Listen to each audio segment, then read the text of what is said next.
VIBeBooks presents Persuasion by Jane Austen. Chapter 1.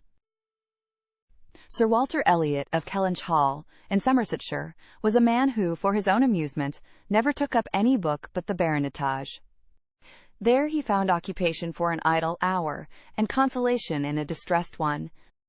There his faculties were roused into admiration and respect by contemplating the limited remnant of the earliest patents. There any unwelcome sensations, arising from domestic affairs, changed naturally into pity and contempt as he turned over the almost endless creations of the last century. And there, if every other leaf were powerless, he could read his own history with an interest which never failed. This was the page at which the favorite volume always opened. Elliot of Kelly in Ch. Hall. Walter Elliot, born March 1, 1760, married July 15, 1784, Elizabeth, daughter of James Stevenson, Esquire, of South Park, in the county of Gloucester, by which lady, who died 1800, he has issue Elizabeth, born June 1, 1785. Anne, born August 9, 1787. A stillborn son, November 5, 1789. Mary, born November 20, 1791. Precisely such had the paragraph originally stood from the printer's hands. But Sir Walter had improved it by adding, for the information of himself and his family, these words after the date of Mary's birth: married December 16, 1810, Charles, son and heir of Charles Musgrove, Esquire, of Uppercross, in the county of Somerset, and by inserting most accurately the day of the month on which he had lost his wife. Then followed the history and rise of the ancient and respectable family, in the usual terms. How it had been first settled in Cheshire, how mentioned in Dugdale, serving the office of High Sheriff, representing a borough in 3 successive parliaments, exertions of loyalty and dignity of baronet, in the first year of Charles II, with all the Marys and Elizabeths they had married, forming altogether 2 handsome 12mo pages, and concluding with the arms and motto, principal seat, Kellynch Hall, in the county of Somerset, and Sir Walter's handwriting again in this finale. Heir presumptive, William Walter Elliot, Esquire, great-grandson of the second Sir Walter. Vanity was the beginning and the end of Sir Walter Elliot's character. Vanity of person and of situation. He had been remarkably handsome in his youth, and at 54 was still a very fine man. Few women could think more of their personal appearance than he did, nor could the valet of any new-made lord be more delighted with the place he held in society. He considered the blessing of beauty as inferior only to the blessing of a baronetcy. And the Sir Walter Elliot, who united these gifts, was the constant object of his warmest respect and devotion. His good looks and his rank had one fair claim on his attachment, since to them he must have owed a wife of very superior character to anything deserved by his own. Lady Elliot had been an excellent woman, sensible and amiable, whose judgment and conduct, if they might be pardoned the youthful infatuation which made her Lady Elliot, had never required indulgence afterwards. She had humored or softened or concealed his failings, and promoted his real respectability for 17 years. And though not the very happiest being in the world herself, had found enough in her duties, her friends, and her children, to attach her to life, and make it no matter of indifference to her when she was called on to quit them. 3 girls, the 2 eldest 16 and 14, was an awful legacy for a mother to bequeath, an awful charge, rather, to confide to the authority and guidance of a conceited, silly father. She had, however, one very intimate friend, a sensible, deserving woman, who had been brought by strong attachment to herself to settle close by her in the village of Kellynch. And on her kindness and advice, Lady Elliot mainly relied for the best help and maintenance of the good principles and instruction which she had been anxiously giving her daughters.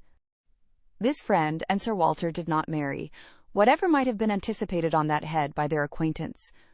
13 years had passed away since Lady Elliot's death, and they were still near neighbors and intimate friends, and one remained a widower, the other a widow.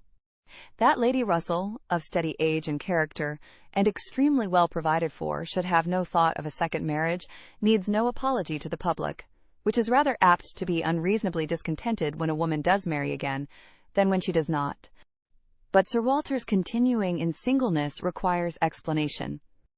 Be it known, then, that Sir Walter, like a good father, having met with one or two private disappointments in very unreasonable applications, prided himself on remaining single for his dear daughter's sake.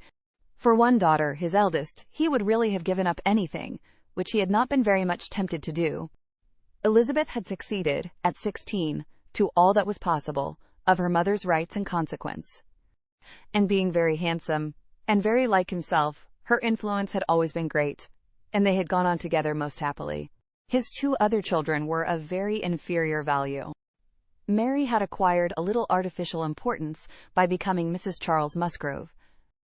But Anne, with an elegance of mind and sweetness of character, which must have placed her high with any people of real understanding, was nobody with either father or sister. Her word had no weight. Her convenience was always to give way. She was only Anne. To Lady Russell, indeed, she was a most dear and highly valued goddaughter, favourite, and friend. Lady Russell loved them all. But it was only in Anne that she could fancy the mother to revive again. A few years before, Anne Elliot had been a very pretty girl, but her bloom had vanished early. And as even in its height, her father had found little to admire in her. So totally different were her delicate features and mild dark eyes from his own. There could be nothing in them, now that she was faded and thin, to excite his esteem. He had never indulged much hope, he had now none, of ever reading her name in any other page of his favourite work. All equality of alliance must rest with Elizabeth, for Mary had merely connected herself with an old country family of respectability and large fortune, and had therefore given all the honour and received none. Elizabeth would, one day or other, marry suitably. It sometimes happens that a woman is handsomer at 29 than she was 10 years before, and, generally speaking, if there has been neither ill health nor anxiety, it is a time of life at which scarcely any charm is lost. It was so with Elizabeth, still the same handsome Miss Elliot that she had begun to be 13 years ago, and Sir Walter might be excused, therefore, in forgetting her age, or at least be deemed only half a fool, for thinking himself and Elizabeth as blooming as ever amidst the wreck of the good looks of everybody else. For he could plainly see how old all the rest of his family and acquaintance were growing. Anne haggard, Mary coarse, every face in the neighbourhood worsting, and the rapid increase of the crow's foot about Lady Russell's temples had long been a distress to him. Elizabeth did not quite equal her father in personal contentment. 13 years had seen her mistress of Kellynch Hall, presiding and directing with a self-possession and decision which could never have given the idea of her being younger than she was. For 13 years had she been doing the honours, and laying down the domestic law at home, and leading the way to the chaise and four, and walking immediately after Lady Russell out of all the drawing-rooms and dining-rooms in the country. 13 winters' revolving frosts had seen her opening every ball of credit which a scanty neighbourhood afforded, and 13 springs shone their blossoms, as she travelled up to London with her father, for a few weeks' annual enjoyment of the great world. She had the remembrance of all this, she had the consciousness of being 29, to give her some regrets and some apprehensions. She was fully satisfied of being still quite as handsome as ever, but she felt her approach to the years of danger, and would have rejoiced to be certain of being properly solicited by baronet blood within the next 12 months or two. Then might she again take up the book of books with as much enjoyment as in her early youth, but now she liked it not.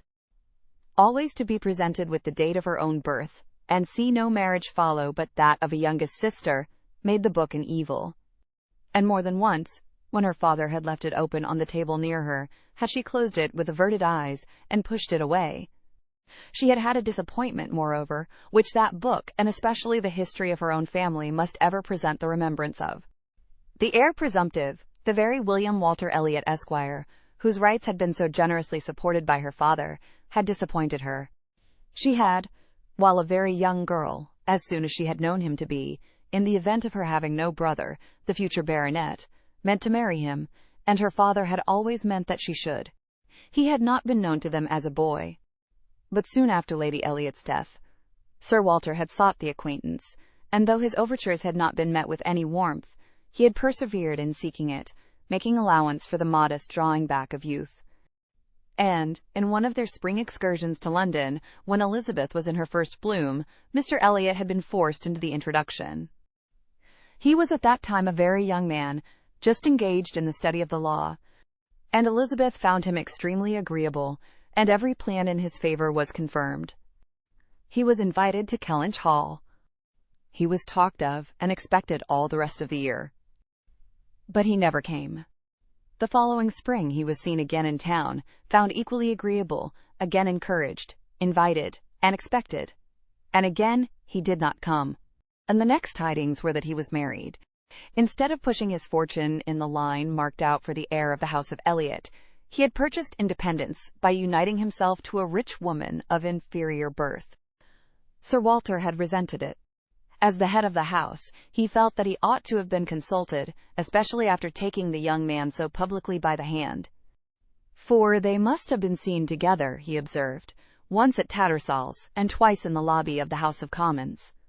His disapprobation was expressed, but apparently very little regarded. Mr. Elliot had attempted no apology, and shown himself as unsolicitous of being longer noticed by the family, as Sir Walter considered him unworthy of it. All acquaintance between them had ceased.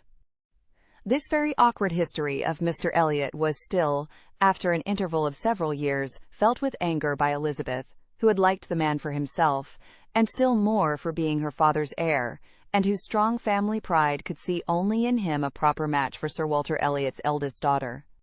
There was not a baronet from A to Z whom her feelings could have so willingly acknowledged as an equal. Yet so miserably had he conducted himself, that though she was at this present time, the summer of 1814, wearing black ribbons for his wife, she could not admit him to be worth thinking of again. The disgrace of his first marriage might, perhaps, as there was no reason to suppose it perpetuated by offspring, have been got over had he not done worse. But he had, as by the customary intervention of kind friends, they had been informed, spoken most disrespectfully of them all, most slightingly and contemptuously of the very blood he belonged to, and the honors which were hereafter to be his own. This could not be pardoned. Such were Elizabeth Elliot's sentiments and sensations, such the cares to alloy, the agitations to vary, the sameness and the elegance, the prosperity and the nothingness of her scene of life. Such the feelings, to give interest to a long, uneventful residence in one country circle, to fill the vacancies which there were no habits of utility abroad, no talents or accomplishments for home, to occupy. But now another occupation and solicitude of mind was beginning to be added to these. Her father was growing distressed for money. She knew that when he now took up the baronetage, it was to drive the heavy bills of his tradespeople and the unwelcome hints of Mr. Shepherd, his agent, from his thoughts. The Kellynch property was good, but not equal to Sir Walter's apprehension of the state required in its possessor. While Lady Elliot lived, there had been method, moderation, and economy, which had just kept him within his income. But with her had died all such right-mindedness, and from that period he had been constantly exceeding it. It had not been possible for him to spend less.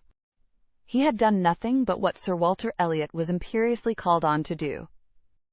But blameless as he was not only growing dreadfully in debt, but was hearing of it so often that it became vain to attempt concealing it longer, even partially, from his daughter.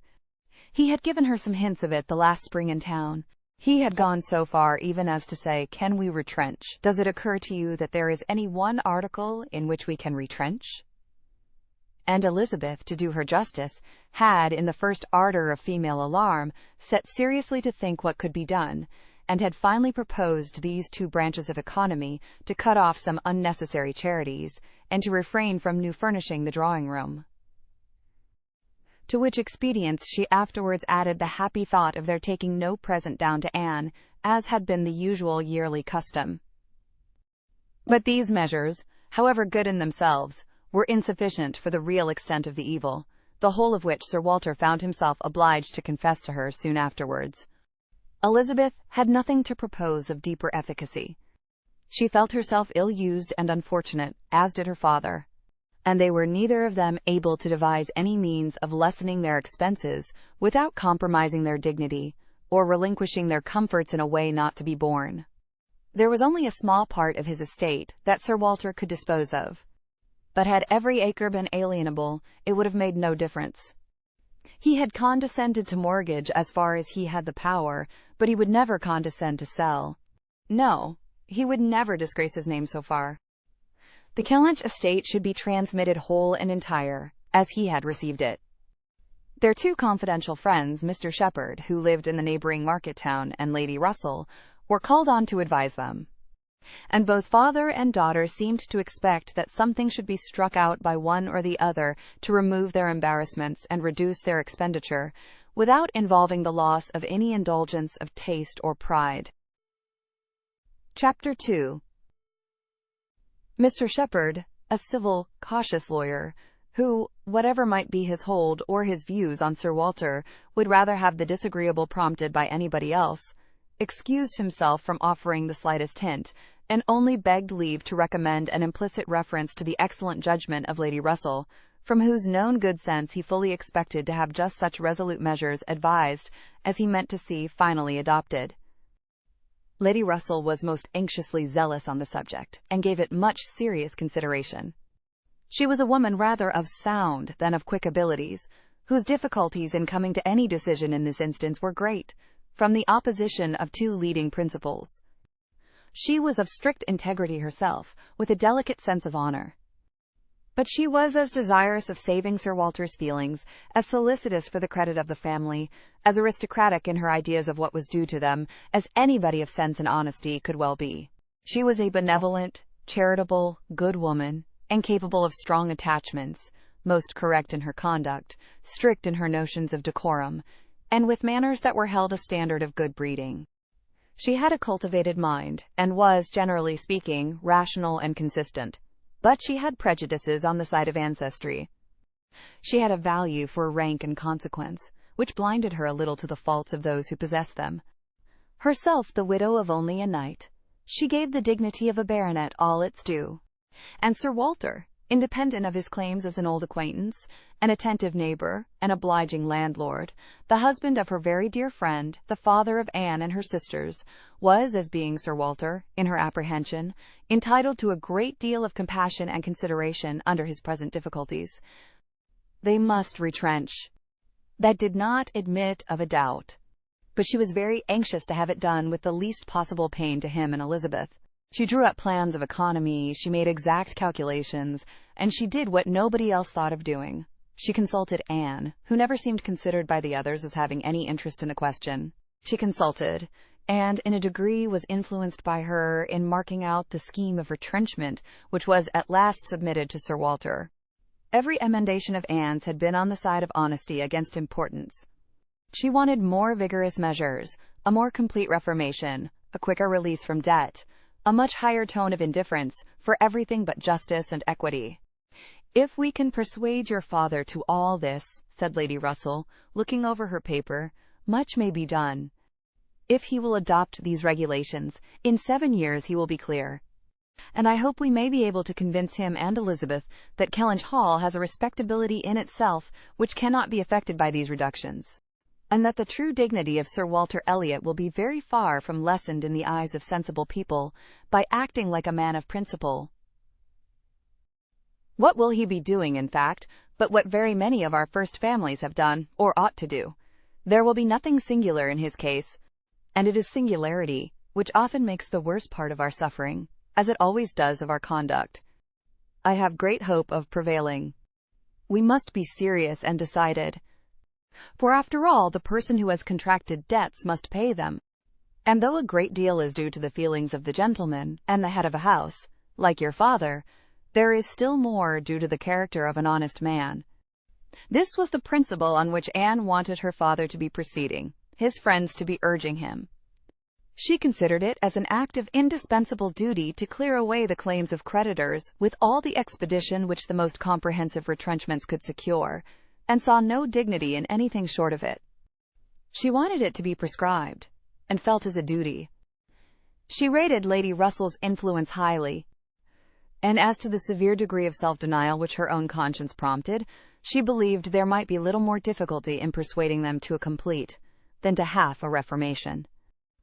Her knowledge of her father and Elizabeth inclined her to think that the sacrifice of one pair of horses would be hardly less painful than of both, and so on, through the whole list of Lady Russell's too gentle reductions. How Anne's more rigid requisitions might have been taken is of little consequence. Lady Russell's had no success at all, could not be put up with, were not to be borne. What? Every comfort of life knocked off.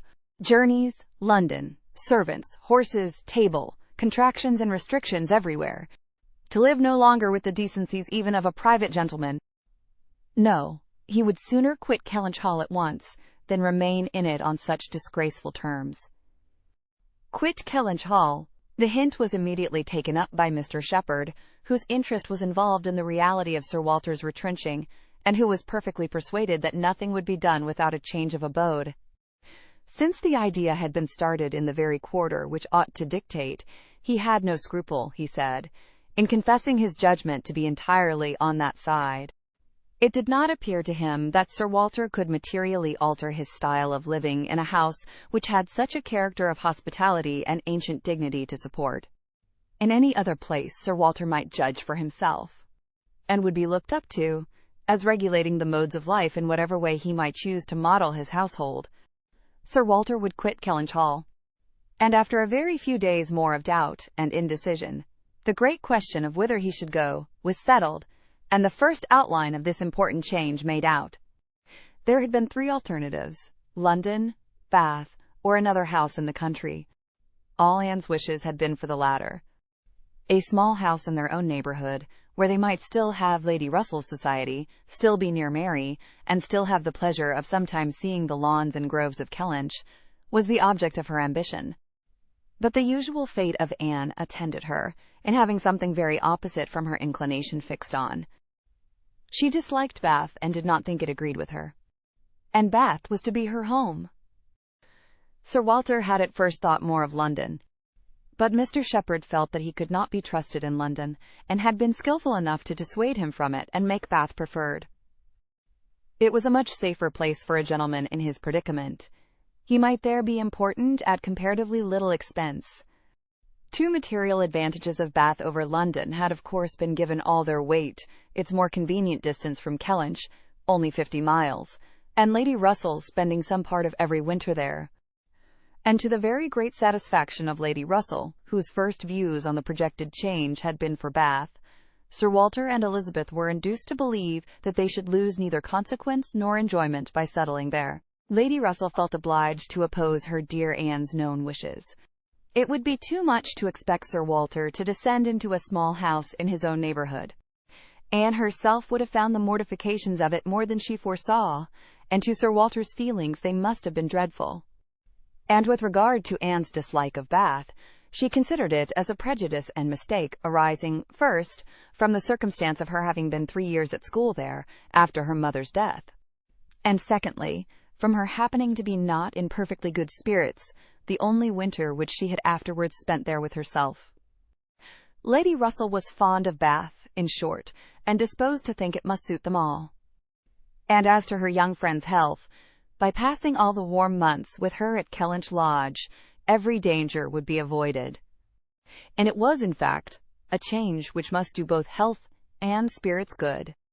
Anne had been too little from home, too little seen. Her spirits were not high.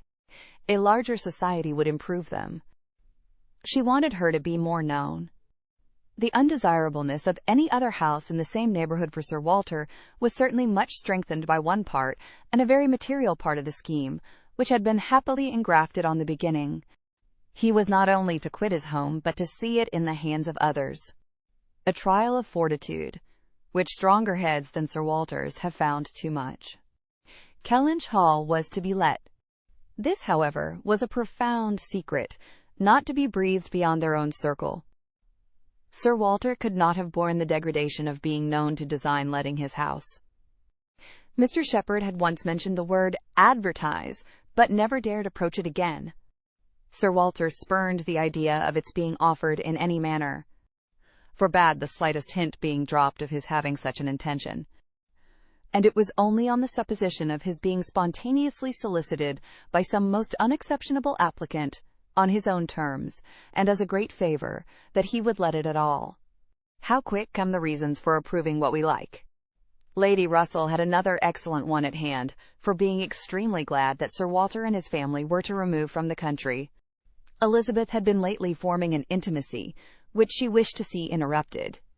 It was with the daughter of Mr. Shepherd, who had returned after an unprosperous marriage to her father's house, with the additional burden of 2 children.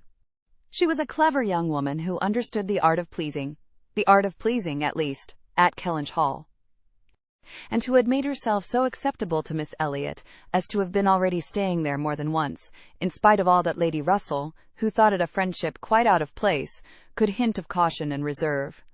Lady Russell, indeed, had scarcely any influence with Elizabeth, and seemed to love her, rather because she would love her, than because Elizabeth deserved it.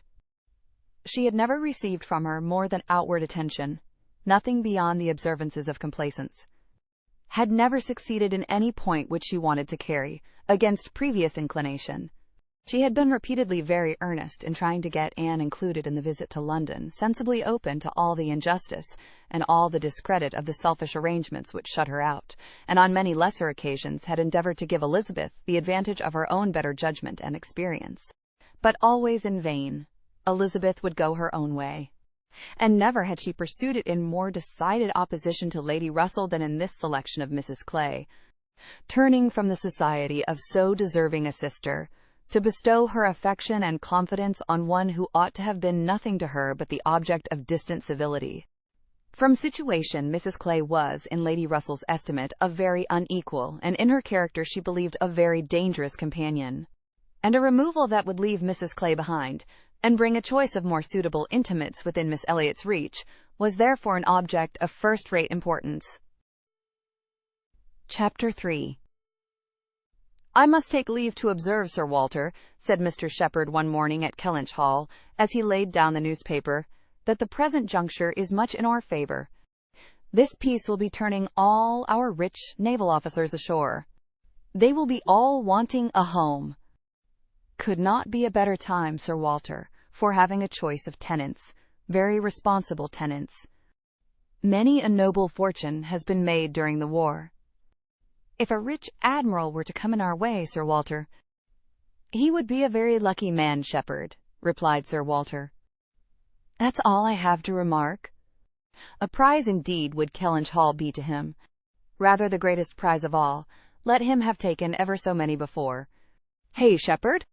Mr. Shepherd laughed, as he knew he must, at this wit, and then added, "I presume to observe, Sir Walter, that, in the way of business, gentlemen of the navy are well to deal with. I have had a little knowledge of their methods of doing business, and I am free to confess that they have very liberal notions, and are as likely to make desirable tenants as any set of people one should meet with. Therefore, Sir Walter, what I would take leave to suggest is, that if in consequence of any rumors getting abroad of your intention, which must be contemplated as a possible thing, because we know how difficult it is to keep the actions and designs of one part of the world from the notice and curiosity of the other, consequence has its tax. I, John Shepherd, might conceal any family matters that I chose, for nobody would think it worth their while to observe me. But Sir Walter Elliot has eyes upon him, which it may be very difficult to elude, and therefore, thus much I venture upon, that it will not greatly surprise me if, with all our caution, some rumor of the truth should get abroad. In the supposition of which, as I was going to observe, since applications will unquestionably follow, I should think any from our wealthy naval commanders particularly worth attending to, and beg leave to add, that 2 hours will bring me over at any time, to save you the trouble of replying." Sir Walter only nodded, but soon afterwards, rising and pacing the room, he observed sarcastically, "There are few among the gentlemen of the navy, I imagine, who would not be surprised to find themselves in a house of this description. They would look around them, no doubt, and bless their good fortune," said Mrs. Clay, for Mrs. Clay was present. Her father had driven her over, nothing being of so much use to Mrs. Clay's health as a drive to Kellynch. "But I quite agree with my father in thinking a sailor might be a very desirable tenant. I have known a good deal of the profession, and besides their liberality, they are so neat and careful in all their ways. These valuable pictures of yours, Sir Walter, if you chose to leave them, would be perfectly safe. Everything in and about the house would be taken such excellent care of. The gardens and shrubberies would be kept in almost as high order as they are now. You need not be afraid, Miss Elliot, of your own sweet flower gardens being neglected." "As to all that," rejoined Sir Walter coolly, "supposing I were induced to let my house, I have by no means made up my mind as to the privileges to be annexed to it. I am not particularly disposed to favor a tenant. The park would be open to him, of course, and few Navy officers or men of any other description can have had such a range. But what restrictions I might impose on the use of the pleasure grounds is another thing. I am not fond of the idea of my shrubberies being always approachable, and I should recommend Miss Elliot to be on her guard with respect to her flower garden. I am very little disposed to grant a tenant of Kellynch Hall any extraordinary favor, I assure you, be he sailor or soldier." After a short pause, Mr. Shepherd presumed to say, "In all these cases there are established usages which make everything plain and easy between landlord and tenant. Your interest, Sir Walter, is in pretty safe hands. Depend upon me for taking care that no tenant has more than his just rights. I venture to hint that Sir Walter Elliot cannot be half so jealous for his own as John Shepherd will be for him." Here Anne spoke. "The Navy, I think, who have done so much for us, have at least an equal claim with any other set of men, for all the comforts and all the privileges which any home can give. Sailors work hard enough for their comforts, we must all allow." "Very true, very true." "What Miss Anne says is very true," was Mr. Shepherd's rejoinder, and, "Oh, certainly," was his daughter's. But Sir Walter's remark was, soon afterwards, "The profession has its utility, but I should be sorry to see any friend of mine belonging to it." "Indeed," was the reply, and with a look of surprise. "Yes. It is in 2 points offensive to me. I have 2 strong grounds of objection to it. First, as being the means of bringing persons of obscure birth into undue distinction, and raising men to honors which their fathers and grandfathers never dreamt of. And secondly, as it cuts up a man's youth and vigor most horribly. A sailor grows old sooner than any other man. I have observed it all my life.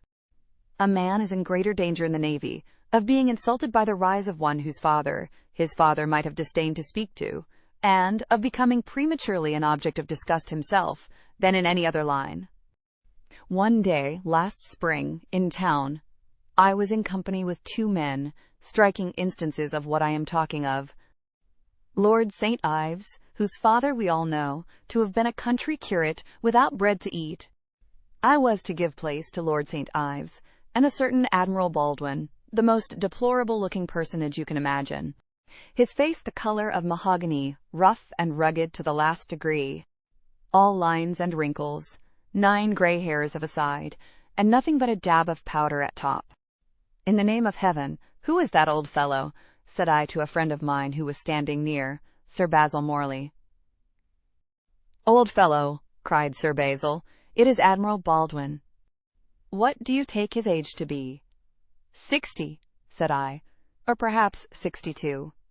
40, replied Sir Basil, 40, and no more. Picture to yourselves my amazement. I shall not easily forget Admiral Baldwin. I never saw quite so wretched an example of what a seafaring life can do.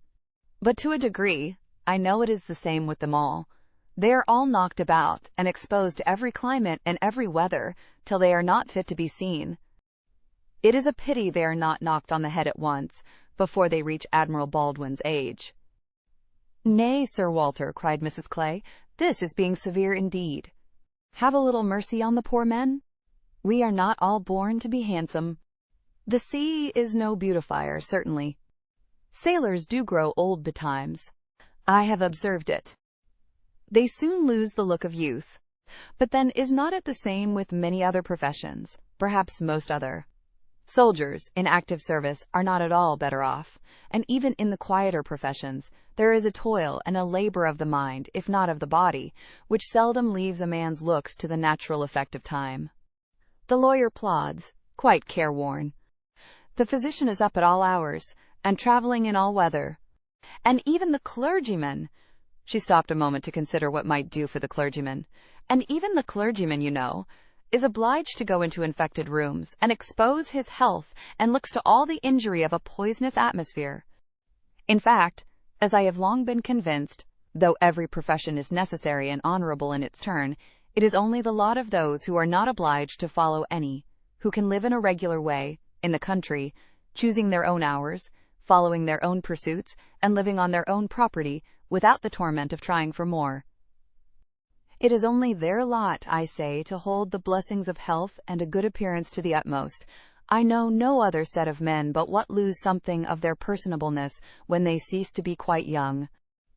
It seemed as if Mr. Shepherd, in this anxiety to bespeak Sir Walter's good will towards a naval officer as tenant, had been gifted with foresight. For the very first application for the house was from an Admiral Croft, with whom he shortly afterwards fell into company in attending the quarter sessions at Taunton. And indeed he had received a hint of the Admiral from a London correspondent.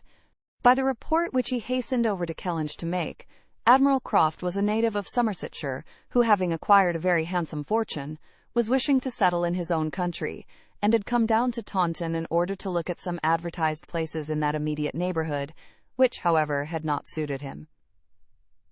That accidentally hearing, it was just as he had foretold, Mr. Shepherd observed, Sir Walter's concerns could not be kept a secret, accidentally hearing of the possibility of Kellynch Hall being to let, and understanding his, Mr. Shepherd's connection with the owner, he had introduced himself to him in order to make particular inquiries, and had, in the course of a pretty long conference, expressed as strong an inclination for the place as a man who knew it only by description could feel, and given Mr. Shepherd, in his explicit account of himself, every proof of his being a most responsible, eligible tenant. "And who is Admiral Croft?" was Sir Walter's cold, suspicious inquiry. Mr. Shepherd answered for his being of a gentleman's family, and mentioned a place. And Anne, after the little pause which followed, added, "He is a rear admiral of the White. He was in the Trafalgar action, and has been in the East Indies since. He was stationed there, I believe, several years." "Then I take it for granted," observed Sir Walter, "that his face is about as orange as the cuffs and capes of my livery." Mr. Shepherd hastened to assure him that Admiral Croft was a very hale, hearty, well-looking man, a little weather-beaten to be sure, but not much, and quite the gentleman in all his notions and behaviour. Not likely to make the smallest difficulty about terms, only wanted a comfortable home, and to get into it as soon as possible. Knew he must pay for his convenience. Knew what rent a ready-furnished house of that consequence might fetch. Should not have been surprised if Sir Walter had asked more. Had inquired about the manor. Would be glad of the deputation, certainly, but made no great point of it. Said he sometimes took out a gun, but never killed. Quite the gentleman. Mr. Shepherd was eloquent on the subject, pointing out all the circumstances of the Admiral's family, which made him peculiarly desirable as a tenant. He was a married man, and without children, the very state to be wished for. A house was never taken good care of, Mr. Shepherd observed, without a lady. He did not know whether furniture might not be in danger of suffering as much where there was no lady as where there were many children. A lady, without a family, was the very best preserver of furniture in the world. He had seen Mrs. Croft, too. She was at Taunton with the Admiral, and had been present almost all the time they were talking the matter over, and a very well-spoken, genteel, shrewd lady she seemed to be, continued he. Asked more questions about the house, and terms, and taxes, than the Admiral himself, and seemed more conversant with business. And moreover, Sir Walter, I found she was not quite unconnected in this country, any more than her husband. That is to say, she is sister to a gentleman who did live amongst us once. She told me so herself. Sister to the gentleman who lived a few years back at Monkford. Bless me! What was his name? At this moment I cannot recollect his name, though I have heard it so lately. Penelope, my dear, can you help me to the name of the gentleman who lived at Monkford, Mrs. Croft's brother? But Mrs. Clay was talking so eagerly with Miss Elliot that she did not hear the appeal. I have no conception whom you can mean, Shepherd. I remember no gentleman resident at Monkford since the time of old Governor Trent. Bless me! How very odd. I shall forget my own name soon, I suppose. A name that I am so very well acquainted with. Knew the gentleman so well by sight. Seen him 100 times. Came to consult me once, I remember, about a trespass of one of his neighbors. Farmer's man, breaking into his orchard. Wall torn down. Apples stolen. Caught in the fact. And afterwards, contrary to my judgment, submitted to an amicable compromise. Very odd indeed. After waiting another moment, "You mean Mr. Wentworth, I suppose?" said Anne. Mr. Shepherd was all gratitude. Wentworth was the very name. Mr. Wentworth was the very man. He had the curacy of Monkford, you know, Sir Walter, some time back, for 2 or 3 years. Came there about the year 5, I take it. You remember him, I am sure. Wentworth? Oh, I, Mr. Wentworth, the curate of Monkford. You misled me by the term gentleman. I thought you were speaking of some man of property. Mr. Wentworth was nobody, I remember. Quite unconnected. Nothing to do with the Strafford family. One wonders how the names of many of our nobility become so common. As Mr. Shepherd perceived that this connection of the Crofts did them no service with Sir Walter, he mentioned it no more, returning with all his zeal to dwell on the circumstances more indisputably in their favor. Their age, and number, and fortune. The high idea they had formed of Kellynch Hall, and extreme solicitude for the advantage of renting it, making it appear as if they ranked nothing beyond the happiness of being the tenants of Sir Walter Elliot. An extraordinary taste, certainly, could they have been supposed in the secret of Sir Walter's estimate of the dues of a tenant. It succeeded, however, and though Sir Walter must ever look with an evil eye on anyone intending to inhabit that house, and think them infinitely too well off in being permitted to rent it on the highest terms, he was talked into allowing Mr. Shepherd to proceed in the treaty, and authorizing him to wait on Admiral Croft, who still remained at Taunton, and fix a day for the house being seen. Sir Walter was not very wise, but still he had experience enough of the world to feel that a more unobjectionable tenant, in all essentials, than Admiral Croft bid fair to be, could hardly offer. So far went his understanding, and his vanity supplied a little additional soothing in the Admiral's situation in life, which was just high enough, and not too high. "I have let my house to Admiral Croft," would sound extremely well. Very much better than to any mere Mr. A Mr., save, perhaps, some half-dozen in the nation, always needs a note of explanation. An admiral speaks his own consequence, and, at the same time, can never make a baronet look small. In all their dealings and intercourse, Sir Walter Elliot must ever have the precedence. Nothing could be done without a reference to Elizabeth, but her inclination was growing so strong for a removal that she was happy to have it fixed and expedited by a tenant at hand. And not a word to suspend decision was uttered by her. Mr. Shepherd was completely empowered to act. And no sooner had such an end been reached than Anne, who had been a most attentive listener to the whole, left the room to seek the comfort of cool air for her flushed cheeks, and as she walked along a favourite grove, said with a gentle sigh, "A few months more, and he perhaps may be walking here." Chapter 4. He was not Mr. Wentworth, the former curate of Monkford, however suspicious appearances may be, but a Captain Frederick Wentworth, his brother, who, being made commander in consequence of the action off St. Domingo, and not immediately employed, had come into Somersetshire in the summer of 1806, and having no parent living, found a home for half a year at Monkford. He was, at that time, a remarkably fine young man, with a great deal of intelligence, spirit, and brilliancy, and Anne an extremely pretty girl, with gentleness, modesty, taste, and feeling. Half the sum of attraction on either side might have been enough, for he had nothing to do, and she had hardly anybody to love. But the encounter of such lavish recommendations could not fail. They were gradually acquainted, and when acquainted, rapidly and deeply in love. It would be difficult to say which had seen highest perfection in the other, or which had been the happiest, she in receiving his declarations and proposals, or he in having them accepted. A short period of exquisite felicity followed, and but a short one. Troubles soon arose.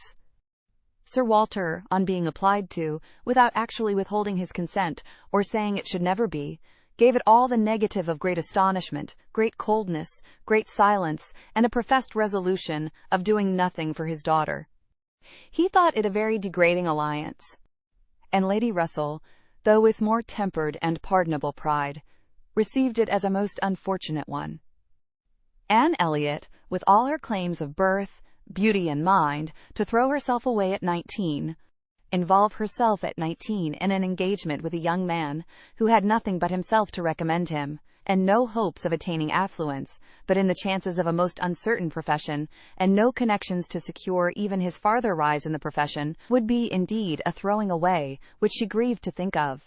Anne Elliot, so young, known to so few, to be snatched off by a stranger without alliance or fortune, or rather sunk by him into a state of most wearing, anxious, youth-killing dependence. It must not be if by any fair interference of friendship, any representations from one who had almost a mother's love and mother's rights, it would be prevented. Captain Wentworth had no fortune. He had been lucky in his profession, but spending freely what had come freely, had realized nothing. But he was confident that he should soon be rich. Full of life and ardor, he knew that he should soon have a ship, and soon be on a station that would lead to everything he wanted. He had always been lucky. He knew he should be so still. Such confidence, powerful in its own warmth, and bewitching in the wit which often expressed it, must have been enough for Anne. But Lady Russell saw it very differently. His sanguine temper and fearlessness of mind operated very differently on her. She saw in it but an aggravation of the evil. It only added a dangerous character to himself. He was brilliant, he was headstrong. Lady Russell had little taste for wit, and of anything approaching to imprudence a horror. She deprecated the connection in every light. Such opposition, as these feelings produced, was more than Anne could combat. Young and gentle as she was, it might yet have been possible to withstand her father's ill will, though unsoftened by one kind word or look on the part of her sister. But Lady Russell, whom she had always loved and relied on, could not, with such steadiness of opinion and such tenderness of manner, be continually advising her in vain. She was persuaded to believe the engagement a wrong thing, indiscreet, improper, hardly capable of success, and not deserving it. But it was not a merely selfish caution under which she acted in putting an end to it. Had she not imagined herself consulting his good, even more than her own, she could hardly have given him up. The belief of being prudent and self-denying, principally for his advantage, was her chief consolation under the misery of a parting, a final parting. And every consolation was required, for she had to encounter all the additional pain of opinions, on his side, totally unconvinced and unbending, and of his feeling himself ill-used by so forced a relinquishment. He had left the country in consequence. A few months had seen the beginning and the end of their acquaintance. But not with a few months ended Anne's share of suffering from it. Her attachment and regrets had, for a long time, clouded every enjoyment of youth, and an early loss of bloom and spirits had been their lasting effect. More than 7 years were gone since this little history of sorrowful interest had reached its close. And time had softened down much, perhaps nearly all, of peculiar attachment to him, but she had been too dependent on time alone. No aid had been given in change of place, except in one visit to Bath soon after the rupture, or in any novelty or enlargement of society. No one had ever come within the Kellynch circle who could bear a comparison with Frederick Wentworth as he stood in her memory. No second attachment, the only thoroughly natural, happy, and sufficient cure, at her time of life, had been possible to the nice tone of her mind, the fastidiousness of her taste, in the small limits of the society around them. She had been solicited, when about 22, to change her name, by the young man, who not long afterwards found a more willing mind in her younger sister, and Lady Russell had lamented her refusal. For Charles Musgrove was the eldest son of a man whose landed property and general importance were second in that country only to Sir Walter's, and of good character and appearance. And however Lady Russell might have asked yet for something more, while Anne was 19, she would have rejoiced to see her at 22 so respectably removed from the partialities and injustice of her father's house, and settled so permanently near herself. But in this case, Anne had left nothing for advice to do.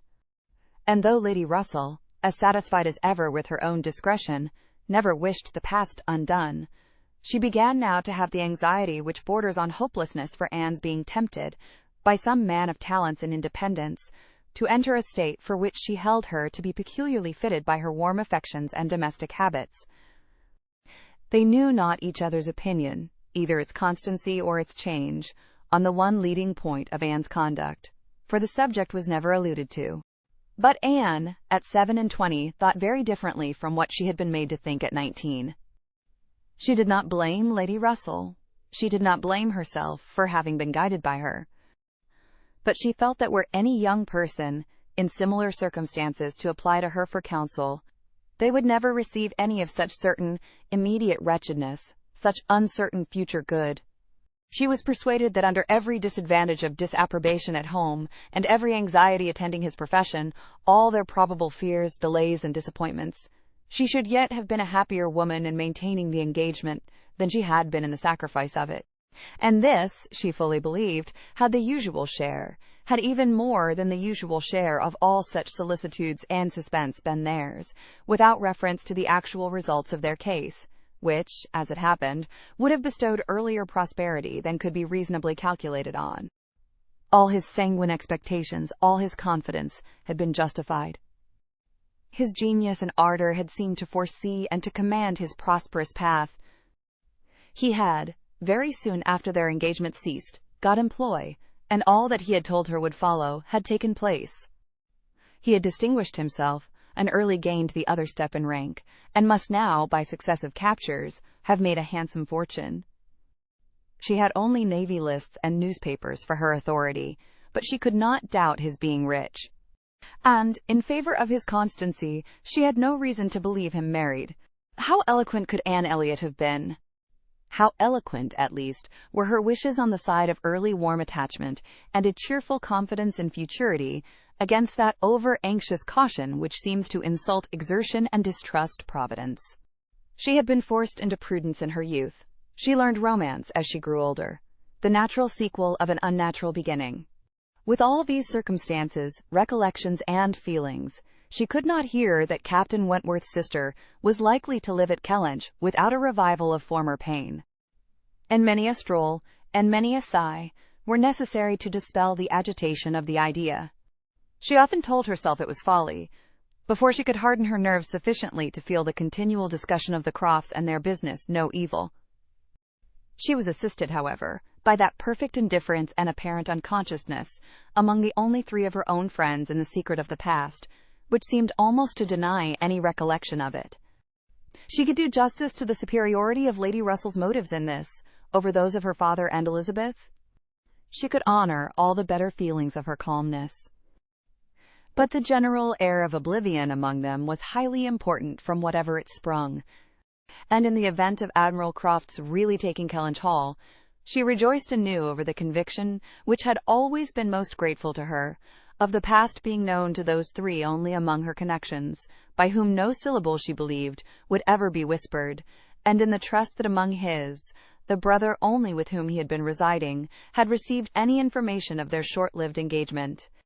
That brother had been long removed from the country, and being a sensible man, and, moreover, a single man at the time, she had a fond dependence on no human creature's having heard of it from him. The sister, Mrs. Croft, had then been out of England, accompanying her husband on a foreign station, and her own sister Mary had been at school while it all occurred, and never admitted by the pride of some and the delicacy of others to the smallest knowledge of it afterwards. With these supports, she hoped that the acquaintance between herself and the Crofts, which, with Lady Russell still resident in Kellynch, and Mary fixed only 3 miles off, must be anticipated, need not involve any particular awkwardness. Chapter 5. On the morning appointed for Admiral and Mrs. Croft's seeing Kellynch Hall, Anne found it most natural to take her almost daily walk to Lady Russell's, and keep out of the way till all was over. when she found it most natural to be sorry that she had missed the opportunity of seeing them. This meeting of the two parties proved highly satisfactory and decided the whole business at once. Each lady was previously well disposed for an agreement and saw nothing, therefore, but good manners in the other. And with regard to the gentleman, there was such an hearty good humor, such an open, trusting liberality on the Admiral's side, as could not but influence Sir Walter, who had besides been flattered into his very best and most polished behaviour by Mr. Shepherd's assurances of his being known, by report, to the Admiral as a model of good breeding. The house and grounds and furniture were approved, the Crofts were approved, terms, time, everything, and everybody was right. And Mr. Shepherd's clerks were set to work, without there having been a single preliminary difference to modify of all that this indenture showeth. Sir Walter, without hesitation, declared the Admiral to be the best-looking sailor he had ever met with, and went so far as to say that if his own man might have had the arranging of his hair, he should not be ashamed of being seen with him anywhere. And the Admiral, with sympathetic cordiality, observed to his wife as they drove back through the park, "I thought we should soon come to a deal, my dear, in spite of what they told us at Taunton. The baronet will never set the Thames on fire, but there seems to be no harm in him." Reciprocal compliments, which would have been esteemed about equal.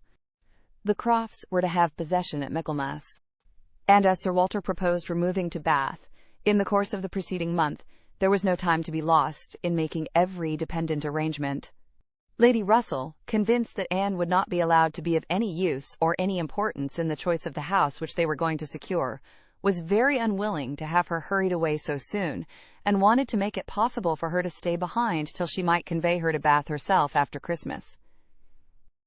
But having engagements of her own which must take her from Kellynch for several weeks, she was unable to give the full invitation she wished, and Anne, though dreading the possible heats of September in all the white glare of Bath, and grieving to forego all the influence so sweet and so sad of the autumnal months in the country, did not think that, everything considered, she wished to remain. It would be most right and most wise, and therefore must involve least suffering, to go with the others. Something occurred, however, to give her a different duty.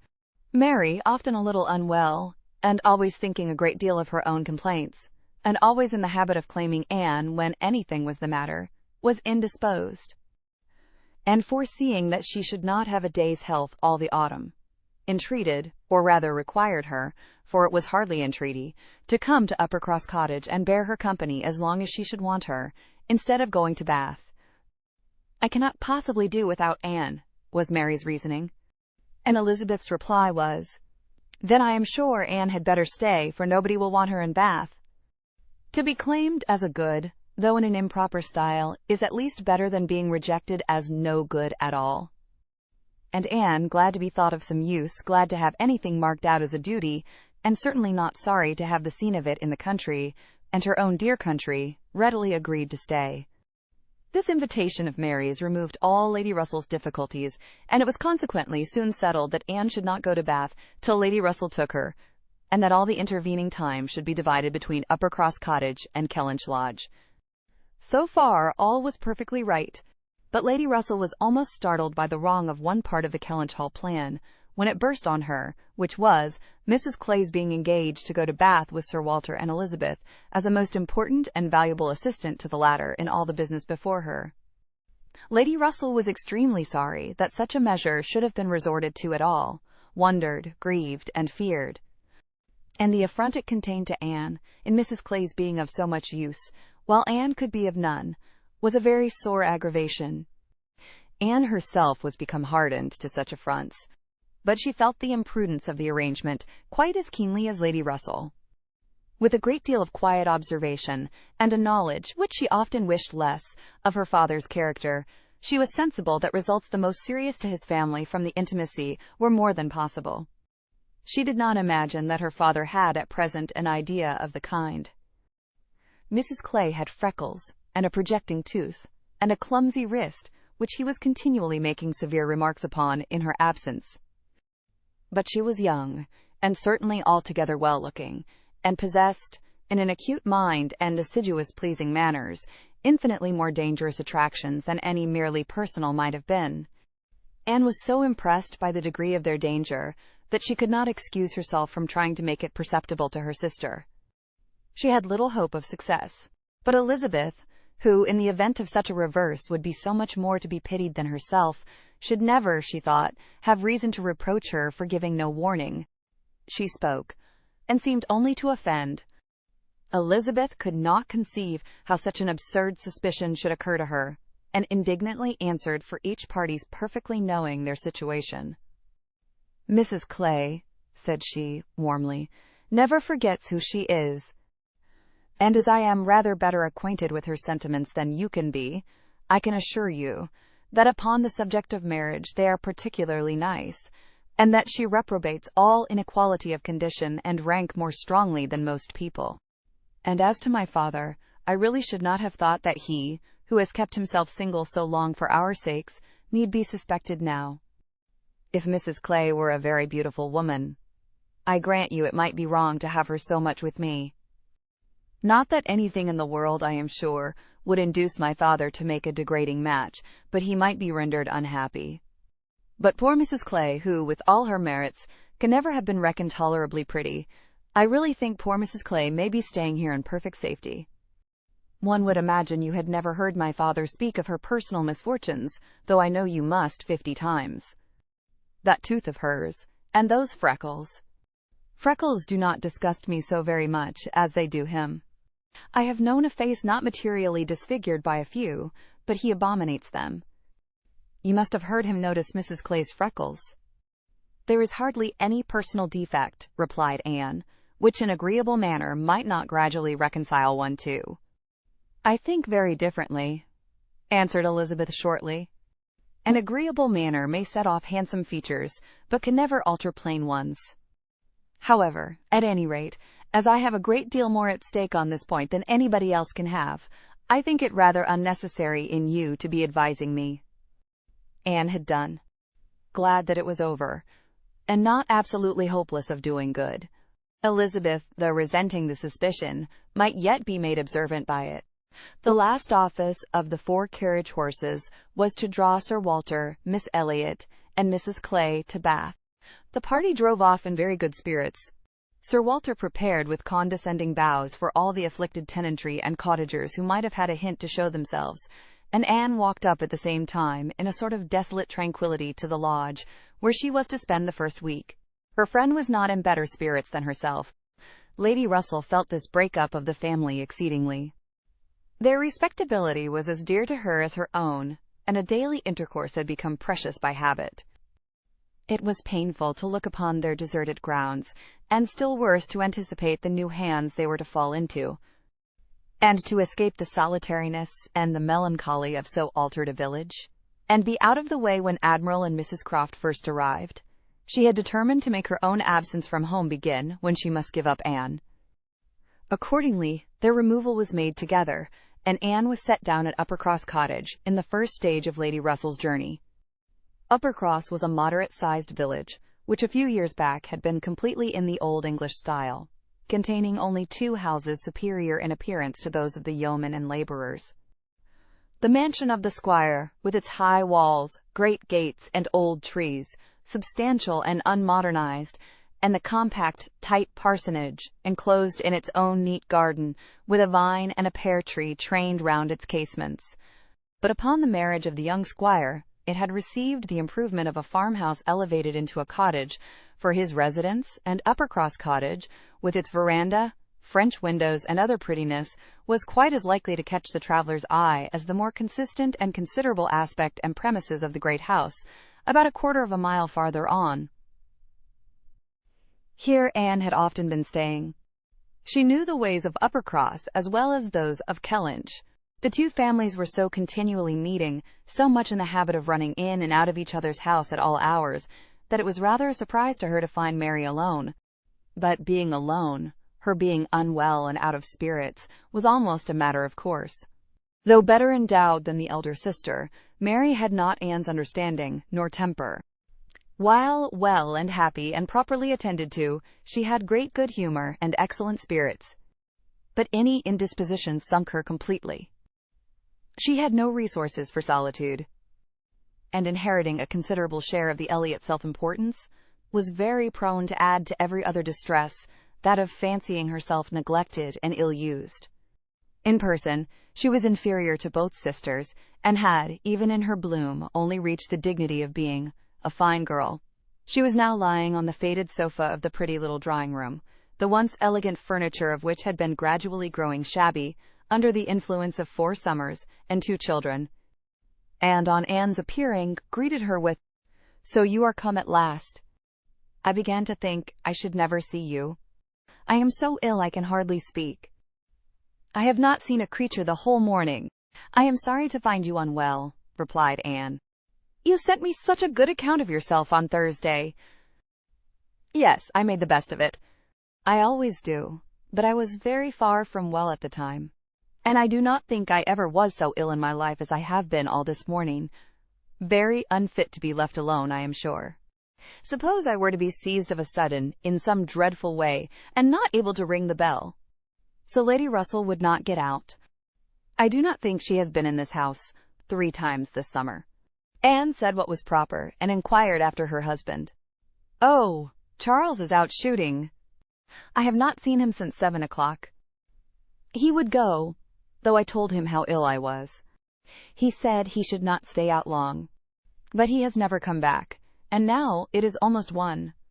I assure you, I have not seen a soul this whole long morning." "You have had your little boys with you?" "Yes, as long as I could bear their noise, but they are so unmanageable that they do me more harm than good. Little Charles does not mind a word I say, and Walter is growing quite as bad." "Well, you will soon be better now," replied Anne cheerfully. "You know I always cure you when I come. How are your neighbors at the great house? I can give you no account of them. I have not seen one of them today, except Mr. Musgrove, who just stopped and spoke through the window, but without getting off his horse. And though I told him how ill I was, not one of them have been near me. It did not happen to suit the Miss Musgroves, I suppose, and they never put themselves out of their way. You will see them yet, perhaps, before the morning is gone. It is early. I never want them, I assure you. They talk and laugh a great deal too much for me. Oh, Anne, I am so very unwell. It was quite unkind of you not to come on Thursday.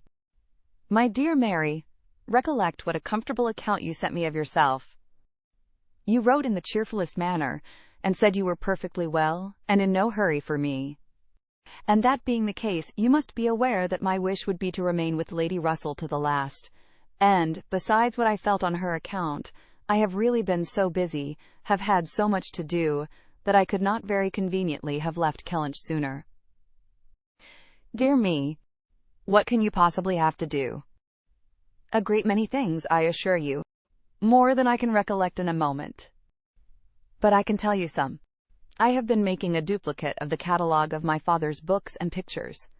I have been several times in the garden with Mackenzie, trying to understand and make him understand which of Elizabeth's plants are for Lady Russell.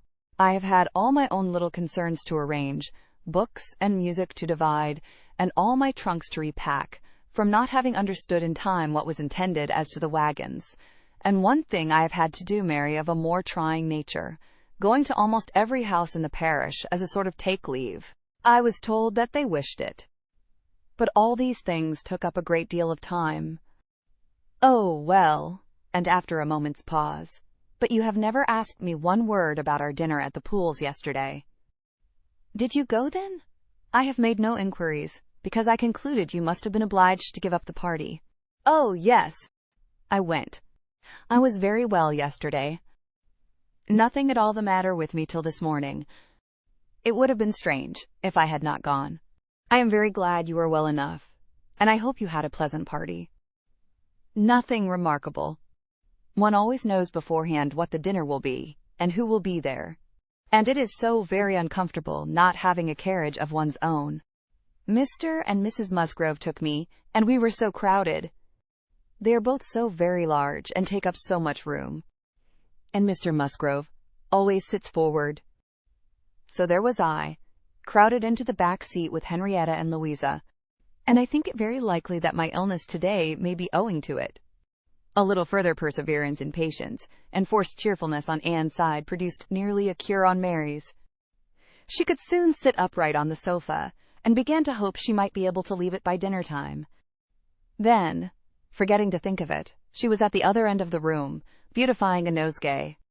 Then she ate her cold meat, and then she was well enough to propose a little walk. "Where shall we go?" said she when they were ready. "I suppose you will not like to call at the great house before they have been to see you?" "I have not the smallest objection on that account," replied Anne. "I should never think of standing on such ceremony with people I know so well as Mrs. and the Miss Musgroves." "Oh, but they ought to call upon you as soon as possible. They ought to feel what is due to you as my sister. However, we may as well go and sit with them a little while, and when we have that over, we can enjoy our walk." Anne had always thought such a style of intercourse highly imprudent, but she had ceased to endeavor to check it, from believing that, though there were on each side continual subjects of offense, neither family could now do without it. To the great house, accordingly, they went, to sit the full half-hour in the old-fashioned square parlor, with a small carpet and shining floor, to which the present daughters of the house were gradually giving the proper air of confusion by a grand pianoforte, and a harp, flower-stands, and little tables placed in every direction.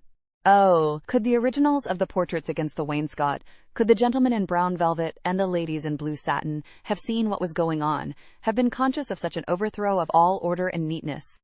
The portraits themselves seemed to be staring in astonishment.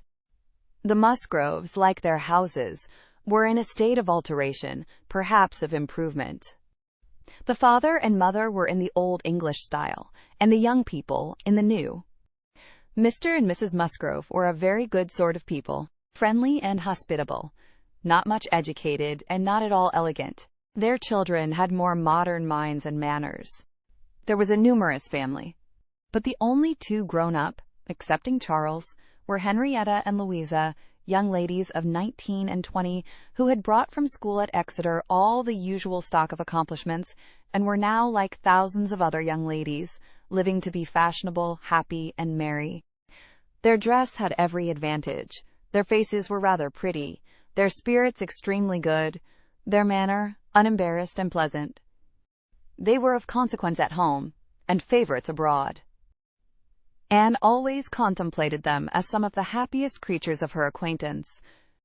But still, saved as we all are, by some comfortable feeling of superiority from wishing for the possibility of exchange, she would not have given up her own more elegant and cultivated mind for all their enjoyments, and envied them nothing but that seemingly perfect good understanding and agreement together, that good-humored mutual affection, of which she had known so little herself with either of her sisters. They were received with great cordiality. Nothing seemed amiss on the side of the great house family, which was generally, as Anne very well knew, the least to blame. The half-hour was chatted away pleasantly enough, and she was not at all surprised, at the end of it, to have their walking party joined by both the Miss Musgroves at Mary's particular invitation. Chapter 6. Anne had not wanted this visit to Uppercross, to learn that a removal from one set of people to another, though at a distance of only 3 miles, will often include a total change of conversation, opinion, and idea. She had never been staying there before, without being struck by it, or without wishing that other Elliots could have her advantage in seeing how unknown or unconsidered there were the affairs which at Kellynch Hall were treated as of such general publicity and pervading interest. Yet, with all this experience, she believed she must now submit to feel that another lesson in the art of knowing our own nothingness beyond our own circle was become necessary for her. For certainly, coming as she did, with a heart full of the subject which had been completely occupying both houses in Kellynch for many weeks, she had expected rather more curiosity and sympathy than she found in the separate but very similar remark of Mr. and Mrs. Musgrove. "So, Miss Anne, Sir Walter and your sister are gone. And what part of Bath do you think they will settle in?" And this, without much waiting for an answer. Or in the young lady's edition of, "I hope we shall be in Bath in the winter. But remember, Papa, if we do go, we must be in a good situation. None of your Queen Squares for us." Or in the anxious supplement from Mary of, "Upon my word, I shall be pretty well off, when you are all gone away to be happy at Bath." She could only resolve to avoid such self-delusion in future, and think with heightened gratitude of the extraordinary blessing of having one such truly sympathizing friend as Lady Russell. The Mr. Musgroves had their own game to guard and to destroy, their own horses, dogs, and newspapers to engage them, and the females were fully occupied in all the other common subjects of housekeeping, neighbors, dress, dancing, and music. She acknowledged it to be very fitting that every little social commonwealth should dictate its own matters of discourse, and hoped, ere long, to become a not unworthy member of the one she was now transplanted into. With the prospect of spending at least 2 months at Uppercross, it was highly incumbent on her to clothe her imagination, her memory, and all her ideas in as much of Uppercross as possible. She had no dread of these 2 months. Mary was not so repulsive and unsisterly as Elizabeth, nor so inaccessible to all influence of hers. Neither was there anything among the other component parts of the cottage inimical to comfort. She was always on friendly terms with her brother-in-law. And in the children, who loved her nearly as well and respected her a great deal more than their mother, she had an object of interest, amusement, and wholesome exertion. Charles Musgrove was civil and agreeable. In sense and temper, he was undoubtedly superior to his wife, but not of powers, or conversation, or grace, to make the past, as they were connected together, at all a dangerous contemplation.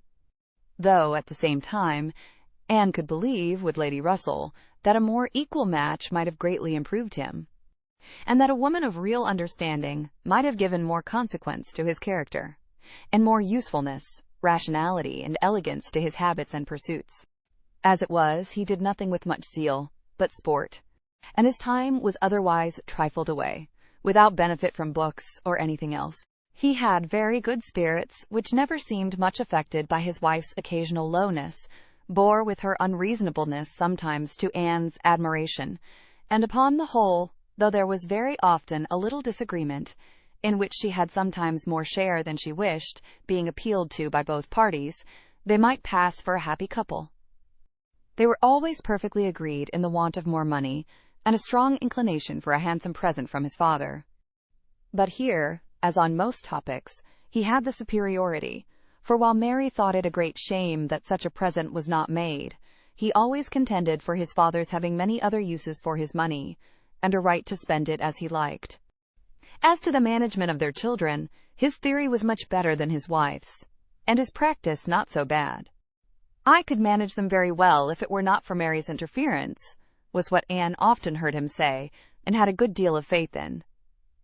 But when listening in turn to Mary's reproach of "Charles spoils the children so that I cannot get them into any order," she never had the smallest temptation to say, "Very true."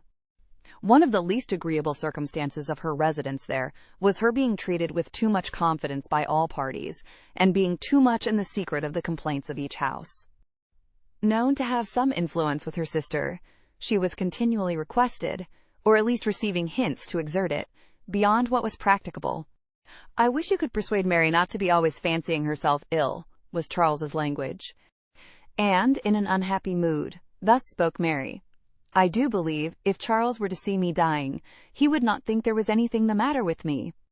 I am sure, Anne, if you would, you might persuade him that I really am very ill, a great deal worse than I ever own."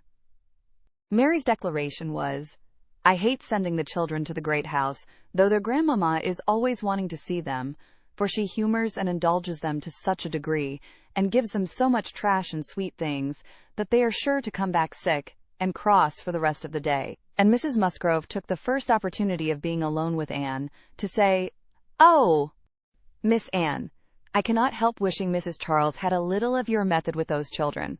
They are quite different creatures with you. But to be sure, in general, they are so spoilt.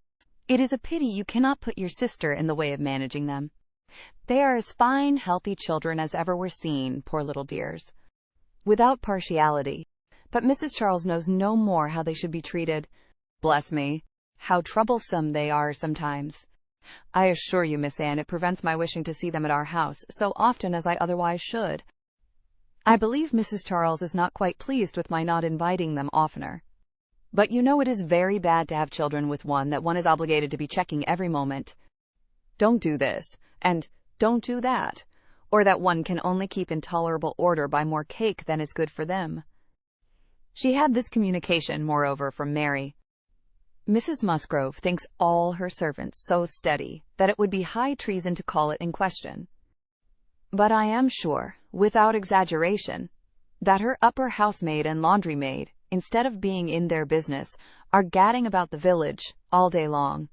I meet them wherever I go. And I declare, I never go twice into my nursery without seeing something of them. If Jemima were not the trustiest, steadiest creature in the world, it would be enough to spoil her, for she tells me they are always tempting her to take a walk with them." And on Mrs. Musgrove's side, it was, "I make a rule of never interfering in any of my daughter-in-law's concerns, for I know it would not do. But I shall tell you, Miss Anne, because you may be able to set things to rights, that I have no very good opinion of Mrs. Charles's nursery maid. I hear strange stories of her. She is always upon the gad. And from my own knowledge I can declare she is such a fine dressing lady that she is enough to ruin any servant she comes near. Mrs. Charles quite swears by her, I know. But I just give you this hint, that you may be upon the watch, because, if you see anything amiss, you need not be afraid of mentioning it." Again, it was Mary's complaint that Mrs. Musgrove was very apt not to give her the precedence that was her due when they dined at the great house with other families, and she did not see any reason why she was to be considered so much at home as to lose her place. And one day when Anne was walking with only the Musgroves, one of them, after talking of rank, people of rank, and jealousy of rank, said, "I have no scruple of observing to you how nonsensical some persons are about their place, because all the world knows how easy and indifferent you are about it." But I wish anybody could give Mary a hint that it would be a great deal better if she were not so very tenacious, especially if she would not be always putting herself forward to take place of Mamma. Nobody doubts her right to have precedence of Mamma, but it would be more becoming in her not to be always insisting on it. It is not that Mamma cares about it the least in the world, but I know it is taken notice of by many persons. How was Anne to set all these matters to rights? She could do little more than listen patiently, soften every grievance, and excuse each to the other. Give them all hints of the forbearance necessary between such near neighbors, and make those hints broadest, which were meant for her sister's benefit. In all other respects, her visit began and proceeded very well. Her own spirits improved by change of place and subject, by being removed 3 miles from Kellynch. Mary's ailments lessened by having a constant companion, and their daily intercourse with the other family, since there was neither superior affection, confidence, nor employment in the cottage to be interrupted by it, was rather an advantage. It was certainly carried nearly as far as possible, for they met every morning, and hardly ever spent an evening asunder. But she believed they should not have done so well without the sight of Mr. and Mrs. Musgrove's respectable forms in the usual places, or without the talking, laughing, and singing of their daughters. She played a great deal better than either of the Miss Musgroves, but having no voice, no knowledge of the harp, and no fond parents to sit by and fancy themselves delighted, her performance was little thought of, only out of civility, or to refresh the others, as she was well aware. She knew that when she played, she was giving pleasure only to herself. But this was no new sensation. Excepting one short period of her life, she had never, since the age of 14, never since the loss of her dear mother, known the happiness of being listened to, or encouraged by any just appreciation or real taste. In music she had been always used to feel alone in the world, and Mr. and Mrs. Musgrove's fond partiality for their own daughter's performance, and total indifference to any other person's, gave her much more pleasure for their sakes than mortification for her own. The party at the great house was sometimes increased by other company. The neighborhood was not large, but the Musgroves were visited by everybody, and had more dinner parties and more callers, more visitors by invitation and by chance than any other family. They were more completely popular. The girls were wild for dancing, and the evenings ended, occasionally, in an unpremeditated little ball. There was a family of cousins within a walk of Uppercross, in less affluent circumstances, who depended on the Musgroves for all their pleasures. they would come at any time and help play at anything or dance anywhere. And Anne, very much preferring the office of musician to a more active post, played country dances to them by the hour together. A kindness which always recommended her musical powers to the notice of Mr. and Mrs. Musgrove more than anything else, and often drew this compliment. "Well done, Miss Anne. Very well done indeed. Lord bless me, how those little fingers of yours fly about." So passed the first 3 weeks. Michaelmas came, and now Anne's heart must be in Kellynch again, a beloved home made over to others. All the precious rooms and furniture, groves and prospects, beginning to own other eyes and other limbs. She could not think of much else on the 29th of September. And she had this sympathetic touch in the evening from Mary, who, on having occasion to note down the day of the month, exclaimed, "Dear me, is not this the day the Crofts were to come to Kellynch? I am glad I did not think of it before. How low it makes me! The Crofts took possession with true naval alertness, and were to be visited." Mary deplored the necessity for herself. Nobody knew how much she should suffer. She should put it off as long as she could, but was not easy till she had talked Charles into driving her over on an early day, and was in a very animated, comfortable state of imaginary agitation when she came back. Anne had very sincerely rejoiced in there being no means of her going. She wished, however, to see the Crofts, and was glad to be within when the visit was returned. They came. The master of the house was not at home, but the 2 sisters were together. And as it chanced that Mrs. Croft fell to the share of Anne, while the Admiral sat by Mary, and made himself very agreeable by his good-humoured notice of her little boys, she was well able to watch for a likeness, and if it failed her in the features, to catch it in the voice, or in the turn of sentiment and expression. Mrs. Croft, though neither tall nor fat, had a squareness, uprightness, and vigor of form which gave importance to her person. She had bright dark eyes, good teeth, and altogether an agreeable face. Though her reddened and weather-beaten complexion, the consequence of her having been almost as much at sea as her husband, made her seem to have lived some years longer in the world than her real 38. Her manners were open, easy, and decided, like one who had no distrust of herself and no doubts of what to do. Without any approach to coarseness, however, or any want of good humour. Anne gave her credit, indeed, for feelings of great consideration towards herself in all that related to Kellynch, and it pleased her, especially as she had satisfied herself in the very first half-minute, in the instant even of introduction, that there was not the smallest symptom of any knowledge or suspicion on Mrs. Croft's side to give a bias of any sort.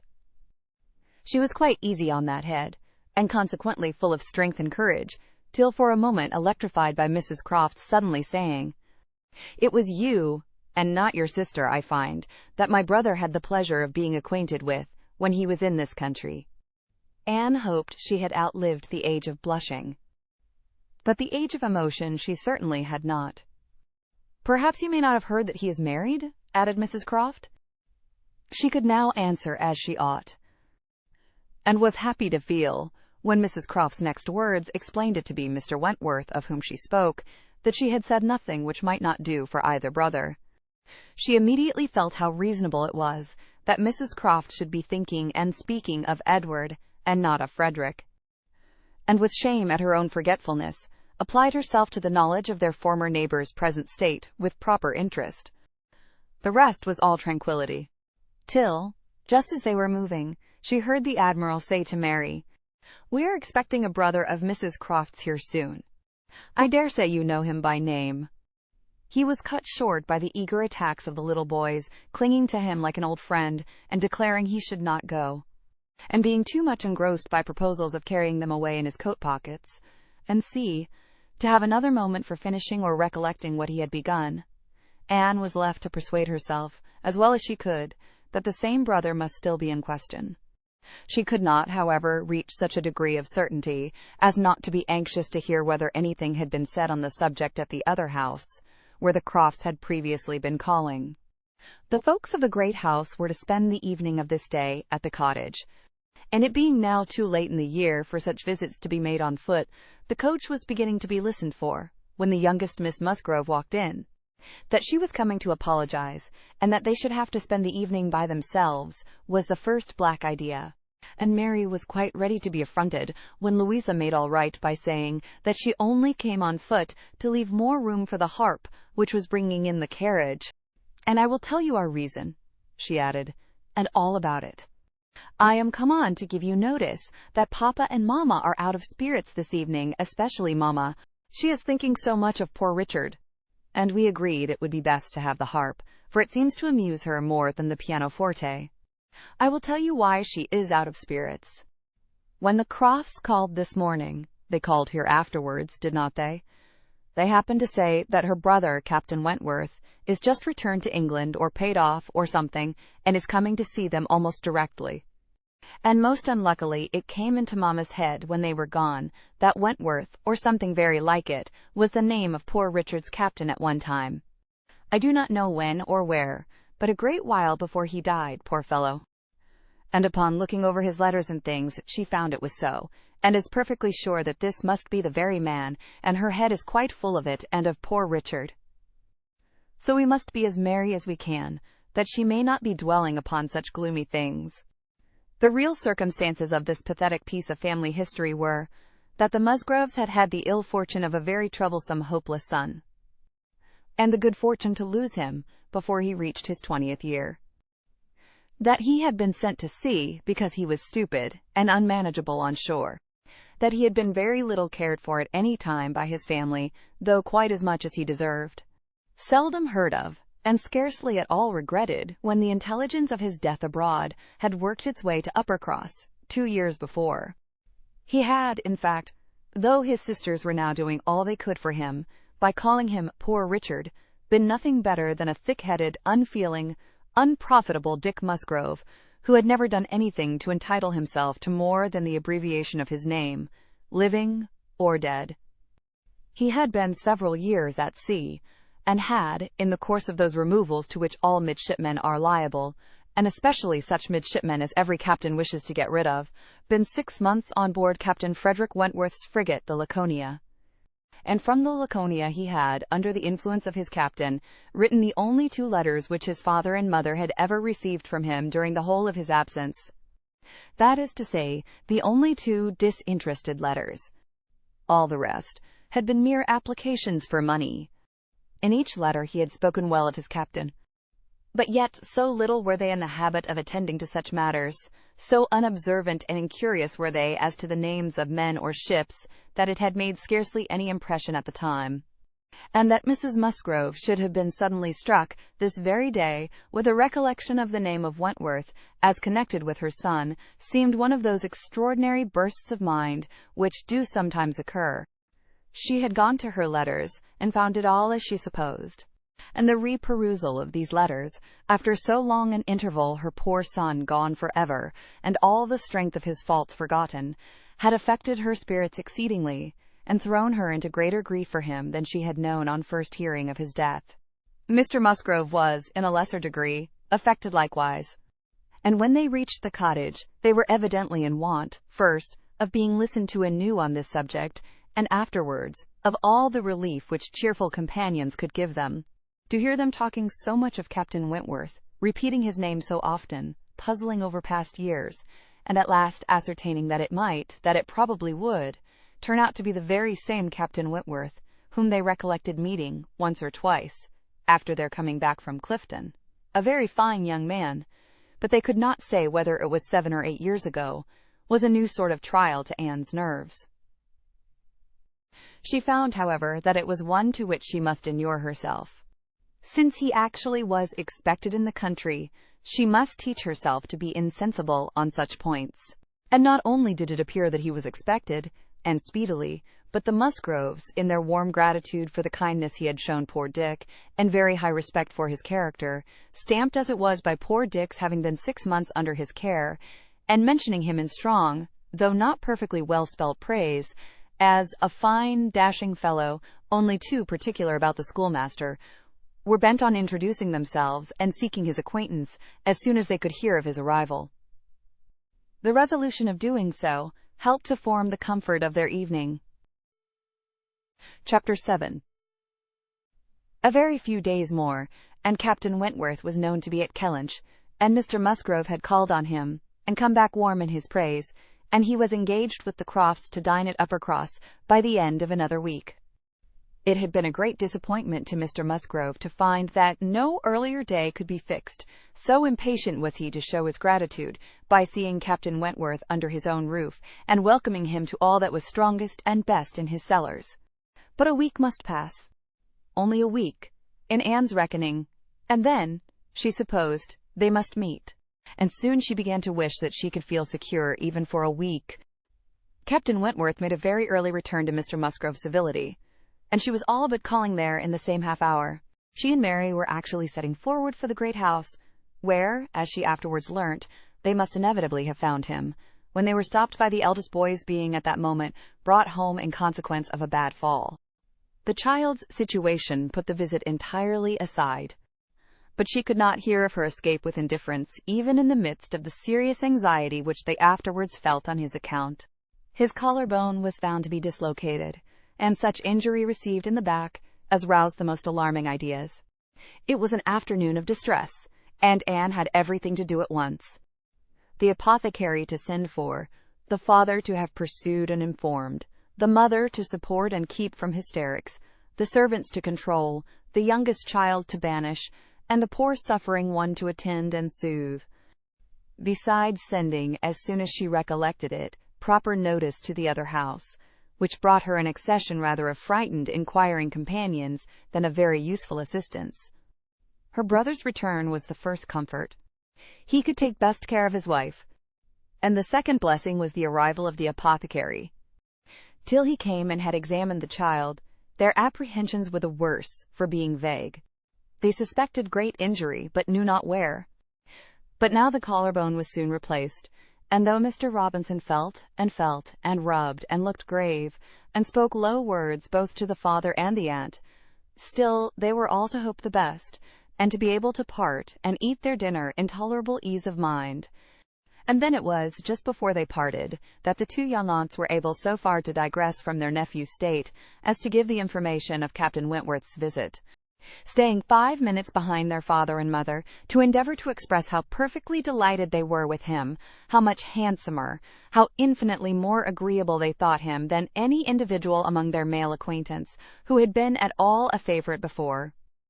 How glad they had been to hear Papa invite him to stay dinner, how sorry when he said it was quite out of his power, and how glad again when he had promised in reply to Papa and Mamma's farther pressing invitations to come and dine with them on the morrow, actually on the morrow, and he had promised it in so pleasant a manner, as if he felt all the motive of their attention just as he ought.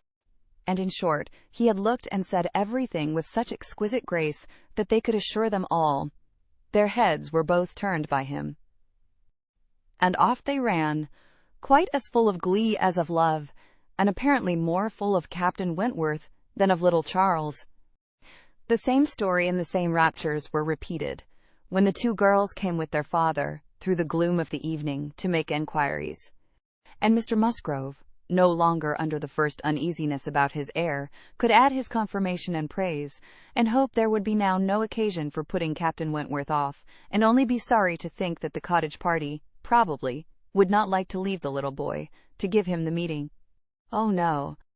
As to leaving the little boy, both father and mother were in much too strong and recent alarm to bear the thought. And Anne, in the joy of the escape, could not help adding her warm protestations to theirs.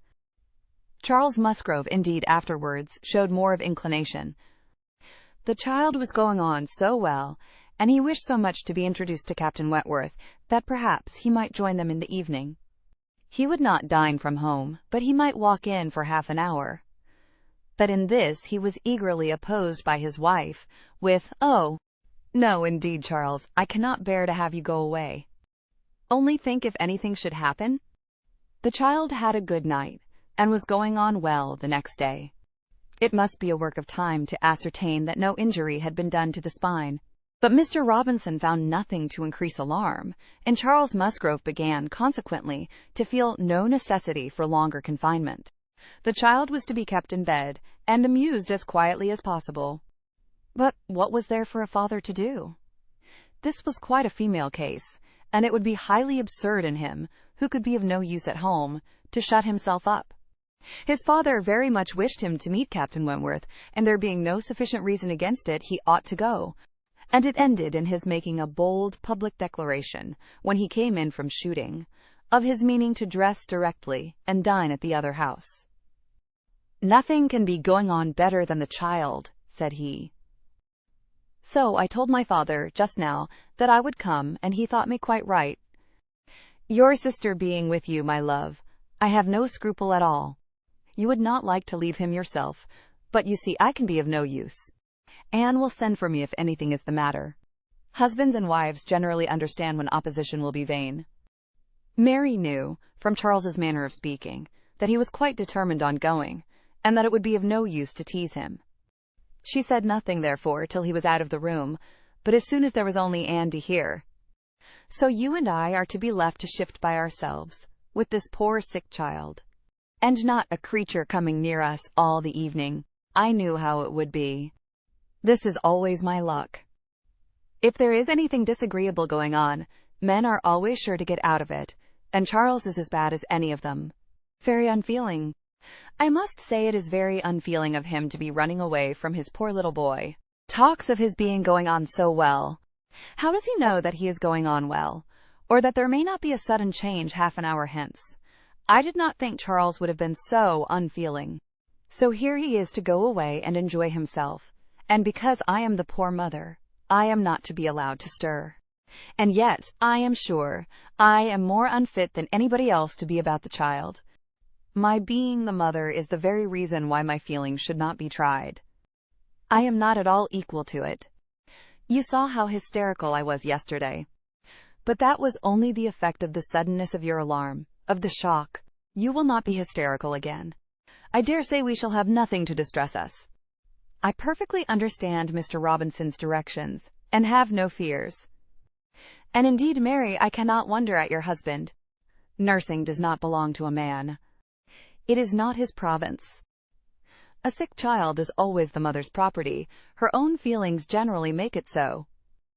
I hope I am as fond of my child as any mother, but I do not know that I am of any more use in the sick room than Charles, for I cannot be always scolding and teasing the poor child when it is ill. And you saw, this morning, that if I told him to keep quiet, he was sure to begin kicking about. I have not nerves for the sort of thing. But, could you be comfortable yourself, to be spending the whole evening away from the poor boy? Yes. You see his papa can, and why should not I? Jemima is so careful, and she could send us word every hour how he was. I really think Charles might as well have told his father we would all come. I am not more alarmed about little Charles now than he is. I was dreadfully alarmed yesterday, but the case is very different today. Well, if you do not think it too late to give notice for yourself, suppose you were to go, as well as your husband. Leave little Charles to my care. Mr. and Mrs. Musgrove cannot think it wrong while I remain with him. Are you serious? Cried Mary, her eyes brightening. Dear me! That's a very good thought, very good indeed. To be sure, I may just as well go as not, for I am of no use at home, am I? And it only harasses me. You, who have not a mother's feelings, are a great deal the properest person. You can make little Charles do anything. He always minds you at a word.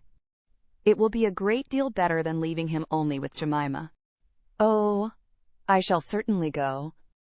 I am sure I ought, if I can, quite as much as Charles, for they want me excessively to be acquainted with Captain Wentworth, and I know you do not mind being left alone. An excellent thought of yours, indeed, Anne. I will go and tell Charles, and get ready directly. You can send for us, you know, at a moment's notice, if anything is the matter. But I dare say there will be nothing to alarm you. I should not go, you may be sure, if I did not feel quite at ease about my dear child. The next moment she was tapping at her husband's dressing-room door, and as Anne followed her upstairs, she was in time for the whole conversation, which began with Mary's saying, in a tone of great exultation, I mean to go with you, Charles, for I am of no more use at home than you are. If I were to shut myself up forever with the child, I should not be able to persuade him to do anything he did not like. Anne will stay. Anne undertakes to stay at home and take care of him. It is Anne's own proposal, and so I shall go with you, which will be a great deal better, for I have not dined at the other house since Tuesday. This is very kind of Anne, was her husband's answer, and I should be very glad to have you go. But it seems rather hard that she should be left at home by herself, to nurse our sick child.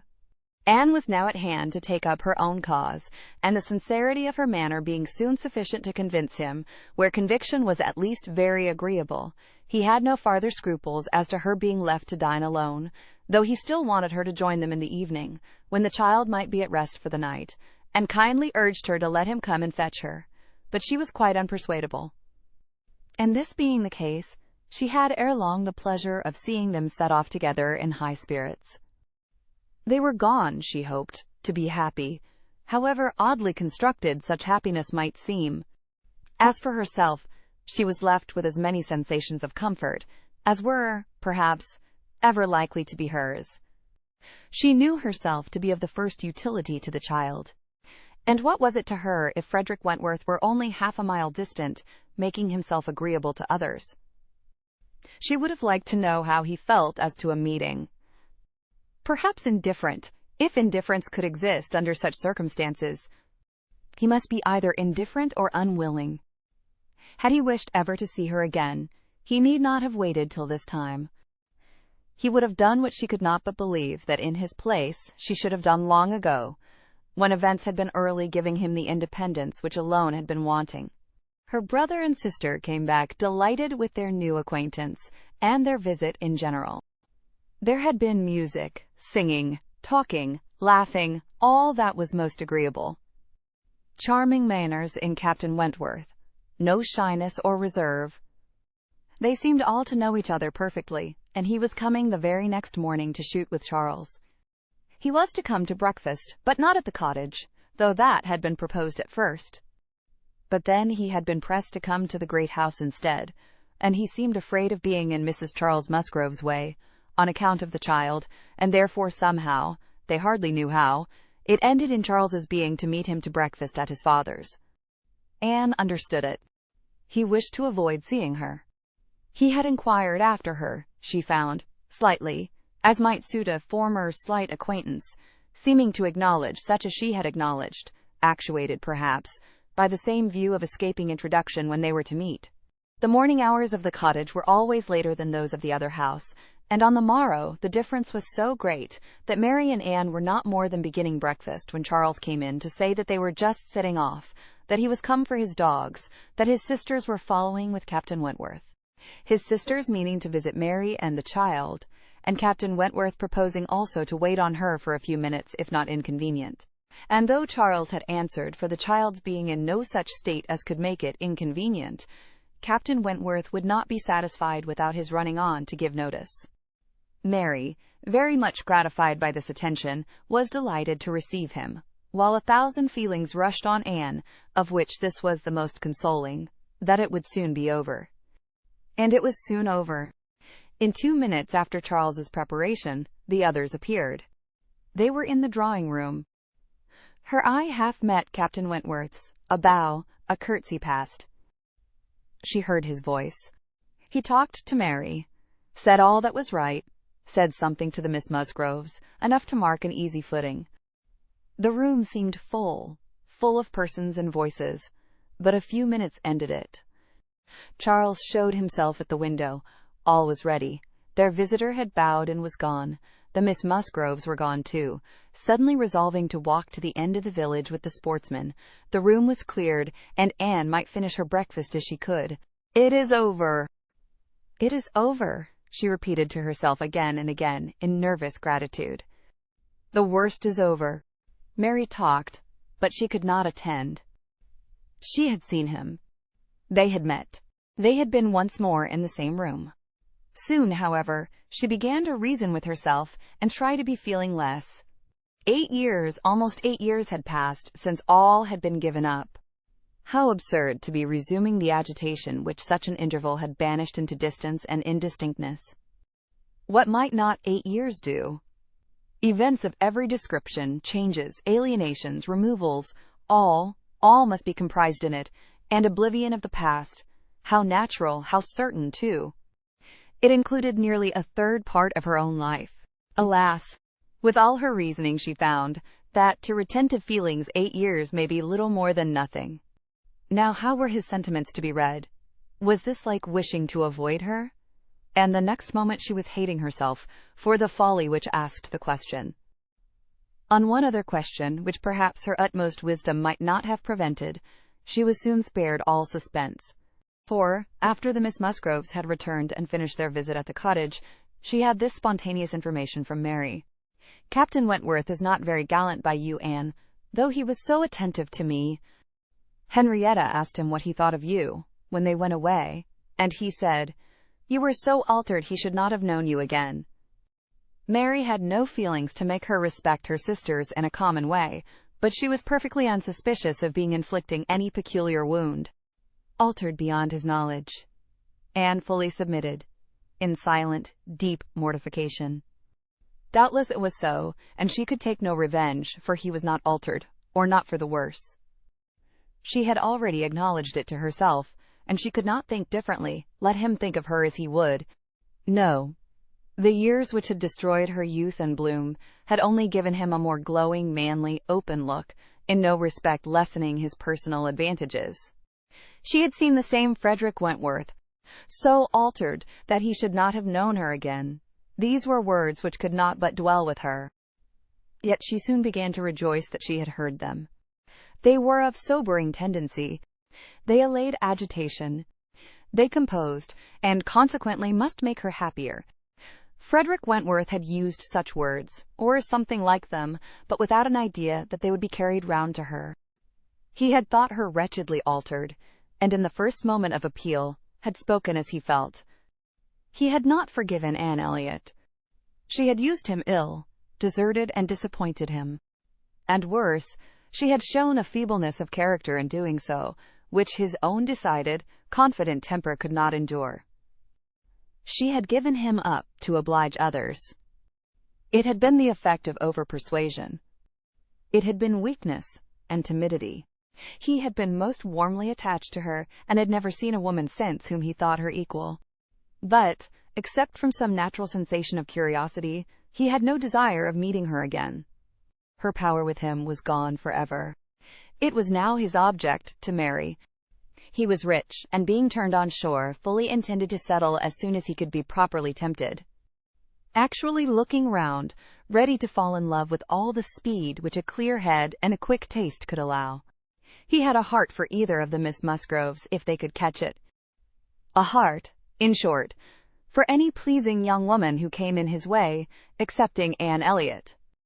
This was his only secret exception, when he said to his sister, in answer to her suppositions, "Yes, here I am, Sophia, quite ready to make a foolish match. Anybody between 15 and 30 may have me for asking.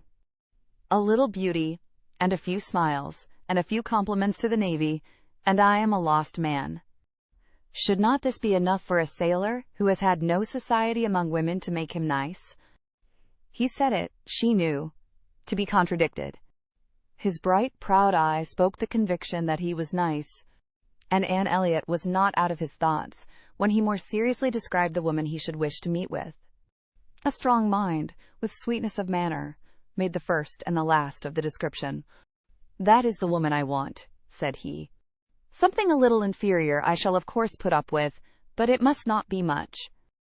If I am a fool, I shall be a fool indeed, for I have thought on the subject more than most men." Chapter 8. From this time, Captain Wentworth and Anne Elliot were repeatedly in the same circle. They were soon dining in company together at Mr. Musgrove's, for the little boy's state could no longer supply his aunt with a pretence for absenting herself. And this was but the beginning of other dinings and other meetings. Whether former feelings were to be renewed must be brought to the proof. Former times must undoubtedly be brought to the recollection of each. They could not but be reverted to. The year of their engagement could not but be named by him, in the little narratives or descriptions which conversation called forth. His profession qualified him, his disposition lead him, to talk. And that was in the year 6. That happened before I went to sea in the year 6. occurred in the course of the first evening they spent together, and though his voice did not falter, and though she had no reason to suppose his eye wandering towards her while he spoke, Anne felt the utter impossibility from her knowledge of his mind that he could be unvisited by remembrance any more than herself. There must be the same immediate association of thought, though she was very far from conceiving it to be of equal pain. They had no conversation together, no intercourse but what the commonest civility required. Once so much to each other, now nothing. There had been a time when of all the large party now filling the drawing-room at Uppercross, they would have found it most difficult to cease to speak to one another. With the exception, perhaps, of Admiral and Mrs. Croft, who seemed particularly attached and happy, and could allow no other exceptions even among the married couples. There could have been no two hearts so open, no tastes so similar, no feelings so in unison, no countenances so beloved. Now they were as strangers. Nay, worse than strangers, for they could never become acquainted. It was a perpetual estrangement. When he talked, she heard the same voice, and discerned the same mind. There was a very general ignorance of all naval matters throughout the party, and he was very much questioned, and especially by the two Miss Musgroves, who seemed hardly to have any eyes but for him, as to the manner of living on board, daily regulations, food, hours, and sea, and their surprise at his accounts, at learning the degree of accommodation and arrangement which was practicable, drew from him some pleasant ridicule, which reminded Anne of the early days when she too had been ignorant, and she too had been accused of supposing sailors to be living on board without anything to eat, or any cook to dress it if there were, or any servant to wait, or any knife and fork to use. From thus listening and thinking, she was roused by a whisper of Mrs. Musgrove's, who, overcome by fond regrets, could not help saying, "Ah, Miss Anne, if it had pleased heaven to spare my poor son, I dare say he would have been just such another by this time." Anne suppressed a smile, and listened kindly, while Mrs. Musgrove relieved her heart a little more, and for a few minutes, therefore, could not keep pace with the conversation of the others. When she could let her attention take its natural course again, she found the Miss Musgroves just fetching the Navy List, their own Navy List, the first that had ever been at Uppercross, and sitting down together to pore over it, with the professed view of finding out the ships that Captain Wentworth had commanded.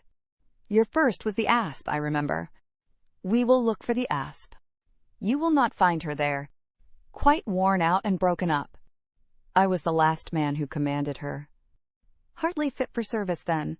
"Reported fit for home service for a year or two, and so I was sent off to the West Indies." The girls looked all amazement. "The Admiralty," he continued, "entertain themselves now and then with sending a few hundred men to sea in a ship not fit to be employed. But they have a great many to provide for. And among the thousands that may just as well go to the bottom as not, it is impossible for them to distinguish the very set who may be least missed." "Phoo! Phoo!" cried the Admiral. "What stuff these young fellows talk! Never was a better sloop than the Asp in her day. For an old-built sloop, you would not see her equal. Lucky fellow to get her. He knows there must have been 20 better men than himself applying for her at the same time. Lucky fellow to get anything so soon, with no more interest than his."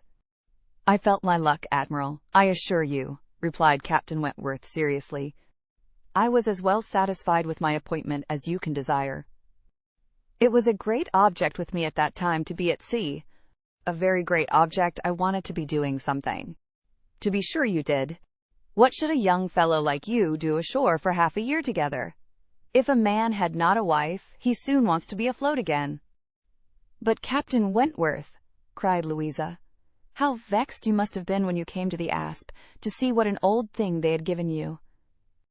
"I knew pretty well what she was before that day," said he, smiling. "I had no more discoveries to make than you would have as to the fashion and strength of any old pelisse, which you had seen lent about among half your acquaintance ever since you could remember, and which at last, on some very wet day, is lent to yourself. Ah, she was a dear old Asp to me. She did all that I wanted. I knew she would. I knew that we should either go to the bottom together, or that she would be the making of me. And I never had 2 days of foul weather all the time I was at sea in her. And after taking privateers enough to be very entertaining, I had the good luck in my passage home the next autumn to fall in with the very French frigate I wanted. I brought her into Plymouth. And here another instance of luck. We had not been 6 hours in the Sound when a gale came on, which lasted 4 days and nights, and which would have done for poor old Aspen half the time. Our touch with the great nation not having much improved our condition. 24 hours later, and I should only have been a gallant Captain Wentworth in a small paragraph at one corner of the newspapers. And being lost in only a sloop, nobody would have thought about me. Anne's shudderings were to herself alone. But the Miss Musgroves could be as open as they were sincere in their exclamations of pity and horror. "And so then, I suppose," said Mrs. Musgrove in a low voice, as if thinking aloud, "so then he went away to the Laconia, and there he met with our poor boy.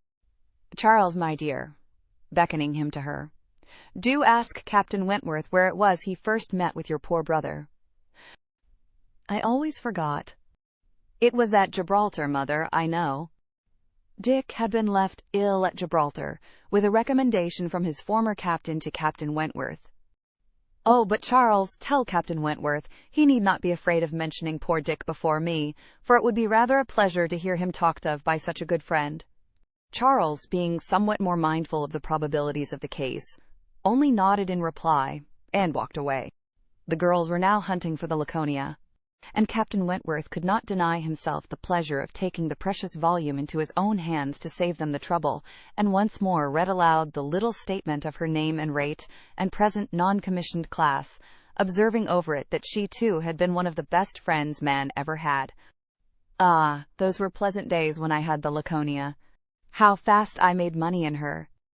A friend of mine and I had such a lovely cruise together, off the Western Islands. Poor Harville, sister, you know how much he wanted money. Worse than myself. He had a wife. Excellent fellow. I shall never forget his happiness. He felt it all, so much for her sake. I wished for him again the next summer, when I had still the same luck in the Mediterranean. "And I am sure, sir," said Mrs. Musgrove, "it was a lucky day for us, when you were put captain into that ship. We shall never forget what you did."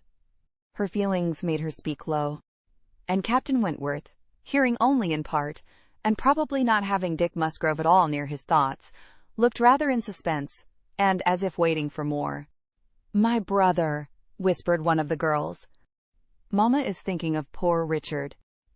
"Poor dear fellow," continued Mrs. Musgrove. "He was grown so steady and such an excellent correspondent while he was under your care. Ah, it would have been a happy thing if he had never left you. I assure you, Captain Wentworth, we are very sorry he ever left you." There was a momentary expression in Captain Wentworth's face at this speech, a certain glance of his bright eye, and curl of his handsome mouth, which convinced Anne that instead of sharing in Mrs. Musgrove's kind wishes as to her son, he had probably been at some pains to get rid of him. But it was too transient an indulgence of self-amusement to be detected by any who understood him less than herself.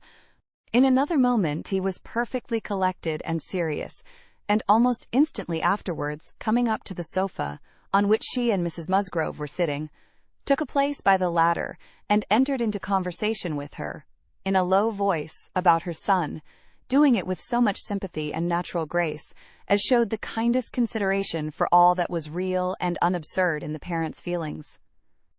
They were actually on the same sofa, for Mrs. Musgrove had most readily made room for him. They were divided only by Mrs. Musgrove. It was no insignificant barrier, indeed. Mrs. Musgrove was of a comfortable, substantial size, infinitely more fitted by nature to express good cheer and good humor than tenderness and sentiment.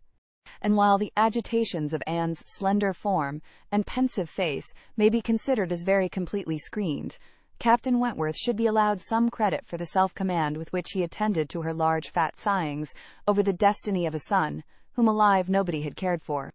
Personal sighs and mental sorrow have certainly no necessary proportions.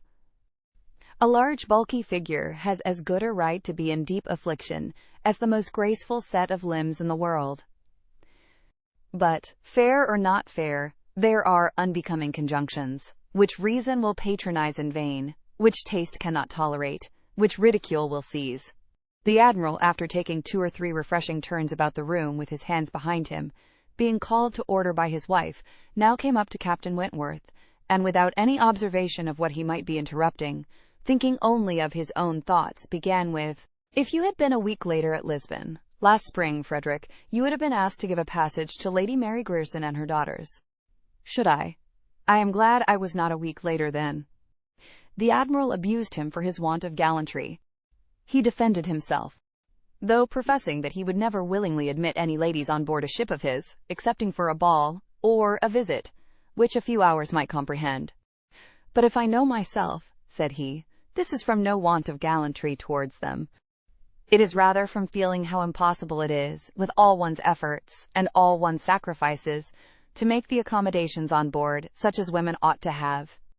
There can be no want of gallantry, Admiral, in rating the claims of women to every personal comfort high, and this is what I do. I hate to hear of women on board, or to see them on board, and no ship under my command shall ever convey a family of ladies anywhere, if I can help it." This brought his sister upon him. "Oh, Frederick, but I cannot believe it of you. All idle refinement. Women may be as comfortable on board as in the best house in England. I believe I have lived as much on board as most women, and I know nothing superior to the accommodations of a man of war. I declare I have not a comfort or an indulgence about me, even at XXIII, with a kind bow to Anne, beyond what I always had in most of the ships I have lived in, and they have been 5 altogether." "Nothing to the purpose," replied her brother. "You were living with your husband, and were the only woman on board. But you, yourself, brought Mrs. Harville, her sister, her cousin, and 3 children, round from Portsmouth to Plymouth. Where was this superfine, extraordinary sort of gallantry of yours then?" "All merged in my friendship, Sophia. I would assist any brother officer's wife that I could, and I would bring anything of Harville's from the world's end, if he wanted it. But do not imagine that I did not feel it an evil in itself.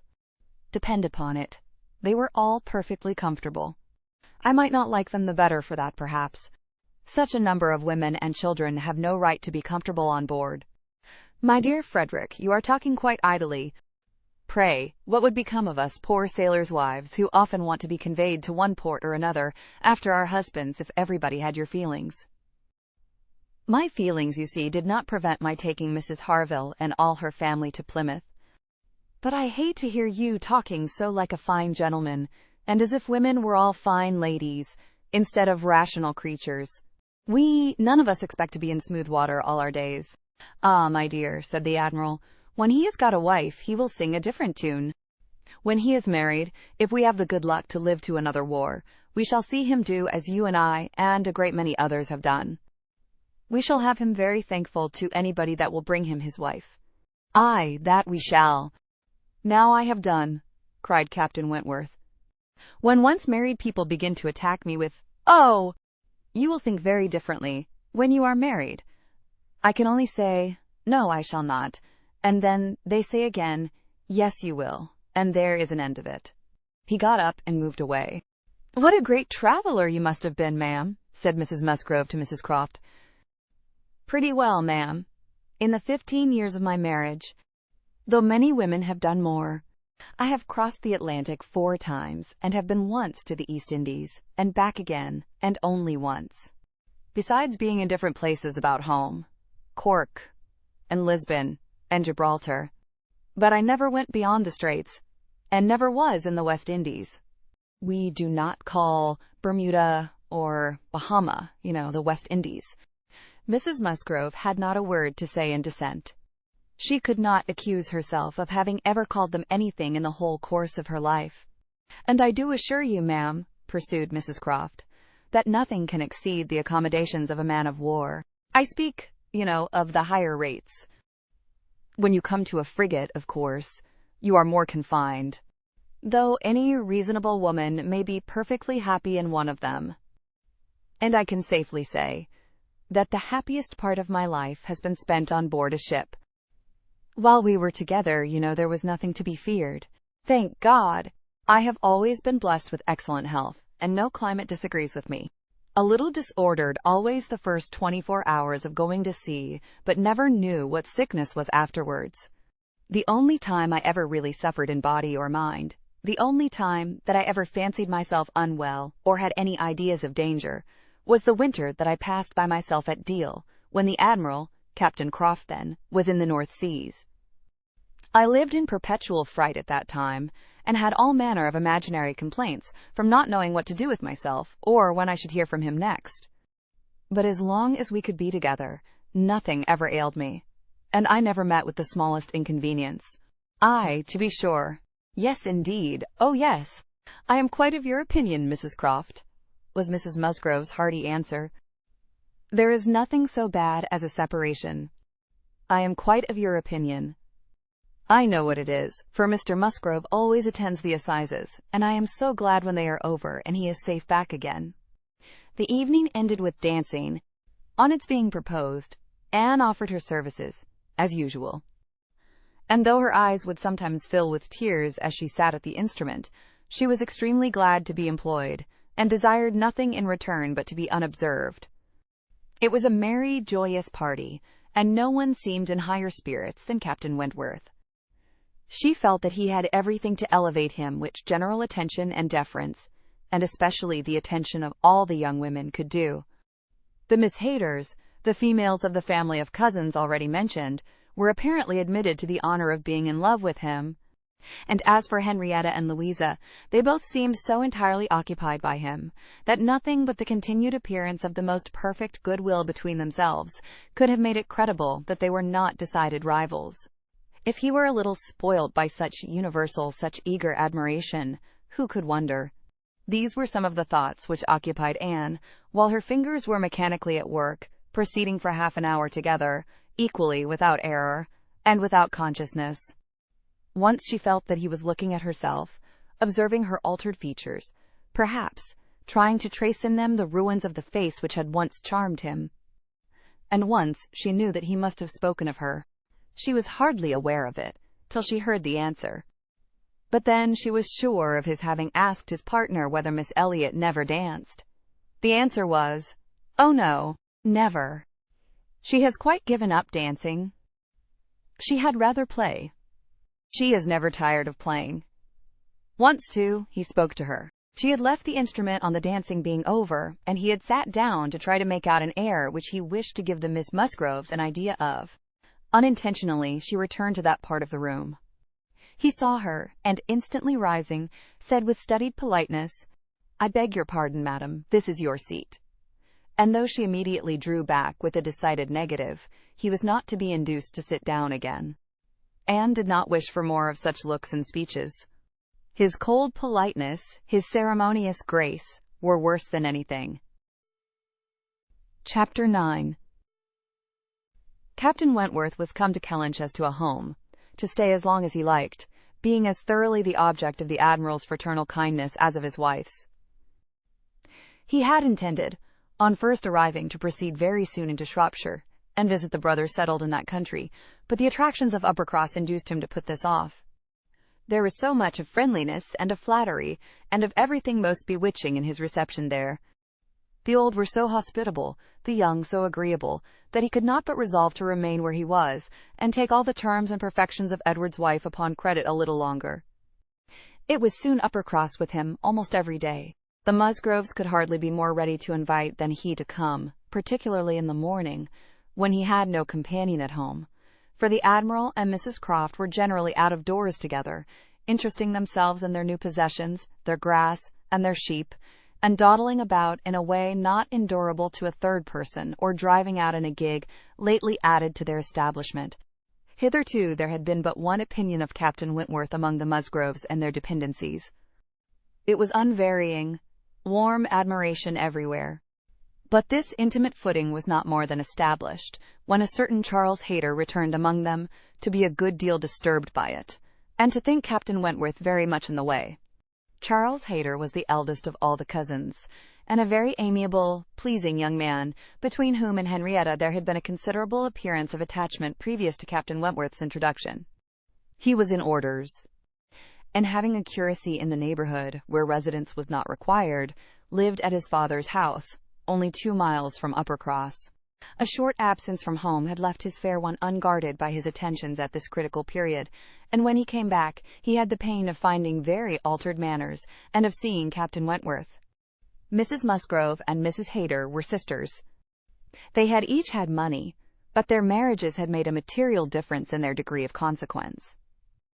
Mr. Hayter had some property of his own, but it was insignificant compared with Mr. Musgrove's. And while the Musgroves were in the first class of society in the country, the young Hayters would, from their parents' inferior, retired, and unpolished way of living, and their own defective education, have been hardly in any class at all, but for their connection with Uppercross, this eldest son of course excepted, who had chosen to be a scholar and a gentleman, and who was very superior in cultivation and manners to all the rest. The two families had always been on excellent terms, there being no pride on one side, and no envy on the other, and only such a consciousness of superiority in the Miss Musgroves as made them pleased to improve their cousins. Charles's attentions to Henrietta had been observed by her father and mother without any disapprobation. It would not be a great match for her. But if Henrietta liked him, and Henrietta did seem to like him, Henrietta fully thought so herself before Captain Wentworth came. But from that time, cousin Charles had been very much forgotten.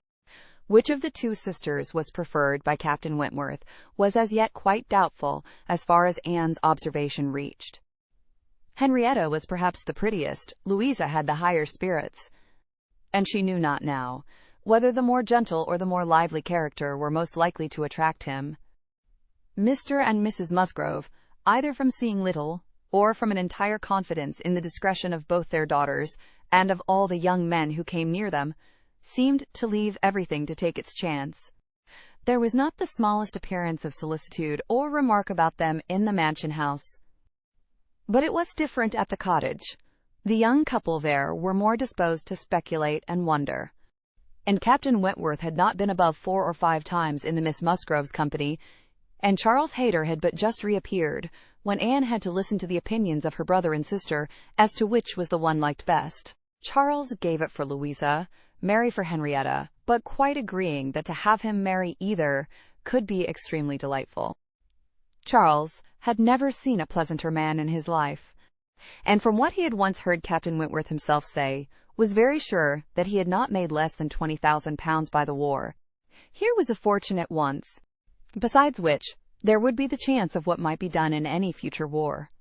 And he was sure Captain Wentworth was as likely a man to distinguish himself as any officer in the Navy. Oh, it would be a capital match for either of his sisters. Upon my word it would, replied Mary. Dear me, if he should rise to any very great honours, if he should ever be made a baronet. Lady Wentworth sounds very well. That would be a noble thing indeed, for Henrietta. She would take place of me then, and Henrietta would not dislike that. Sir Frederick and Lady Wentworth. It would be but a new creation, however, and I never think much of your new creations. It suited Mary best to think Henrietta the one preferred on the very account of Charles Hayter, whose pretensions she wished to see put an end to. She looked down very decidedly upon the Hayters, and thought it would be quite a misfortune to have the existing connection between the families renewed. Very sad for herself and her children. You know, said she, I cannot think him at all a fit match for Henrietta. And considering the alliances which the Musgroves have made, she has no right to throw herself away. I do not think any young woman has a right to make a choice that may be disagreeable and inconvenient to the principal part of her family, and be giving bad connections to those who have not been used to them. And, pray, who is Charles Hayter? Nothing but a country curate. A most improper match for Miss Musgrove of Uppercross. Her husband, however, would not agree with her here. For besides having a regard for his cousin, Charles Hayter was an eldest son, and he saw things as an eldest son himself. Now you are talking nonsense, Mary, was therefore his answer. It would not be a great match for Henrietta, but Charles has a very fair chance through the Spicers of getting something from the bishop in the course of a year or two. And you will please to remember that he is the eldest son. Whenever my uncle dies, he steps into very pretty property. The estate at Winthrop is not less than 250 acres, besides the farm near Taunton, which is some of the best land in the country. I grant you that any of them but Charles would be a very shocking match for Henrietta, and indeed it could not be. He is the only one that could be possible. But he is a very good-natured, good sort of a fellow, and whenever Winthrop comes into his hands, he will make a different sort of place of it and live in a very different sort of way. And with that property, he will never be a contemptible man. Good freehold property. No, no. Henrietta might do worse than marry Charles Hayter. And if she has him, and Louisa can get Captain Wentworth, I shall be very well satisfied. Charles may say what he pleases, cried Mary to Anne as soon as he was out of the room. But it would be shocking to have Henrietta marry Charles Hayter. A very bad thing for her, and still worse for me. And therefore it is very much to be wished that Captain Wentworth may soon put him quite out of her head, and I have very little doubt that he has. She took hardly any notice of Charles Hayter yesterday. I wish you had been there to see her behavior. And as to Captain Wentworth's liking Louisa as well as Henrietta, it is nonsense to say so. For he certainly does like Henrietta a great deal the best. But Charles is so positive. I wish you had been with us yesterday, for then you might have decided between us. And I am sure you would have thought as I did, unless you had been determined to give it against me. A dinner at Mr. Musgrove's had been the occasion when all these things should have been seen by Anne. But she had stayed at home, under the mixed plea of a headache of her own, and some return of indisposition in little Charles. She had thought only of avoiding Captain Wentworth, but an escape from being appealed to as umpire was now added to the advantages of a quiet evening. As to Captain Wentworth's views, she deemed it of more consequence that he should know his own mind early enough not to be endangering the happiness of either sister, or impeaching his own honor, than that he should prefer Henrietta to Louisa, or Louisa to Henrietta. Either of them would, in all probability, make him an affectionate, good-humored wife. With regard to Charles Hayter, she had delicacy which must be pained by any lightness of conduct in a well-meaning young woman, and a heart to sympathize in any of the sufferings it occasioned. But if Henrietta found herself mistaken in the nature of her feelings, the alteration could not be understood too soon. Charles Hayter had met with much to disquiet and mortify him in his cousin's behavior. She had too old a regard for him to be so wholly estranged, as might in 2 meetings extinguish every past hope, and leave him nothing to do but to keep away from Uppercross. But there was such a change as became very alarming, when such a man as Captain Wentworth was to be regarded as the probable cause. He had been absent only 2 Sundays, and when they parted, had left her interested, even to the height of his wishes, in his prospect of soon quitting his present curacy, and obtaining that of Uppercross instead. It had then seemed the object nearest her heart, that Dr. Shirley, the rector, who for more than 40 years had been zealously discharging all the duties of his office, but was now growing too infirm for many of them, should be quite fixed on engaging a curate, should make his curacy quite as good as he could afford, and should give Charles Hayter the promise of it. The advantage of his having to come only to Uppercross, instead of going 6 miles another way, of his having, in every respect, a better curacy, of his belonging to their dear Dr. Shirley, and of dear good Dr. Shirley's being relieved from the duty which he could no longer get through without most injurious fatigue, had been a great deal, even to Louisa, but had been almost everything to Henrietta. When he came back, alas! The zeal of the business was gone by. Louisa could not listen at all to his account of a conversation which he had just held with Dr. Shirley. She was at a window, looking out for Captain Wentworth, and even Henrietta had at best only a divided attention to give, and seemed to have forgotten all the former doubt and solicitude of the negotiation. "Well, I am very glad indeed, but I always thought you would have it. I always thought you sure. It did not appear to me that... In short, you know, Dr. Shirley must have a curate, and you had secured his promise." "Is he coming, Louisa?" One morning, very soon after the dinner at the Musgroves, at which Anne had not been present, Captain Wentworth walked into the drawing-room at the cottage, where were only herself and the little invalid Charles, who was lying on the sofa. The surprise of finding himself almost alone with Anne Elliot deprived his manners of their usual composure. He started, and could only say, "I thought the Miss Musgroves had been here. Mrs. Musgrove told me I should find them here," before he walked to the window to recollect himself and feel how he ought to behave. "They are upstairs with my sister. "They will be down in a few moments, I dare say," had been Anne's reply, in all the confusion that was natural. And if the child had not called her to come and do something for him, she would have been out of the room the next moment, and released Captain Wentworth as well as herself. He continued at the window, and after calmly and politely saying, "I hope the little boy is better," was silent. She was obliged to kneel down by the sofa and remain there to satisfy her patient. And thus they continued a few minutes, when, to her very great satisfaction, she heard some other person crossing the little vestibule. She hoped, on turning her head, to see the master of the house. But it proved to be one much less calculated for making matters easy.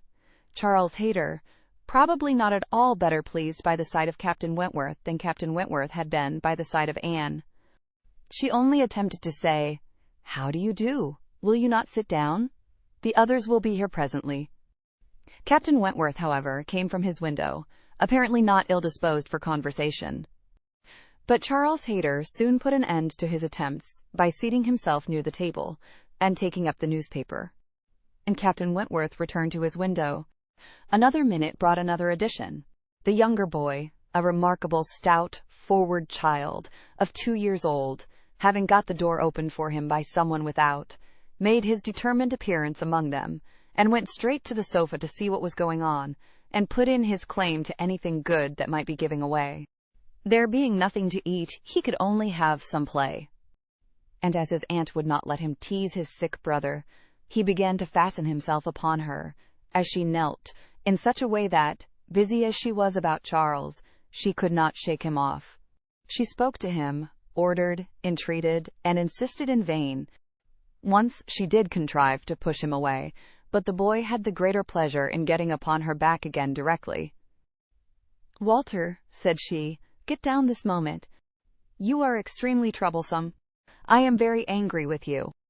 "Walter," cried Charles Hayter, "why do you not do as you are bid? Do not you hear your aunt speak? Come to me, Walter, come to Cousin Charles." But not a bit did Walter stir. In another moment, however, she found herself in the state of being released from him. Someone was taking him from her, though he had bent down her head so much that his little sturdy hands were unfastened from around her neck, and he was resolutely borne away, before she knew that Captain Wentworth had done it. Her sensations on the discovery made her perfectly speechless. She could not even thank him. She could only hang over little Charles with most disordered feelings. His kindness in stepping forward to her relief, the manner, the silence in which it had passed, the little particulars of the circumstance, with the conviction soon forced on her by the noise he was studiously making with the child, that he meant to avoid hearing her thanks, and rather sought to testify that her conversation was the last of his wants, produced such a confusion of varying but very painful agitation as she could not recover from, till enabled by the entrance of Mary and the Miss Musgroves to make over her little patient to their cares and leave the room. She could not stay. It might have been an opportunity of watching the loves and jealousies of the four. They were now all together. But she could stay for none of it. It was evident that Charles Hayter was not well inclined towards Captain Wentworth. She had a strong impression of his having said in a vexed tone of voice, after Captain Wentworth's interference, "You ought to have minded me, Walter. I told you not to tease your aunt," and could comprehend his regretting that Captain Wentworth should do what he ought to have done himself. But neither Charles Hayter's feelings, nor anybody's feelings, could interest her, till she had a little better arranged her own. She was ashamed of herself, quite ashamed of being so nervous, so overcome by such a trifle. But so it was, and it required a long application of solitude and reflection to recover her. Chapter 10. Other opportunities of making her observations could not fail to occur. Anne had soon been in company with all the four together, often enough to have an opinion, though too wise to acknowledge as much at home, where she knew it would have satisfied neither husband nor wife. For while she considered Louisa to be rather the favorite, she could not but think, as far as she might dare to judge from memory and experience, that Captain Wentworth was not in love with either. They were more in love with him. Yet there it was not love. It was a little fever of admiration. But it might, probably must, end in love with some.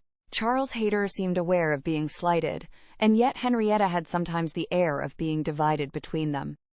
Anne longed for the power of representing to them all what they were about, and of pointing out some of the evils they were exposing themselves to. She did not attribute guile to any. It was the highest satisfaction to her to believe Captain Wentworth not in the least aware of the pain he was occasioning.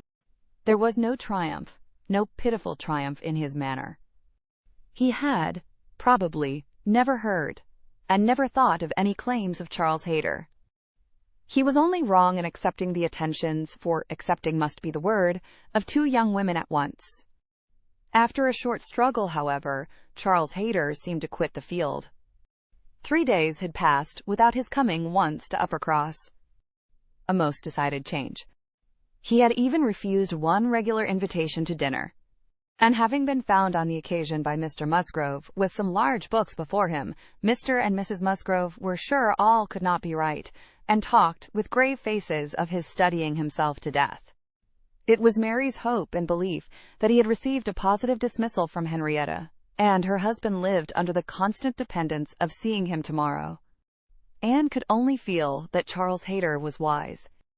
One morning about this time, Charles Musgrove and Captain Wentworth being gone a-shooting together, as the sisters in the cottage were sitting quietly at work, they were visited at the window by the sisters from the mansion house. It was a very fine November day, and the Miss Musgroves came through the little grounds, and stopped for no other purpose than to say that they were going to take a long walk, and therefore concluded Mary could not like to go with them. And when Mary immediately replied, with some jealousy at not being supposed a good walker, "Oh yes, I should like to join you very much. I am very fond of a long walk," Anne felt persuaded, by the looks of the two girls, that it was precisely what they did not wish, and admired again the sort of necessity which the family habit seemed to produce, of everything being to be communicated, and everything being to be done together, however undesired and inconvenient. She tried to dissuade Mary from going, but in vain. And that being the case, thought it best to accept the Miss Musgrove's much more cordial invitation to herself to go likewise, as she might be useful in turning back with her sister, and lessening the interference in any plan of their own. "I cannot imagine why they should suppose I should not like a long walk," said Mary, as she went upstairs. "Everybody is always supposing that I am not a good walker, and yet they would not have been pleased if we had refused to join them. When people come in this manner on purpose to ask us, how can one say no?" Just as they were setting off, the gentlemen returned. They had taken out a young dog, who had spoilt their sport, and sent them back early. Their time and strength and spirits were, therefore, exactly ready for this walk, and they entered into it with pleasure. Could Anne have foreseen such a junction, she would have stayed at home. But, from some feelings of interest and curiosity, she fancied now that it was too late to retract, and the whole 6 set forward together in the direction chosen by the Miss Musgroves, who evidently considered the walk as under their guidance. Anne's object was, not to be in the way of anybody, and where the narrow paths across the fields made many separations necessary, to keep with her brother and sister.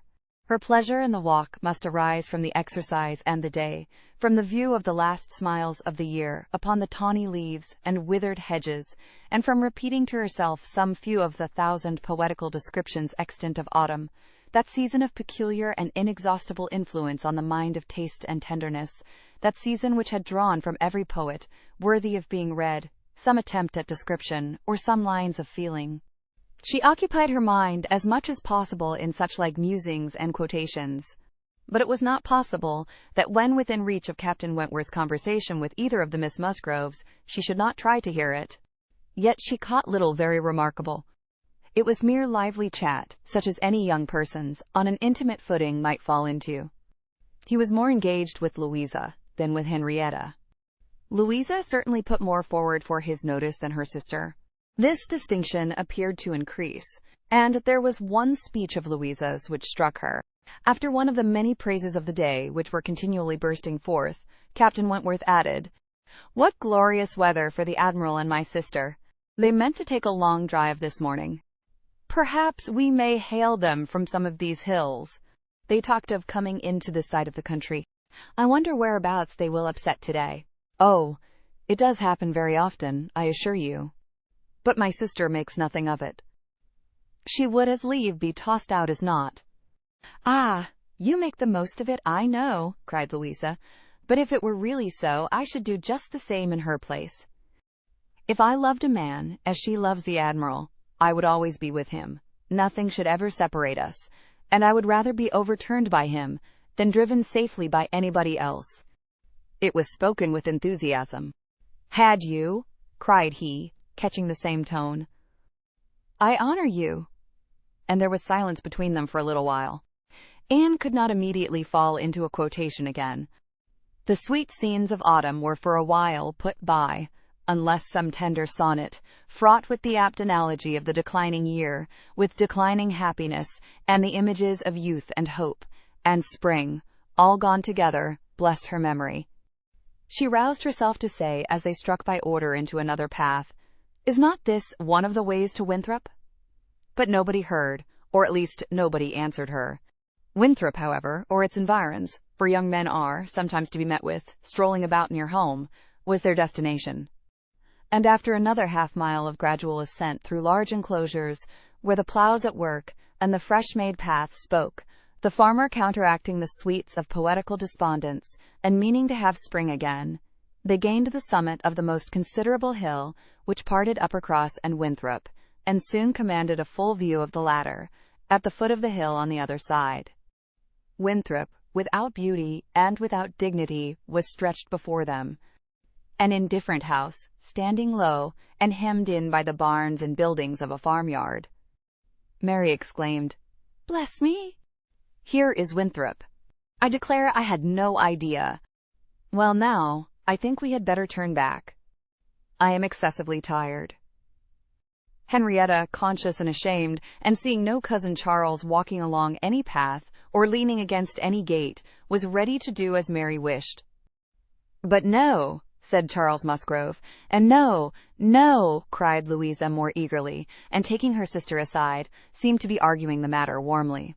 Charles, in the meanwhile, was very decidedly declaring his resolution of calling on his aunt, now that he was so near, and very evidently, though more fearfully, trying to induce his wife to go too.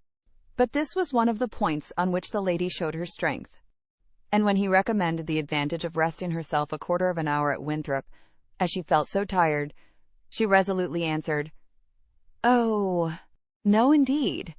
Walking up that hill again would do her more harm than any sitting down could do her good.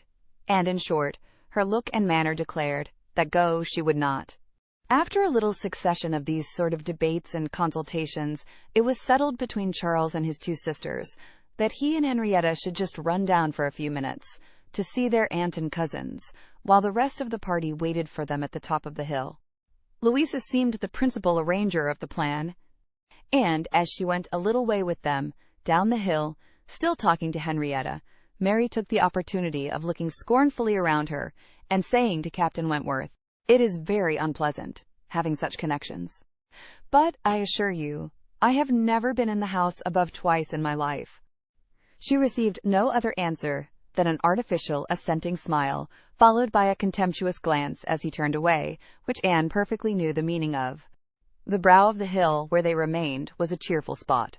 Louisa returned, and Mary, finding a comfortable seat for herself on the step of a stile, was very well satisfied so long as the others all stood about her.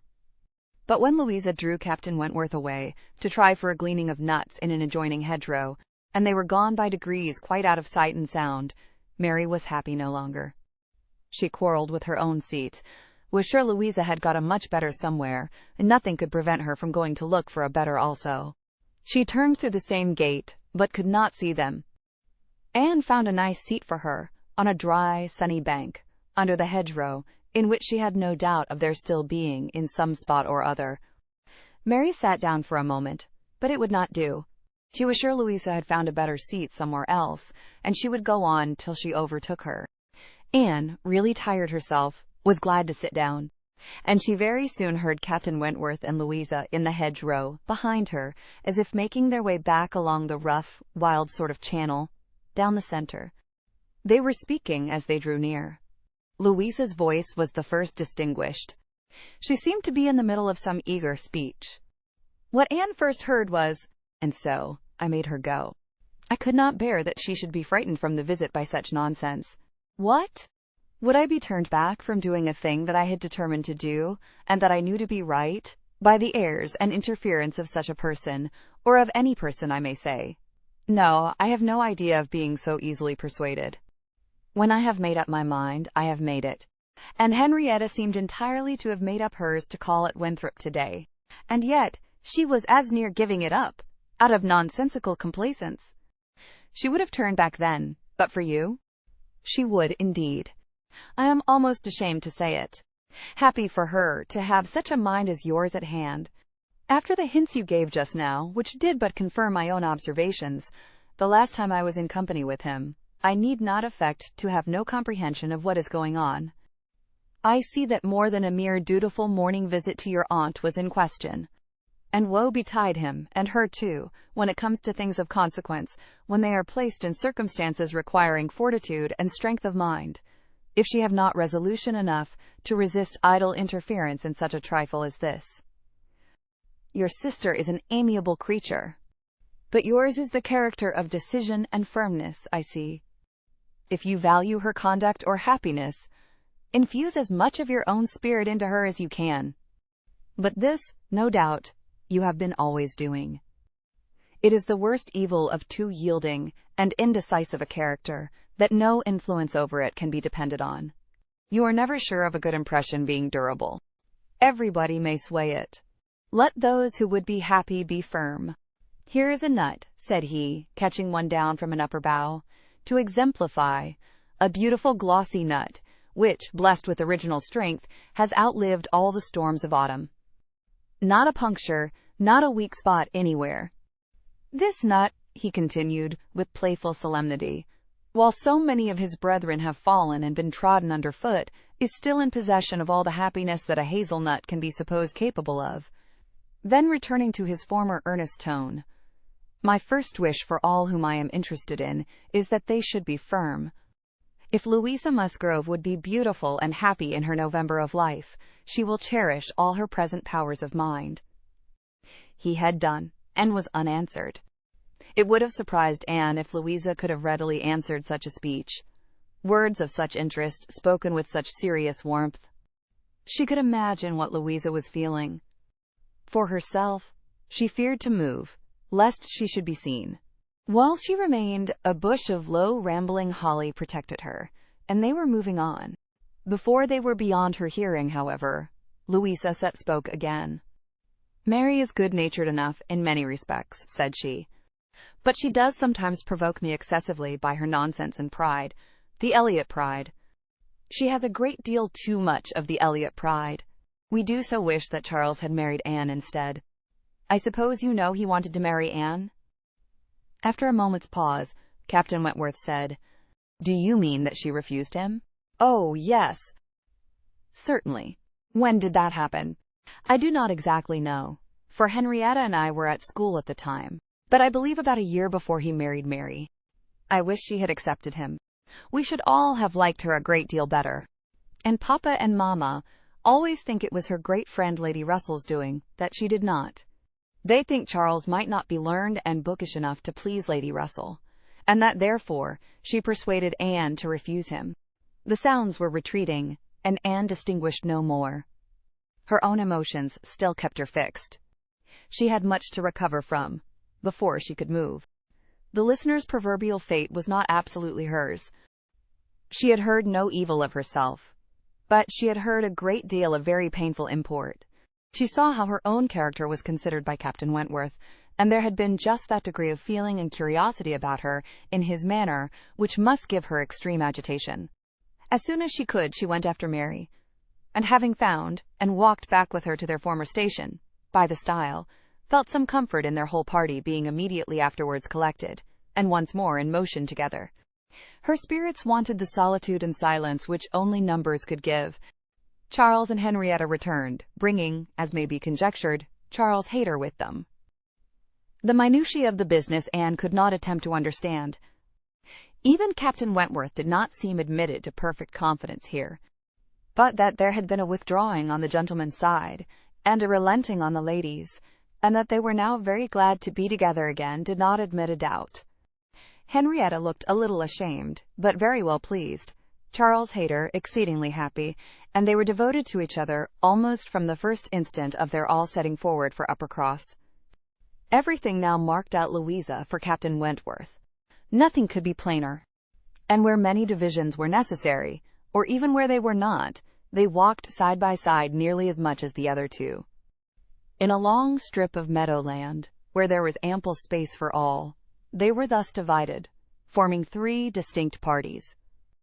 And to that party of the 3 which boasted least animation and least complaisance, Anne necessarily belonged.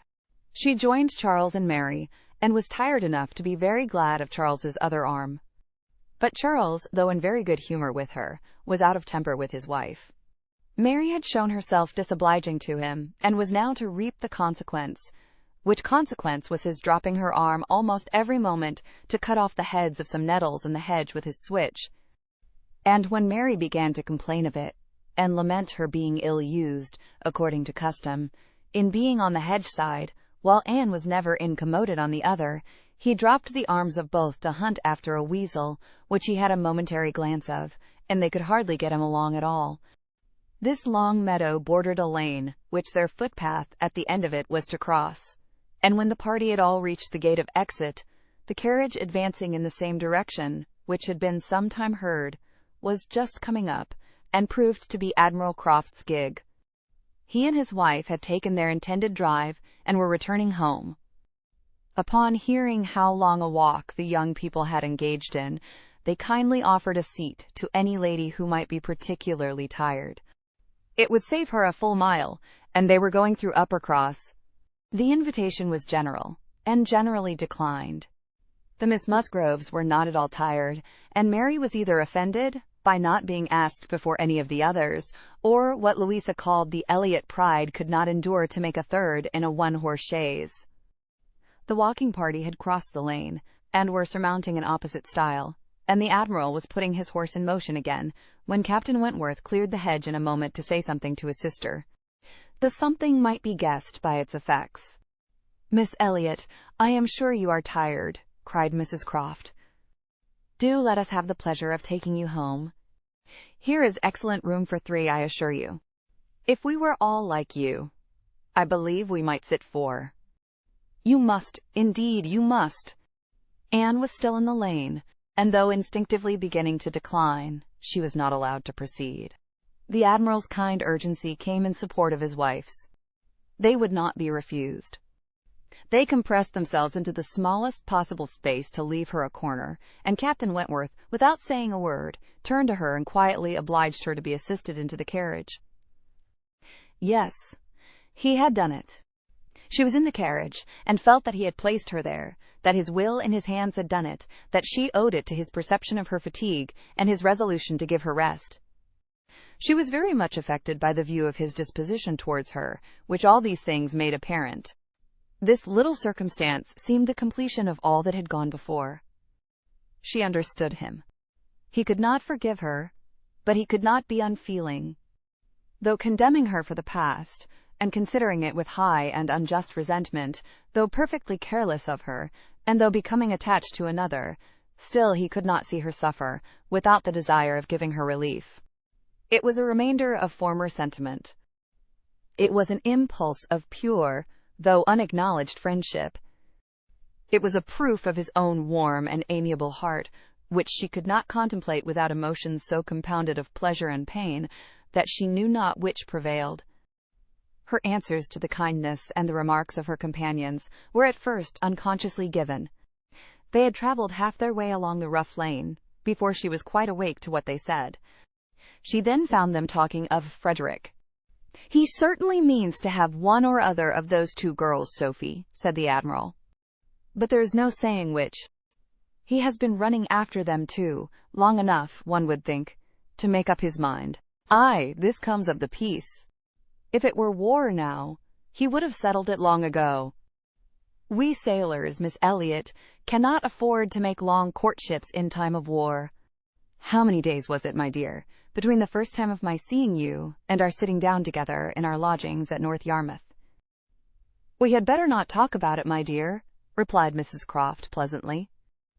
"For if Miss Elliot were to hear how soon we came to an understanding, she would never be persuaded that we could be happy together. I had known you by character, however, long before. Well, and I had heard of you as a very pretty girl, and what were we to wait for besides? I do not like having such things so long in hand. I wish Frederick would spread a little more canvas, and bring us home one of these young ladies to Kellynch. Then there would always be company for them. And very nice young ladies they both are. I hardly know one from the other." "Very good-humoured, unaffected girls indeed," said Mrs. Croft, in a tone of calmer praise, such as made Anne suspect that her keener powers might not consider either of them as quite worthy of her brother. "And a very respectable family. One could not be connected with better people. My dear Admiral, that post. We shall certainly take that post." But by coolly giving the reins a better direction herself, they happily passed the danger. And by once afterwards judiciously putting out her hand, they neither fell into a rut nor ran foul of a dung cart. And Anne, with some amusement at their style of driving, which she imagined no bad representation of the general guidance of their affairs, found herself safely deposited by them at the cottage. Chapter 11. The time now approached for Lady Russell's return. The day was even fixed, and Anne, being engaged to join her as soon as she was resettled, was looking forward to an early removal to Kellynch, and beginning to think how her own comfort was likely to be affected by it. It would place her in the same village with Captain Wentworth, within half a mile of him. They would have to frequent the same church, and there must be intercourse between the two families. This was against her, but on the other hand he spent so much of his time at Uppercross, that in removing thence she might be considered rather as leaving him behind than as going towards him.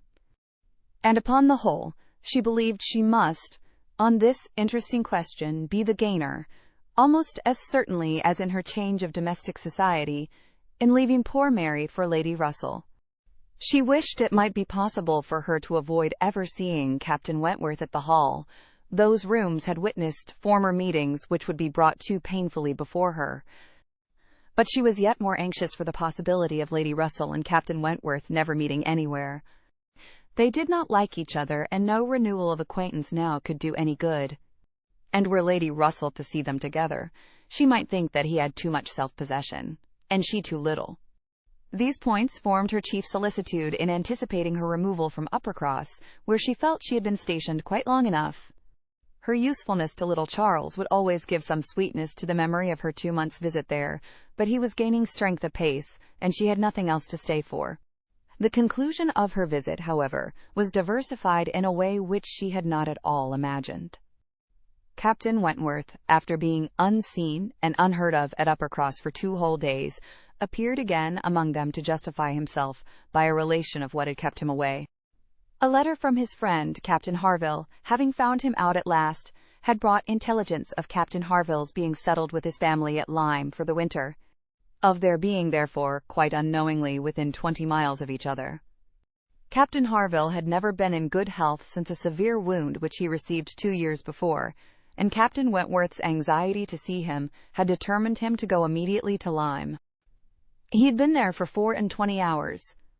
His acquittal was complete, his friendship warmly honored, a lively interest excited for his friend, and his description of the fine country about Lyme so feelingly attended to by the party, that an earnest desire to see Lyme themselves and a project for going thither was the consequence.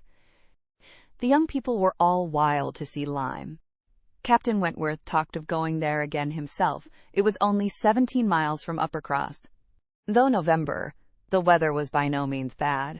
And in short, Louisa, who was the most eager of the eager, having formed the resolution to go, and besides the pleasure of doing as she liked, being now armed with the idea of merit in maintaining her own way, bore down all the wishes of her father and mother for putting it off till summer. And to Lyme they were to go. Charles, Mary, Anne, Henrietta, Louisa, and Captain Wentworth. The first heedless scheme had been to go in the morning and return at night. But to this Mr. Musgrove, for the sake of his horses, would not consent. And when it came to be rationally considered, a day in the middle of November would not leave much time for seeing a new place, after deducting 7 hours, as the nature of the country required, for going and returning. They were, consequently, to stay the night there, and not to be expected back till the next day's dinner. This was felt to be a considerable amendment, and though they all met at the great house at rather an early breakfast hour, and set off very punctually, it was so much past noon before the 2 carriages, Mr. Musgrove's coach containing the 4 ladies, and Charles's curricle in which he drove Captain Wentworth, were descending the long hill into Lyme, and entering upon the still steeper street of the town itself, that it was very evident they would not have more than time for looking about them before the light and warmth of the day were gone. After securing accommodations and ordering a dinner at one of the inns, the next thing to be done was unquestionably to walk directly down to the sea. They were come too late in the year for any amusement or variety which Lyme, as a public place, might offer. The rooms were shut up, the lodgers almost all gone, scarcely any family but of the residents left.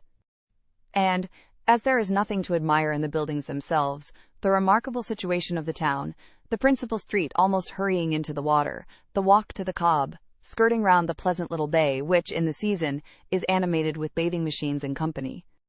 The Cobb itself, its old wonders and new improvements, with the very beautiful line of cliffs stretching out to the east of the town, are what the stranger's eye will seek. And a very strange stranger it must be, who does not see charms in the immediate environs of Lyme, to make him wish to know it better.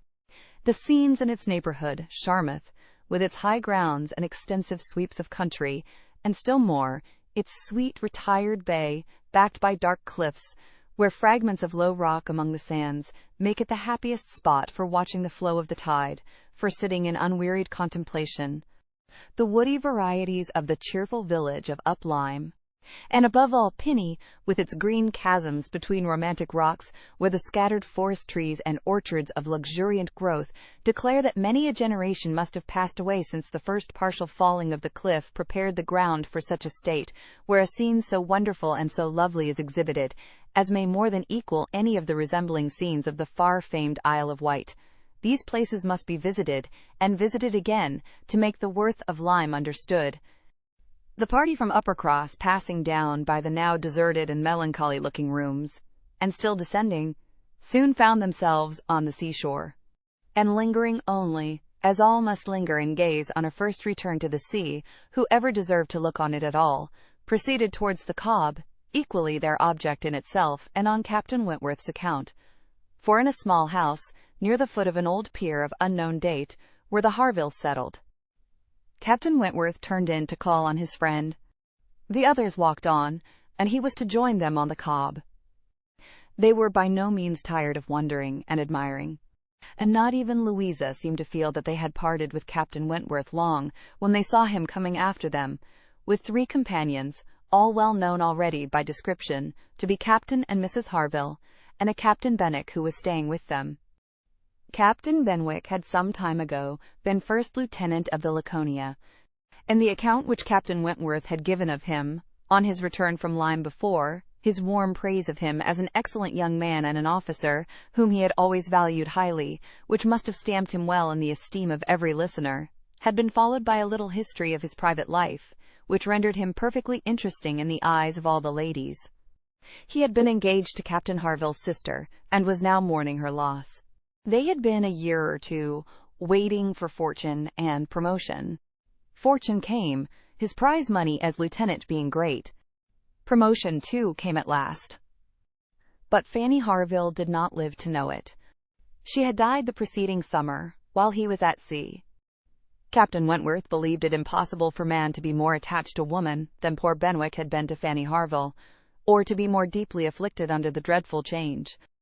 He considered his disposition as of the sort which must suffer heavily, uniting very strong feelings with quiet, serious, and retiring manners, and a decided taste for reading and sedentary pursuits. To finish the interest of the story, the friendship between him and the Harvilles seemed, if possible, augmented by the event which closed all their views of alliance, and Captain Benwick was now living with them entirely. Captain Harville had taken his present house for half a year. His taste and his health and his fortune, all directing him to a residence inexpensive and by the sea, and the grandeur of the country, and the retirement of Lyme in the winter, appeared exactly adapted to Captain Benwick's state of mind. The sympathy and goodwill excited towards Captain Benwick was very great. "And yet," said Anne to herself, as they now moved forward to meet the party, "he has not, perhaps, a more sorrowing heart than I have. I cannot believe his prospects so blighted forever. He is younger than I am, younger in feeling, if not in fact, younger as a man. He will rally again, and be happy with another." They all met, and were introduced. Captain Harville was a tall, dark man, with a sensible, benevolent countenance. A little lame, and from strong features and want of health, looking much older than Captain Wentworth. Captain Benwick looked and was the youngest of the three, and, compared with either of them, a little man. He had a pleasing face and a melancholy air, just as he ought to have, and drew back from conversation. Captain Harville, though not equaling Captain Wentworth in manners, was a perfect gentleman, unaffected, warm, and obliging. Mrs. Harville, a degree less polished than her husband, seemed, however, to have the same good feelings. And nothing could be more pleasant than their desire of considering the whole party as friends of their own, because the friends of Captain Wentworth, or more kindly hospitable than their entreaties, for their all promising to dine with them. The dinner, already ordered at the inn, was at last, though unwillingly, accepted as a excuse. But they seemed almost hurt that Captain Wentworth should have brought any such party to Lyme, without considering it as a thing of course that they should dine with them. There was so much attachment to Captain Wentworth in all this, and such a bewitching charm in a degree of hospitality so uncommon, so unlike the usual style of give-and-take invitations, and dinners of formality and display, that Anne felt her spirits not likely to be benefited by an increasing acquaintance among his brother officers. "These would have been all my friends," was her thought, and she had to struggle against a great tendency to lowness. On quitting the Cobb, they all went indoors with their new friends, and found room so small as none but those who invite from the heart could think capable of accommodating so many. Anne had a moment's astonishment on the subject herself, but it was soon lost in the pleasanter feelings which sprang from the sight of all the ingenious contrivances and nice arrangements of Captain Harville to turn the actual space to the best account, to supply the deficiencies of lodging-house furniture, and defend the windows and doors against the winter storms to be expected. The varieties in the fitting up of the rooms, where the common necessaries provided by the owner, in the common indifferent plight, were contrasted with some few articles of a rare species of wood, excellently worked up, and with something curious and valuable from all the distant countries Captain Harville had visited, were more than amusing to Anne. Connected as it all was with his profession, the fruit of its labors, the effect of its influence on his habits, the picture of repose and domestic happiness it presented, made it to her a something more or less than gratification. Captain Harville was no reader, but he had contrived excellent accommodations, and fashioned very pretty shelves for a tolerable collection of well-bound volumes, the property of Captain Benwick. His lameness prevented him from taking much exercise, but a mind of usefulness and ingenuity seemed to furnish him with constant employment within. He drew, he varnished, he carpentered, he glued. He made toys for the children. He fashioned new netting needles and pins with improvements, and if everything else was done, sat down to his large fishing net at one corner of the room. Anne thought she left great happiness behind her when they quitted the house, and Louisa, by whom she found herself walking, burst forth into raptures of admiration and delight on the character of the navy, their friendliness, their brotherliness, their openness, their uprightness, protesting that she was convinced of sailors having more worth and warmth than any other set of men in England, that they only knew how to live, and they only deserved to be respected and loved. They went back to dress and dine, and so well had the scheme answered already that nothing was found amiss.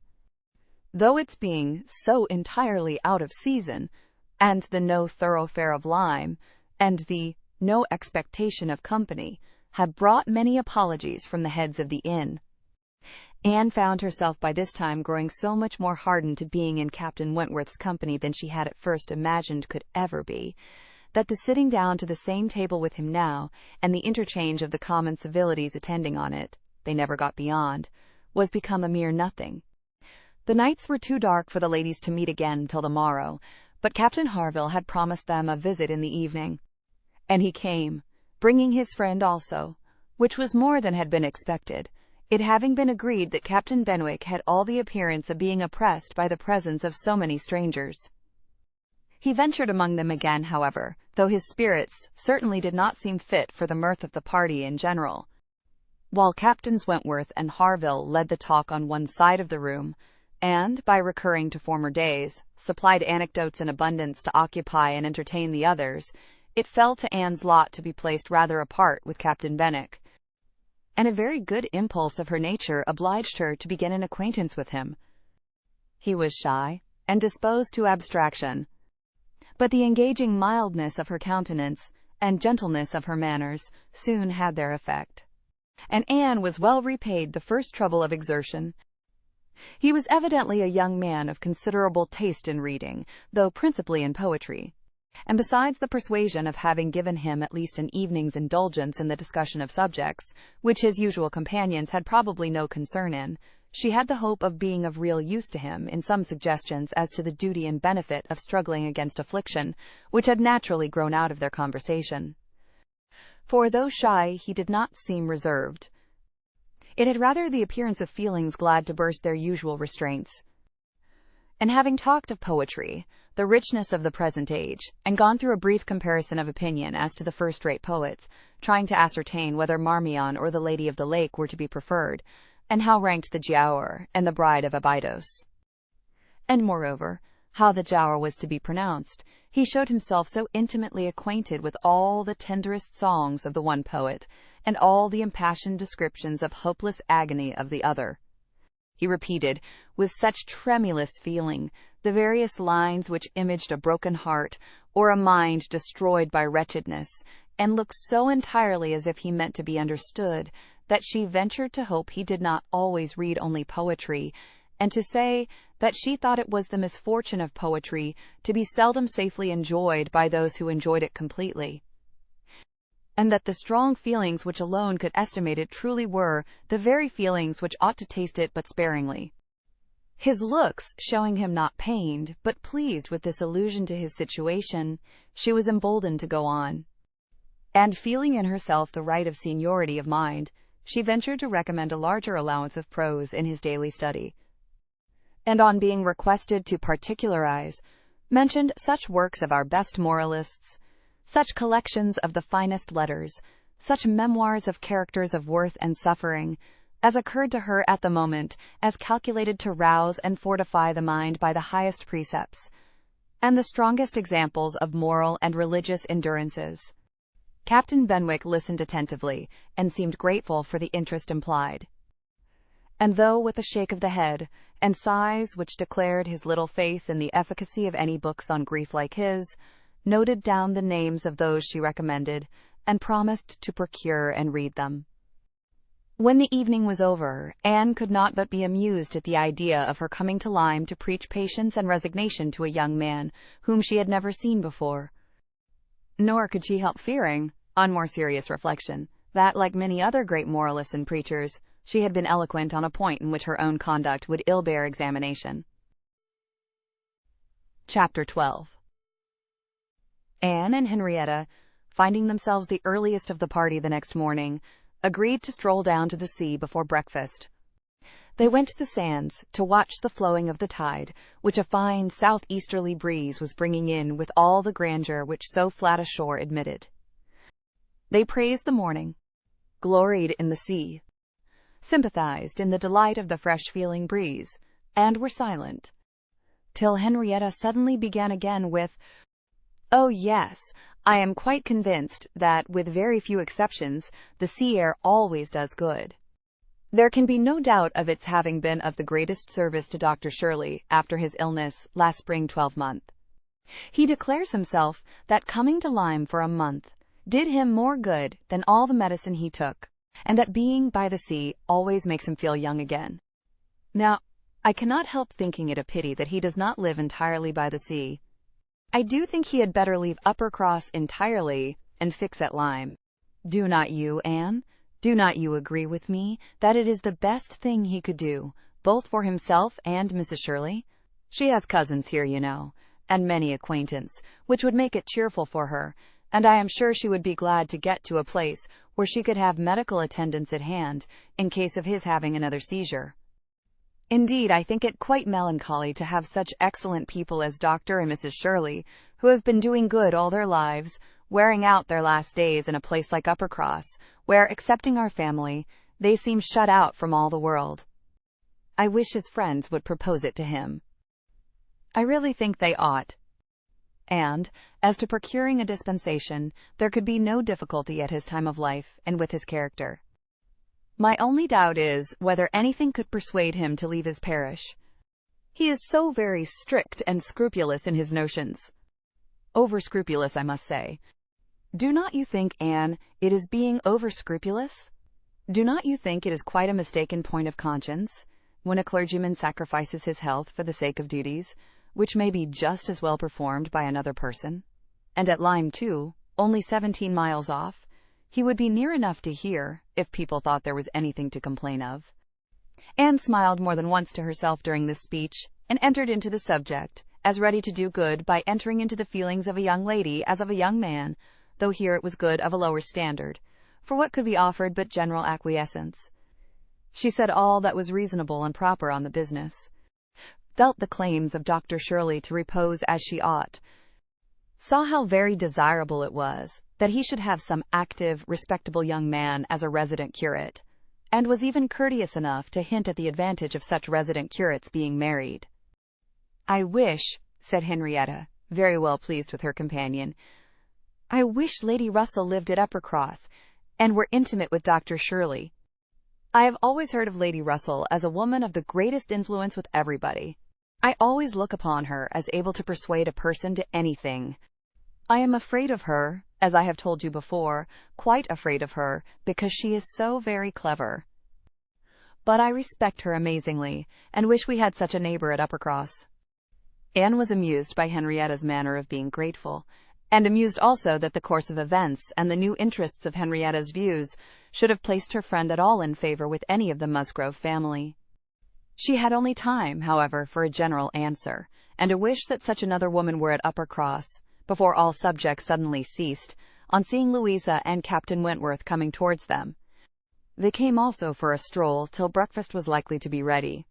But Louisa, recollecting immediately afterwards that she had something to procure at a shop, invited them all to go back with her into the town. They were all at her disposal. When they came to the steps leading upwards from the beach, a gentleman, at the same moment preparing to come down, politely drew back and stopped to give them way. They ascended and passed him, and as they passed, Anne's face caught his eye, and he looked at her with a degree of earnest admiration which she could not be insensible of. She was looking remarkably well, her very regular, very pretty features, having the bloom and freshness of youth restored by the fine wind which had been blowing on her complexion, and by the animation of eye which it had also produced. It was evident that the gentleman, completely a gentleman in manner, admired her exceedingly. Captain Wentworth looked round at her instantly, in a way which showed his noticing of it. He gave her a momentary glance, a glance of brightness which seemed to say, "That man is struck with you, and even I, at this moment, see something like Anne Elliot again." After attending Louisa through her business, and loitering about a little longer, they returned to the inn, and Anne, in passing afterwards quickly from her own chamber to their dining-room, had nearly run against the very same gentleman as he came out of an adjoining apartment. She had before conjectured him to be a stranger like themselves, and determined that a well-looking groom, who was strolling about near the two inns as they came back, should be his servant. Both master and man, being in mourning, assisted the idea. It was now proved that he belonged to the same inn as themselves, and this second meeting, short as it was, also proved again by the gentleman's looks that he thought hers very lovely, and by the readiness and propriety of his apologies that he was a man of exceedingly good manners. He seemed about 30, and though not handsome, had an agreeable person. Anne felt that she should like to know who he was. They had nearly done breakfast when the sound of a carriage, almost the first they had heard since entering Lyme, drew half the party to the window. It was a gentleman's carriage, a curricle, but only coming round from the stable-yard to the front door. Somebody must be going away. It was driven by a servant in mourning. The word curricle made Charles Musgrove jump up that he might compare it with his own. The servant in mourning roused Anne's curiosity, and the whole six were collected to look, by the time the owner of the curricle was to be seen issuing from the door amidst the bows and civilities of the household, and taking his seat to drive off. "Ah!" cried Captain Wentworth instantly, and with half a glance at Anne. "It is the very man we passed." The Miss Musgroves agreed to it, and having all kindly watched him as far up the hill as they could, they returned to the breakfast table. The waiter came into the room soon afterwards. "Pray," said Captain Wentworth immediately, "can you tell us the name of the gentleman who has just gone away?" "Yes, sir. A Mr. Elliot, a gentleman of large fortune, came in last night from Sidmouth. Dare say you heard the carriage, sir, while you were at dinner, and going on now for Crewkerne, in his way to Bath and London." Elliot! Many had looked on each other, and many had repeated the name, before all this had been got through, even by the smart rapidity of a waiter. "Bless me!" cried Mary. "It must be our cousin. It must be our Mr. Elliot. It must, indeed. Charles, Anne, must not it? In mourning, you see, just as our Mr. Elliot must be. How very extraordinary! In the very same inn with us. Anne, must not it be our Mr. Elliot, my father's next heir? Pray, sir," turning to the waiter, "did not you hear? Did not his servant say whether he belonged to the Kellynch family?" "No, ma'am, he did not mention no particular family, but he said his master was a very rich gentleman, and would be a baronet some day." "There! You see," cried Mary in an ecstasy, "just as I said, heir to Sir Walter Elliot. I was sure that would come out, if it was so. Depend upon it, that is a circumstance which his servants take care to publish, wherever he goes. But Anne, only conceive how extraordinary. I wish I had looked at him more. I wish we had been aware in time who it was, that he might have been introduced to us. What a pity that we should not have been introduced to each other. Do you think he had the Elliot countenance? I hardly looked at him. I was looking at the horses. But I think he had something of the Elliot countenance. I wonder the arms did not strike me." "Oh, the greatcoat was hanging over the panel, and hid the arms, so it did. Otherwise, I am sure, I should have observed them, and the livery too. If the servant had not been in mourning, one should have known him by the livery." "Putting all these very extraordinary circumstances together," said Captain Wentworth, "we must consider it to be the arrangement of Providence, that you should not be introduced to your cousin." When she could command Mary's attention, Anne quietly tried to convince her that their father and Mr. Elliot had not, for many years, been on such terms as to make the power of attempting an introduction at all desirable.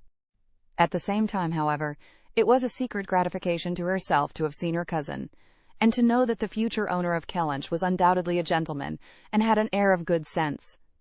She would not, upon any account, mention her having met with him the second time. Luckily, Mary did not much attend to their having passed close by him in their earlier walk, but she would have felt quite ill-used by Anne's having actually run against him in the passage, and received his very polite excuses, while she had never been near him at all. No, that cousinly little interview must remain a perfect secret. "Of course," said Mary, "you will mention our seeing Mr. Elliot the next time you write to Bath." "I think my father certainly ought to hear of it. Do mention all about him." Anne avoided a direct reply, but it was just the circumstance which she considered as not merely unnecessary to be communicated, but as what ought to be suppressed.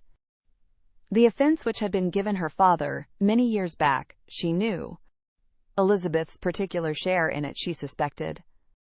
And that Mr. Elliot's idea always produced irritation in both was beyond a doubt. Mary never wrote to Bath herself. All the toil of keeping up a slow and unsatisfactory correspondence with Elizabeth fell on Anne. Breakfast had not been long over when they were joined by Captain and Mrs. Harville and Captain Benwick, with whom they had appointed to take their last walk about Lyme. They ought to be setting off for Uppercross by 1, and in the meanwhile were to be all together and out of doors as long as they could. Anne found Captain Benwick getting near her, as soon as they were all fairly in the street. Their conversation the preceding evening did not disincline him to seek her again, and they walked together some time, talking as before of Mr. Scott and Lord Byron, and still as unable as before, and as unable as any other two readers, to think exactly alike of the merits of either, till something occasioned an almost general change amongst their party, and instead of Captain Benwick, she had Captain Harville by her side. "Miss Elliot," said he, speaking rather low, "you have done a good deed in making that poor fellow talk so much. I wish he could have such company oftener. It is bad for him, I know, to be shut up as he is. But what can we do? We cannot part." "No," said Anne, "that I can easily believe to be impossible. But in time, perhaps. We know what time does in every case of affliction, and you must remember, Captain Harville, that your friend may yet be called a young mourner. Only last summer, I understand." "Aye, true enough," with a deep sigh. "Only June. And not known to him, perhaps, so soon. Not till the first week of August, when he came home from the Cape, just made into the Grappler. I was at Plymouth, dreading to hear of him. He sent in letters, but the Grappler was under orders for Portsmouth. There the news must follow him, but who was to tell it? Not I. I would as soon have been run up to the yardarm. Nobody could do it but that good fellow," pointing to Captain Wentworth. The Laconia had come into Plymouth the week before. No danger of her being sent to sea again. He stood his chance for the rest. Rode up for leave of absence, but without waiting the return, travelled night and day till he got to Portsmouth, rode off to the Grappler that instant, and never left the poor fellow for a week. That's what he did, and nobody else could have saved poor James. You may think, Miss Elliot, whether he is dear to us." Anne did think on the question with perfect decision, and said as much in reply as her own feeling could accomplish, or as his seemed able to bear, for he was too much affected to renew the subject, and when he spoke again, it was of something totally different. Mrs. Harville's giving it as her opinion that her husband would have quite walking enough by the time he reached home, determined the direction of all the party in what was to be their last walk. They would accompany them to their door, and then return and set off themselves. By all their calculations, there was just time for this. But as they drew near the Cobb, there was such a general wish to walk along it once more, all were so inclined, and Louisa soon grew so determined that the difference of a quarter of an hour, it was found, would be no difference at all. So with all the kind leave-taking, and all the kind interchange of invitations and promises which may be imagined, they parted from Captain and Mrs. Harville at their own door, and still accompanied by Captain Benwick, who seemed to cling to them to the last, proceeded to make the proper adieus to the Cobb. Anne found Captain Benwick again, drawing near her. Lord Byron's dark blue seas could not fail of being brought forward by their present view, and she gladly gave him all her attention as long as attention was possible. It was soon drawn, perforce another way. There was too much wind to make the high part of the new Cobb pleasant for the ladies, and they agreed to get down the steps to the lower, and all were contented to pass quietly and carefully down the steep flight, excepting Louisa. She must be jumped down them by Captain Wentworth. In all their walks, he had had to jump her from the stiles. The sensation was delightful to her. The hardness of the pavement for her feet made him less willing upon the present occasion. He did it, however. She was safely down, and instantly, to show her enjoyment, ran up the steps to be jumped down again. He advised her against it, thought the jar too great. But no, he reasoned and talked in vain. She smiled and said, "I am determined I will." He put out his hands. She was too precipitate. By half a second, she fell on the pavement on the lower Cobb, and was taken up lifeless. There was no wound, no blood, no visible bruise. But her eyes were closed. She breathed not. Her face was like death. The horror of the moment to all who stood around. Captain Wentworth, who had caught her up, knelt with her in his arms, looking on her with a face as pallid as her own, in an agony of silence. "She is dead! She is dead!" screamed Mary, catching hold of her husband, and contributing with his own horror to make him immovable. And in another moment, Henrietta, sinking under the conviction, lost her senses too, and would have fallen on the steps, but for Captain Benwick and Anne, who caught and supported her between them. "Is there no one to help me?" were the first words which burst from Captain Wentworth, in a tone of despair, and as if all his own strength were gone. Go to him, cried Anne. "For heaven's sake, go to him. I can support her myself. Leave me and go to him. Rub her hands, rub her temples. Here are salts. Take them, take them." Captain Benwick obeyed, and Charles at the same moment disengaging himself from his wife. They were both with him, and Louisa was raised up and supported more firmly between them, and everything was done that Anne had prompted, but in vain. While Captain Wentworth, staggering against the wall for his support, exclaimed in the bitterest agony, "Oh, God! Her father and mother!" "A surgeon," said Anne. He caught the word. It seemed to rouse him at once, and saying only, "True, true, a surgeon this instant," was darting away, when Anne eagerly suggested, "Captain Benwick. Would not it be better for Captain Benwick? He knows where a surgeon is to be found." Everyone capable of thinking felt the advantage of the idea, and in a moment, it was all done in rapid moments, Captain Benwick had resigned the poor corpse-like figure entirely to the brothers' care, and was off for the town with the utmost rapidity. As to the wretched party left behind, it could scarcely be said which of the three, who were completely rational, was suffering most, Captain Wentworth, Anne, or Charles, who, really a very affectionate brother, hung over Louisa with sobs of grief, and could only turn his eyes from one sister to see the other in a state as insensible, or to witness the hysterical agitations of his wife, calling on him for help which he could not give. Anne, attending with all the strength and zeal and thought which instinct supplied to Henrietta, still tried, at intervals, to suggest comfort to the others, tried to quiet Mary, to animate Charles, to assuage the feelings of Captain Wentworth. Both seemed to look to her for directions. "Anne! Anne!" cried Charles. "What is to be done next? What in heaven's name is to be done next?" Captain Wentworth's eyes were also turned towards her. Had not she better be carried to the inn? "Yes, I am sure. Carry her gently to the inn." "Yes, yes, to the inn," repeated Captain Wentworth, comparatively collected and eager to be doing something. "I will carry her myself. Musgrove, take care of the others." By this time, the report of the accident had spread among the workmen and boatmen about the Cobb, and many were collected near them, to be useful if wanted, at any rate, to enjoy the sight of a dead young lady, nay, 2 dead young ladies, for it proved twice as fine as the first report. To some of the best-looking of these good people Henrietta was consigned, for, though partially revived, she was quite helpless. And in this manner, Anne walking by her side, and Charles attending to his wife, they set forward, treading back with feelings unutterable, the ground, which so lately, so very lately, and so light of heart, they had passed along. They were not off the Cobb before the Harvilles met them. Captain Benwick had been seen flying by their house, with a countenance which showed something to be wrong, and they had set off immediately, informed and directed as they passed, towards the spot. Shocked as Captain Harville was, he brought senses and nerves that could be instantly useful, and a look between him and his wife decided what was to be done.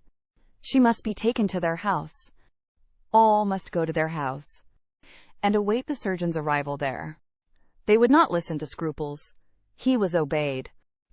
They were all beneath his roof, and while Louisa, under Mrs. Harville's direction, was conveyed upstairs and given possession of her own bed, assistance, cordials, restoratives were supplied by her husband to all who needed them.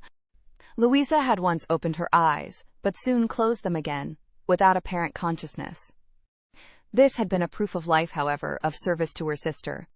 And Henrietta, though perfectly incapable of being in the same room with Louisa, was kept, by the agitation of hope and fear, from a return of her own insensibility. Mary, too, was growing calmer.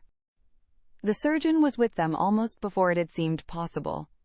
They were sick with horror while he examined, but he was not hopeless. The head had received a severe contusion, but he had seen greater injuries recovered from. He was by no means hopeless. He spoke cheerfully. That he did not regard it as a desperate case, that he did not say a few hours must end it, was at first felt, beyond the hope of most.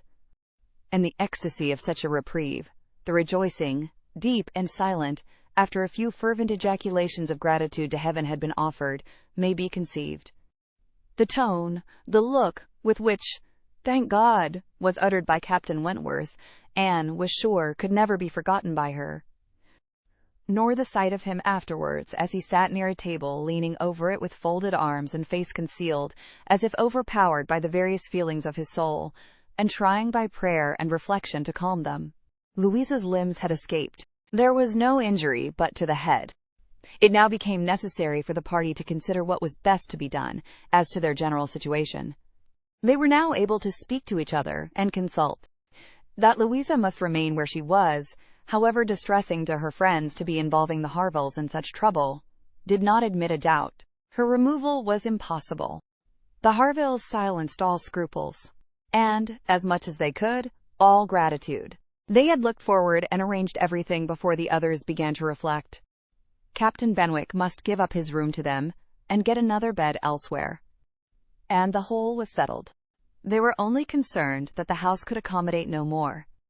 And yet perhaps by putting the children away in the maid's room or swinging a cot somewhere, they could hardly bear to think of not finding room for 2 or 3 besides, supposing they might wish to stay. Though, with regard to any attendance on Miss Musgrove, there need not be the least uneasiness in leaving her to Mrs. Harville's care entirely. Mrs. Harville was a very experienced nurse, and her nursery maid, who had lived with her long and gone about with her everywhere, was just such another. Between these two, she could want no possible attendance by day or night. And all this was said with a truth and sincerity of feeling irresistible. Charles, Henrietta, and Captain Wentworth were the 3 in consultation, and for a little while it was only an interchange of perplexity and terror. Uppercross, the necessity of someone's going to Uppercross, the news to be conveyed, how it could be broken to Mr. and Mrs. Musgrove, the lateness of the morning, an hour already gone since they ought to have been off, the impossibility of being in tolerable time. At first, they were capable of nothing more to the purpose than such exclamations. But, after a while, Captain Wentworth, exerting himself, said, "We must be decided, and without the loss of another minute. Every minute is valuable. Someone must resolve on being off for Uppercross instantly. Musgrove, either you or I must go." Charles agreed, but declared his resolution of not going away. He would be as little encumbrance as possible to Captain and Mrs. Harville, but as to leaving his sister in such a state, he neither ought nor would. So far it was decided, and Henrietta at first declared the same. She, however, was soon persuaded to think differently. The usefulness of her staying. She who had not been able to remain in Louisa's room, or to look at her, without sufferings which made her worse than helpless. She was forced to acknowledge that she could do no good, yet was still unwilling to be away, till, touched by the thought of her father and mother, she gave it up. She consented. She was anxious to be at home. The plan had reached this point, when Anne, coming quietly down from Louisa's room, could not but hear what followed, for the parlor door was open.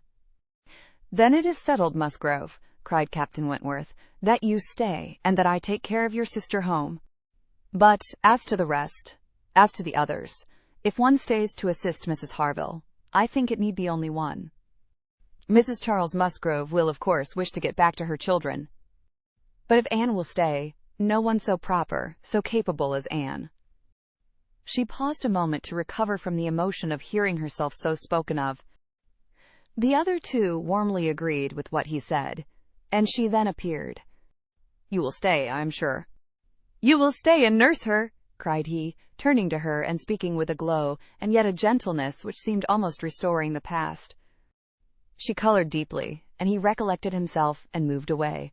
She expressed herself most willing, ready, happy to remain. It was what she had been thinking of, and wishing to be allowed to do. A bed on the floor in Louisa's room would be sufficient for her, if Mrs. Harville would but think so. One thing more, and all seemed arranged. Though it was rather desirable that Mr. and Mrs. Musgrove should be previously alarmed by some share of delay, Yet the time required by the Uppercross horses to take them back would be a dreadful extension of suspense. And Captain Wentworth proposed, and Charles Musgrove agreed, that it would be much better for him to take a chaise from the inn, and leave Mr. Musgrove's carriage and horses to be sent home the next morning early, when there would be the farther advantage of sending an account of Louisa's night. Captain Wentworth now hurried off to get everything ready on his part, and to be soon followed by the two ladies. When the plan was made known to Mary, however, there was an end of all peace in it. She was so wretched and so vehement, complained so much of injustice in being expected to go away instead of Anne. Anne, who was nothing to Louisa, while she was her sister, and had the best right to stay in Henrietta's stead. Why was not she to be as useful as Anne, and to go home without Charles, too, without her husband? No, it was too unkind. And in short, she said more than her husband could long withstand, and as none of the others could oppose when he gave way, there was no help for it. The change of Mary for Anne was inevitable. Anne had never submitted more reluctantly to the jealous and ill-judging claims of Mary. But so it must be, and they set off for the town, Charles taking care of his sister, and Captain Benwick attending to her. She gave a moment's recollection, as they hurried along, to the little circumstances which the same spots had witnessed earlier in the morning. There she had listened to Henrietta's schemes for Dr. Shirley's leaving Uppercross. Farther on, she had first seen Mr. Elliot. A moment seemed all that could now be given to anyone but Louisa, or those who were wrapped up in her welfare. Captain Benwick was most considerately attentive to her, and, united as they all seemed by the distress of the day, she felt an increasing degree of good-will towards him, and a pleasure even in thinking that it might perhaps be the occasion of continuing their acquaintance. Captain Wentworth was on the watch for them, and a chaise and four in waiting, stationed for their convenience in the lowest part of the street. But his evident surprise and vexation at the substitution of one sister for the other, the change in his countenance, the astonishment, the expressions begun and suppressed with which Charles was listened to, made but a mortifying reception of Anne, or must at least convince her that she was valued only as she could be useful to Louisa. She endeavored to be composed, and to be just. Without emulating the feelings of an Emma towards her Henry, she would have attended on Louisa with a zeal above the common claims of regard, for his sake. And she hoped he would not long be so unjust as to suppose she would shrink unnecessarily from the office of a friend. In the meanwhile she was in the carriage. He had handed them both in and placed himself between them, and in this manner, under these circumstances, full of astonishment and emotion to Anne, she quitted Lyme. How the long stage would pass, how it was to affect their manners, what was to be their sort of intercourse, she could not foresee. It was all quite natural, however. He was devoted to Henrietta, always turning towards her, and when he spoke at all, always with the view of supporting her hopes and raising her spirits. In general, his voice and manner were studiously calm. To spare Henrietta from agitation seemed the governing principle. Once only, when she had been grieving over the last ill-judged, ill-fated walk to the Cobb, bitterly lamenting that it ever had been thought of, he burst forth as if wholly overcome. "Don't talk of it! Don't talk of it!" he cried. "Oh, God! That I had not given way to her at the fatal moment! Had I done as I ought! But so eager, and so resolute! Dear, sweet Louisa!" Anne wondered whether it ever occurred to him now to question the justness of his own previous opinion as to the universal felicity and advantage of firmness of character, and whether it might not strike him that, like all other qualities of the mind, it should have its proportions and limits. She thought it could scarcely escape him to feel that a persuadable temper might sometimes be as much in favor of happiness as a very resolute character. They got on fast. Anne was astonished to recognize the same hills and the same objects so soon. Their actual speed, heightened by some dread of the conclusion, made the road appear but half as long as on the day before. It was growing quite dusk, however, before they were in the neighborhood of Uppercross, and there had been total silence among them for some time, Henrietta leaning back in the corner with a shawl over her face, giving the hope of her having cried herself to sleep. When, as they were going up their last hill, Anne found herself all at once addressed by Captain Wentworth. In a low, cautious voice he said, I have been considering what we had best do. She must not appear at first. She could not stand it. I have been thinking whether you had not better remain in the carriage with her, while I go in and break it to Mr. and Mrs. Musgrove. Do you think this is a good plan?" She did. He was satisfied and said no more. But the remembrance of the appeal remained a pleasure to her, as a proof of friendship, and of deference for her judgment, a great pleasure. And when it became a sort of parting proof, its value did not lessen. When the distressing communication at Uppercross was over, and he had seen the father and mother quite as composed as could be hoped, and the daughter all the better for being with them, he announced his intention of returning in the same carriage to Lyme. And when the horses were baited, he was off. End of Volume 1. Chapter 13. The remainder of Anne's time at Uppercross, comprehending only 2 days, was spent entirely at the mansion house, and she had the satisfaction of knowing herself extremely useful there, both as an immediate companion and as assisting in all those arrangements for the future, which, in Mr. and Mrs. Musgrove's distressed state of spirits, would have been difficulties. They had an early account from Lyme the next morning. Louisa was much the same. No symptoms worse than before had appeared. Charles came a few hours afterwards to bring a later and more particular account. He was tolerably cheerful. A speedy cure must not be hoped, but everything was going on, as well as the nature of the case admitted. In speaking of the Harvilles, he seemed unable to satisfy his own sense of their kindness, especially of Mrs. Harville's exertions as a nurse.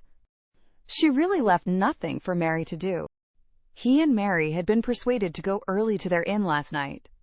Mary had been hysterical again this morning. When he came away, she was going to walk out with Captain Benwick, which, he hoped, would do her good. He almost wished she had been prevailed on to come home the day before. But the truth was that Mrs. Harville left nothing for anybody to do. Charles was to return to Lyme the same afternoon, and his father had at first half a mind to go with him, but the ladies could not consent. It would be going only to multiply trouble to the others, and increase his own distress. And a much better scheme followed, and was acted upon. A chaise was sent for from Crewkerne, and Charles conveyed back a far more useful person in the old nursery maid of the family, one who, having brought up all the children and seen the very last, the lingering and long-petted Master Harry, sent to school after his brothers, was now living in her deserted nursery to mend stockings and dress all the blains and bruises she could get near her, and who, consequently, was only too happy in being allowed to go and help nurse dear Miss Louisa. Vague wishes of getting Sarah thither had occurred before to Mrs. Musgrove and Henrietta, but without Anne it would hardly have been resolved on, and found practicable so soon. They were indebted, the next day, to Charles Hayter, for all the minute knowledge of Louisa, which it was so essential to obtain every 24 hours. He made it his business to go to Lyme, and his account was still encouraging.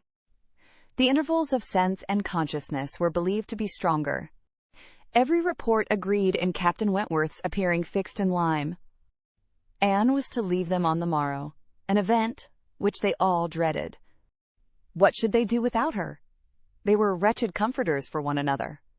And so much was said in this way, that Anne thought she could not do better than impart among them the general inclination to which she was privy, and persuaded them all to go to Lyme at once.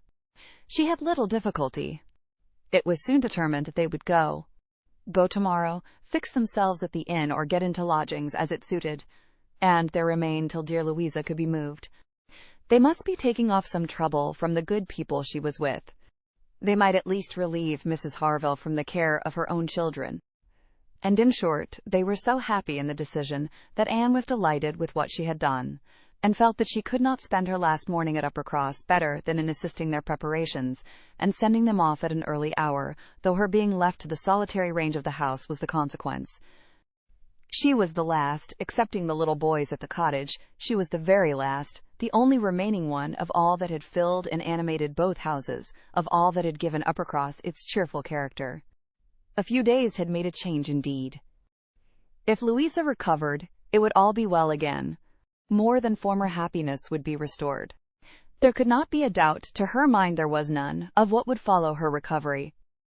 A few months hence, and the room now so deserted, occupied but by her silent, pensive self, might be filled again with all that was happy and gay, all that was glowing and bright in prosperous love, all that was most unlike Anne Elliot. An hour's complete leisure for such reflections as these, on a dark November day, a small, thick rain almost blotting out the very few objects ever to be discerned from the windows, was enough to make the sound of Lady Russell's carriage exceedingly welcome. And yet, though desirous to be gone, she could not quit the mansion house, or look an adieu to the cottage, with its black, dripping, and comfortless veranda, or even notice through the misty glasses the last humble tenements of the village, without a saddened heart. Scenes had passed in Uppercross which made it precious.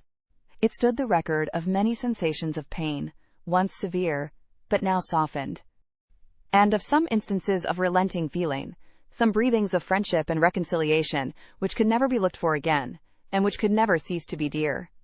She left it all behind her, all but the recollection that such things had been. Anne had never entered Kellynch since her quitting Lady Russell's house in September. It had not been necessary, and the few occasions of its being possible for her to go to the Hall she had contrived to evade and escape from.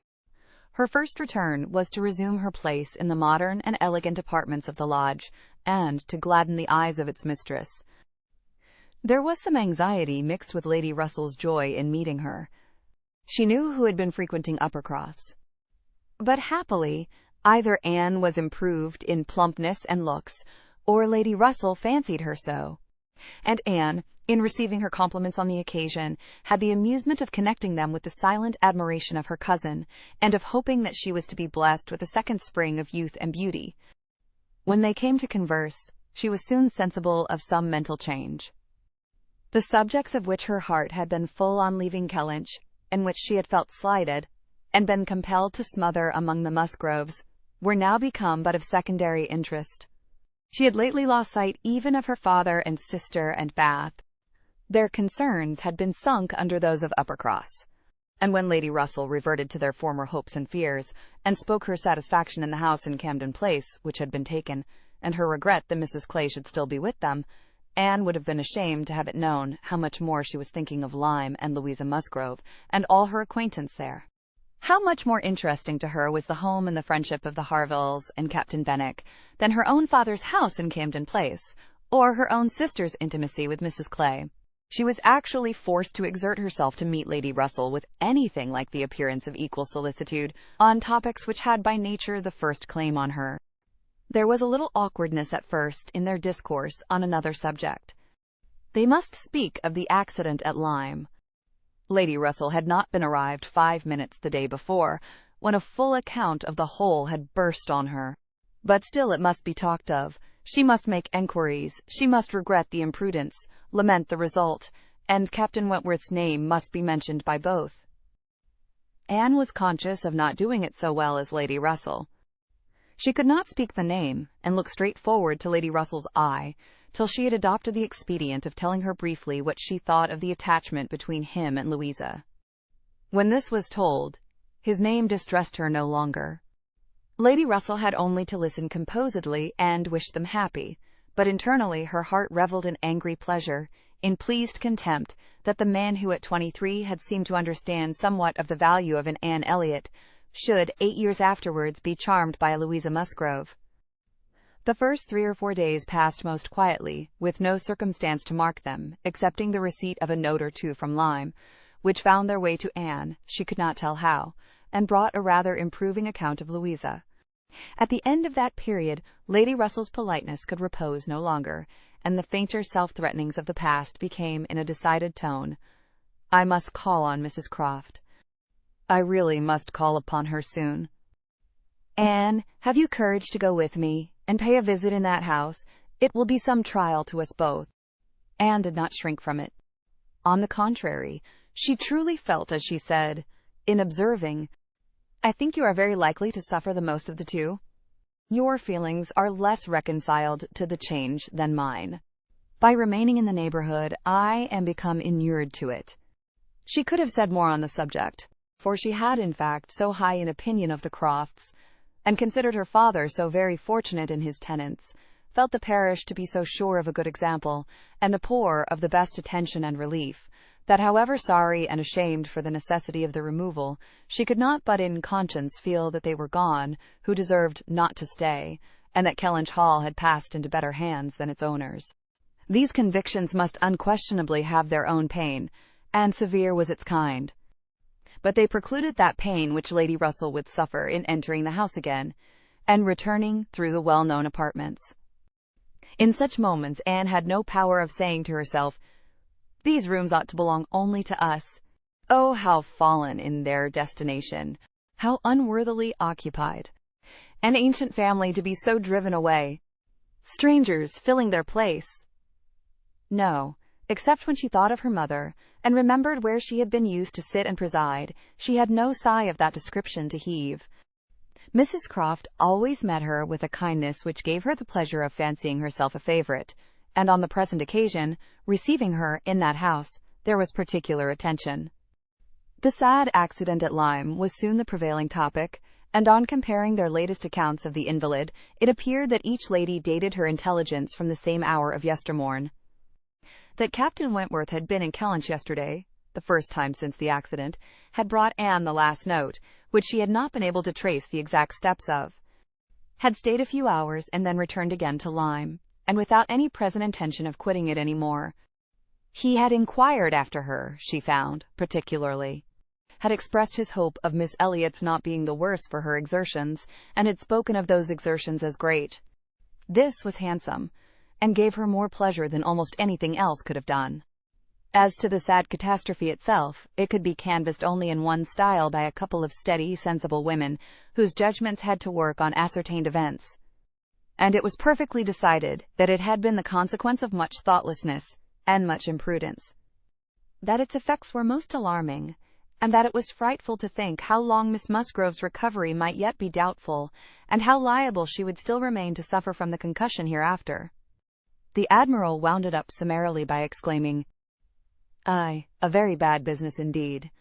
A new sort of way this, for a young fellow to be making love by breaking his mistress's head. Is not it, Miss Elliot? This is breaking a head and giving a plaster truly."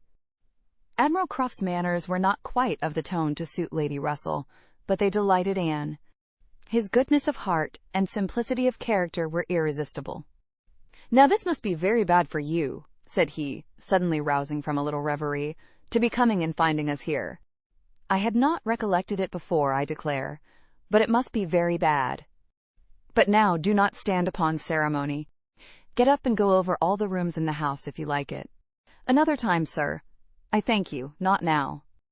Well, whenever it suits you. You can slip in from the shrubbery at any time, and there you will find we keep our umbrellas hanging up by that door. A good place, is not it? But," checking himself, "you will not think it a good place, for yours were always kept in the butler's room." "Aye, so it always is, I believe. One man's ways may be as good as another's, but we all like our own best. And so you must judge for yourself, whether it would be better for you to go about the house or not." Anne, finding she might decline it, did so, very gratefully. "We have made very few changes either," continued the Admiral, after thinking a moment. "Very few. We told you about the laundry door at Uppercross. That has been a very great improvement. The wonder was, how any family upon earth could bear with the inconvenience of its opening as it did, so long. You will tell Sir Walter what we have done, and that Mr. Shepherd thinks it the greatest improvement the house ever had. Indeed, I must do ourselves the justice to say that the few alterations we have made have been all very much for the better. My wife should have the credit of them, however. I have done very little besides sending away some of the large looking-glasses from my dressing-room, which was your father's. A very good man, and very much the gentleman, I am sure. But I should think, Miss Elliot, looking with serious reflection, I should think he must be rather a dressy man for his time of life. Such a number of looking-glasses! Oh, Lord! There was no getting away from oneself. So I got Sophie to lend me a hand, and we soon shifted their quarters. And now I am quite snug, with my little shaving-glass in one corner, and another great thing that I never go near." Anne, amused in spite of herself, was rather distressed for an answer, and the Admiral, fearing he might not have been civil enough, took up the subject again to say, The next time you write to your good father, Miss Elliot, pray give him my compliments and Mrs. Crofts, and say that we are settled here quite to our liking, and have no fault at all to find with the place. The breakfast-room chimney smokes a little, I grant you, but it is only when the wind is due north and blows hard, which may not happen 3 times a winter. And take it all together, now that we have been into most of the houses hereabouts and can judge, there is not one that we like better than this. Pray say so, with my compliments. He will be glad to hear it. Lady Russell and Mrs. Croft were very well pleased with each other, but the acquaintance which this visit began was fated not to proceed far at present. For when it was returned, the Crofts announced themselves to be going away for a few weeks, to visit their connections in the north of the county, and probably might not be at home again before Lady Russell would be removing to Bath. So ended all danger to Anne of meeting Captain Wentworth at Kellynch Hall, or of seeing him in company with her friend. Everything was safe enough, and she smiled over the many anxious feelings she had wasted on the subject. Chapter 14. Though Charles and Mary had remained at Lyme much longer after Mr. and Mrs. Musgrove's going than Anne conceived they could have been at all wanted, they were yet the first of the family to be at home again. And as soon as possible after their return to Uppercross, they drove over to the lodge. They had left Louisa beginning to sit up, but her head, though clear, was exceedingly weak, and her nerves susceptible to the highest extreme of tenderness. And though she might be pronounced to be altogether doing very well, it was still impossible to say when she might be able to bear the removal home. And her father and mother, who must return in time to receive their younger children for the Christmas holidays, had hardly a hope of being allowed to bring her with them. They had been all in lodgings together. Mrs. Musgrove had got Mrs. Harville's children away as much as she could. Every possible supply from Uppercross had been furnished, to lighten the inconvenience to the Harvilles, while the Harvilles had been wanting them to come to dinner every day. And in short, it seemed to have been only a struggle on each side as to which should be most disinterested and hospitable. Mary had had her evils, but upon the whole, as was evident by her staying so long, she had found more to enjoy than to suffer. Charles Hayter had been at Lyme oftener than suited her, and when they dined with the Harvilles there had been only a maid-servant to wait, and at first Mrs. Harville had always given Mrs. Musgrove precedence.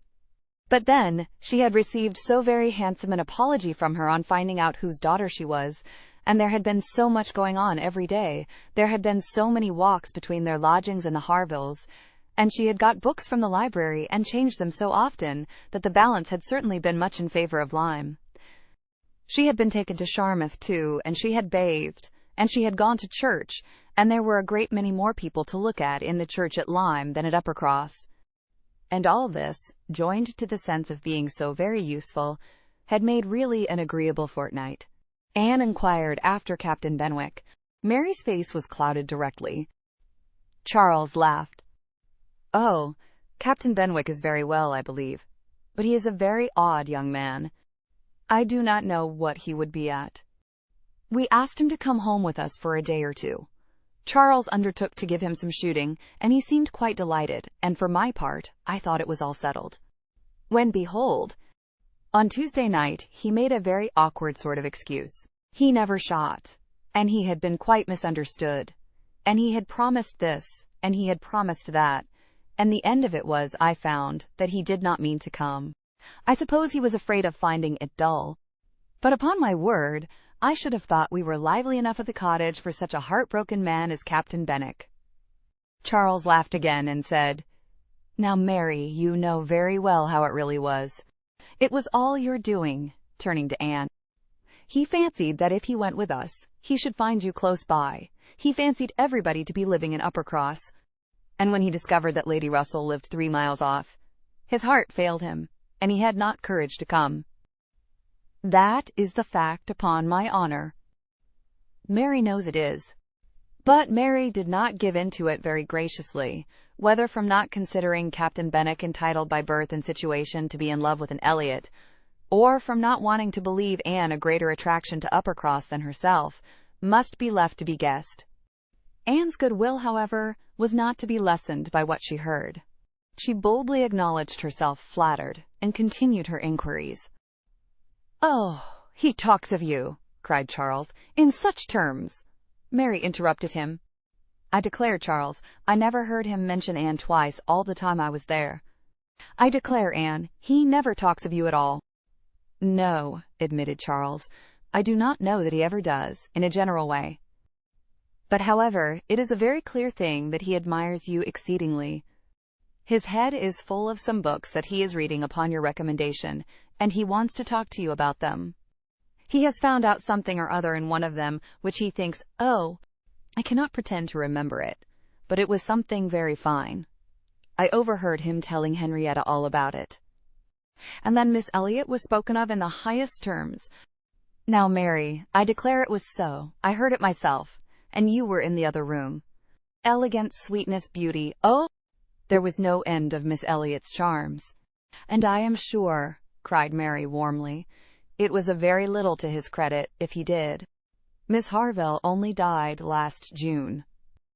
Such a heart is very little worth having. Is it, Lady Russell? I am sure you will agree with me. I must see Captain Benwick before I decide, said Lady Russell, smiling. And that you are very likely to do very soon, I can tell you, ma'am, said Charles. Though he had not nerves for coming away with us, and setting off again afterwards to pay a formal visit here, he will make his way over to Kellynch one day by himself, you may depend on it. I told him the distance and the road, and I told him of the churches being so very well worth seeing. For, as he has a taste for those sort of things, I thought that would be a good excuse, and he listened with all his understanding and soul. And I am sure from his manner that you will have him calling here soon. So I give you notice, Lady Russell. Any acquaintance of Anne's will always be welcome to me, was Lady Russell's kind answer. Oh, as to being Anne's acquaintance, said Mary, I think he is rather my acquaintance, for I have been seeing him every day this last fortnight. Well, as your joint acquaintance, then, I shall be very happy to see Captain Benwick. You will not find anything very agreeable in him, I assure you, ma'am. He is one of the dullest young men that ever lived. He has walked with me sometimes from one end of the sands to the other, without saying a word. He is not at all a well-bred young man. I am sure you will not like him. There we differ, Mary, said Anne. I think Lady Russell would like him. I think she would be so much pleased with his mind that she would very soon see no deficiency in his manner. So do I, Anne, said Charles. I am sure Lady Russell would like him. He is just Lady Russell's sort. Give him a book, and he will read all day long. Yes, that he will, exclaimed Mary tauntingly. He will sit poring over his book, and not know when a person speaks to him, or when one drops one's scissors, or anything that happens. Do you think Lady Russell would like that? Lady Russell could not help laughing. Upon my word, said she, I should not have supposed that my opinion of anyone could have admitted of such difference of conjecture, steady and matter-of-fact as I may call myself. I have really a curiosity to see the person who can give occasion to such directly opposite notions. I wish he may be induced to call here. And when he does, Mary, you may depend upon hearing my opinion. But I am determined not to judge him beforehand. You will not like him, I will answer for it. Lady Russell began talking of something else. Mary spoke with animation of their meeting with, or rather missing, Mr. Elliot so extraordinarily. He is a man, said Lady Russell, whom I have no wish to see. His declining to be on cordial terms with the head of his family has left a very strong impression in his disfavor with me. This decision checked Mary's eagerness, and stopped her short in the midst of the Elliot countenance. With regard to Captain Wentworth, though Anne hazarded no inquiries, there was voluntary communication sufficient. His spirits had been greatly recovering lately, as might be expected. As Louisa improved, he had improved, and he was now quite a different creature from what he had been the first week. He had not seen Louisa, and was so extremely fearful of any ill consequence to her from an interview, that he did not press for it at all, and, on the contrary, seemed to have a plan of going away for a week or 10 days, till her head was stronger. He had talked of going down to Plymouth for a week, and wanted to persuade Captain Benwick to go with him. But, as Charles maintained to the last, Captain Benwick seemed much more disposed to ride over to Kellynch. There can be no doubt that Lady Russell and Anne were both occasionally thinking of Captain Benwick from this time. Lady Russell could not hear the doorbell without feeling that it might be his herald. Nor could Anne return from any stroll of solitary indulgence in her father's grounds, or any visit of charity in the village, without wondering whether she might see him or hear of him. Captain Benwick came not, however. He was either less disposed for it than Charles had imagined, or he was too shy. And after giving him a week's indulgence, Lady Russell determined him to be unworthy of the interest which he had been beginning to excite. The Musgroves came back to receive their happy boys and girls from school, bringing with them Mrs. Harville's little children to improve the noise of Uppercross and lessen that of Lyme. Henrietta remained with Louisa, but all the rest of the family were again in their usual quarters. Lady Russell and Anne paid their compliments to them once, when Anne could not but feel that Uppercross was already quite alive again. Though neither Henrietta, nor Louisa, nor Charles Hayter, nor Captain Wentworth were there, the room presented as strong a contrast as could be wished to the last state she had seen it in.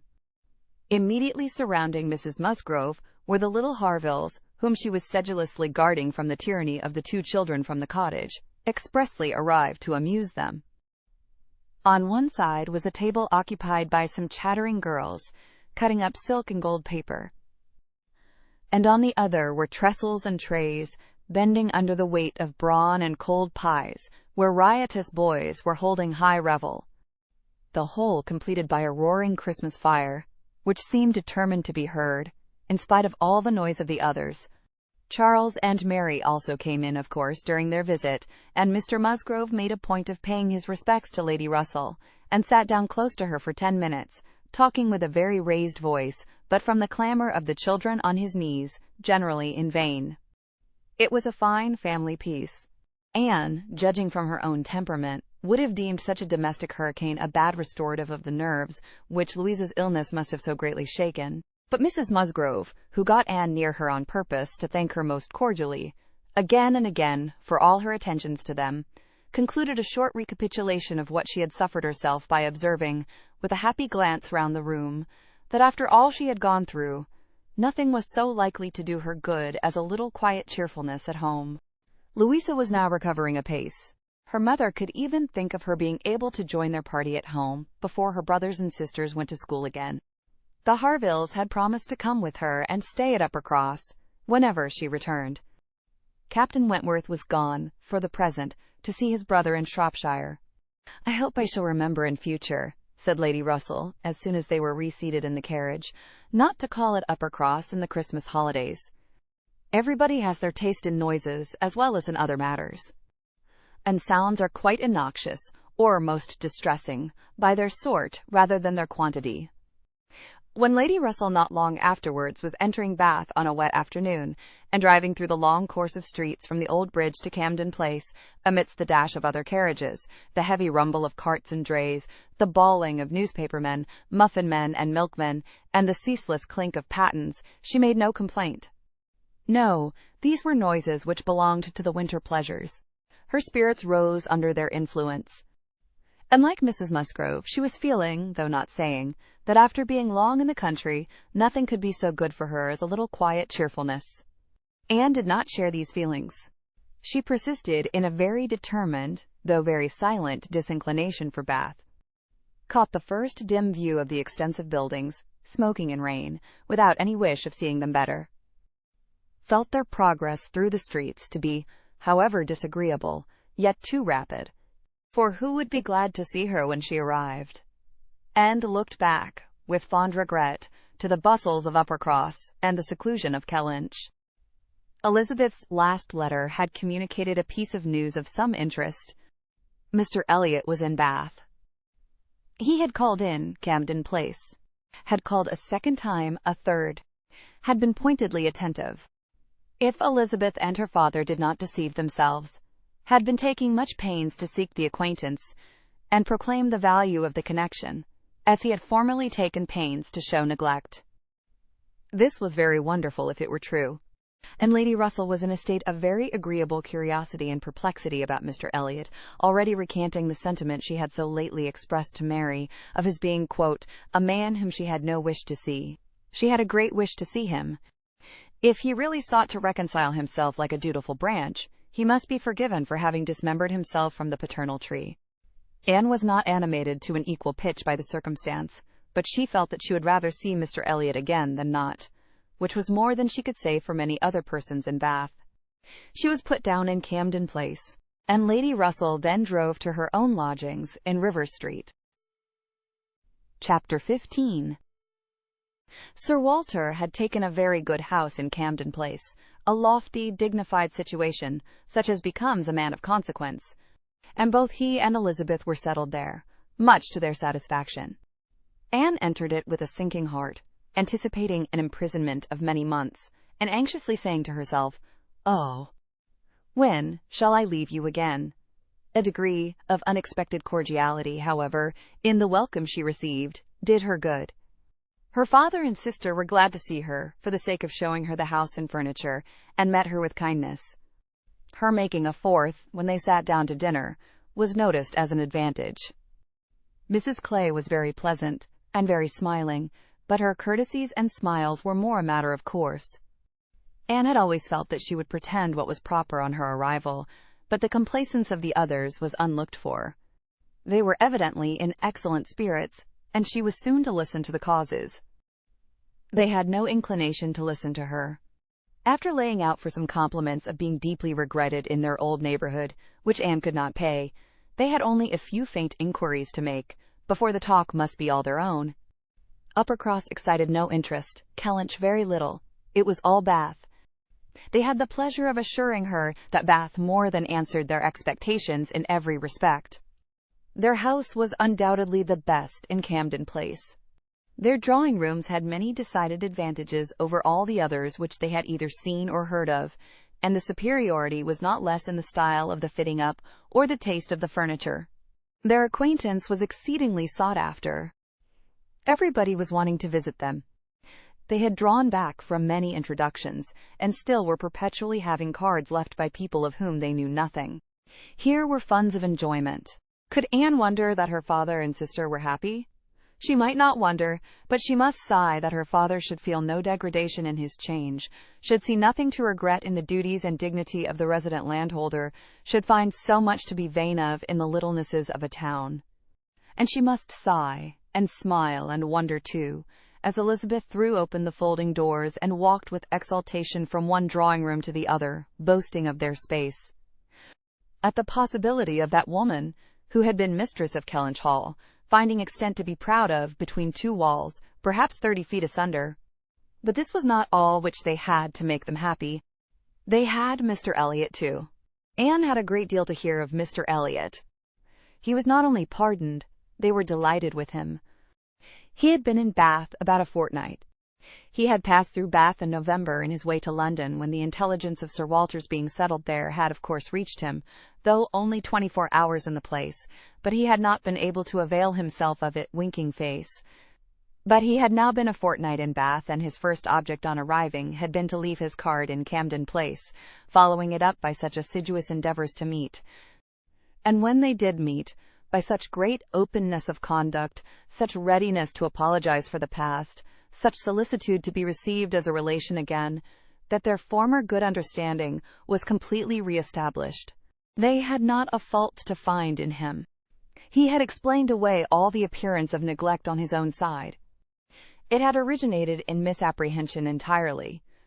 He had never had an idea of throwing himself off. He had feared that he was thrown off, but knew not why, and delicacy had kept him silent. Upon the hint of having spoken disrespectfully or carelessly of the family and the family honors, he was quite indignant. He, who had ever boasted of being an Elliot, and whose feelings as to connection were only too strict to suit the unfeudal tone of the present day. He was astonished indeed, but his character and general conduct must refute it.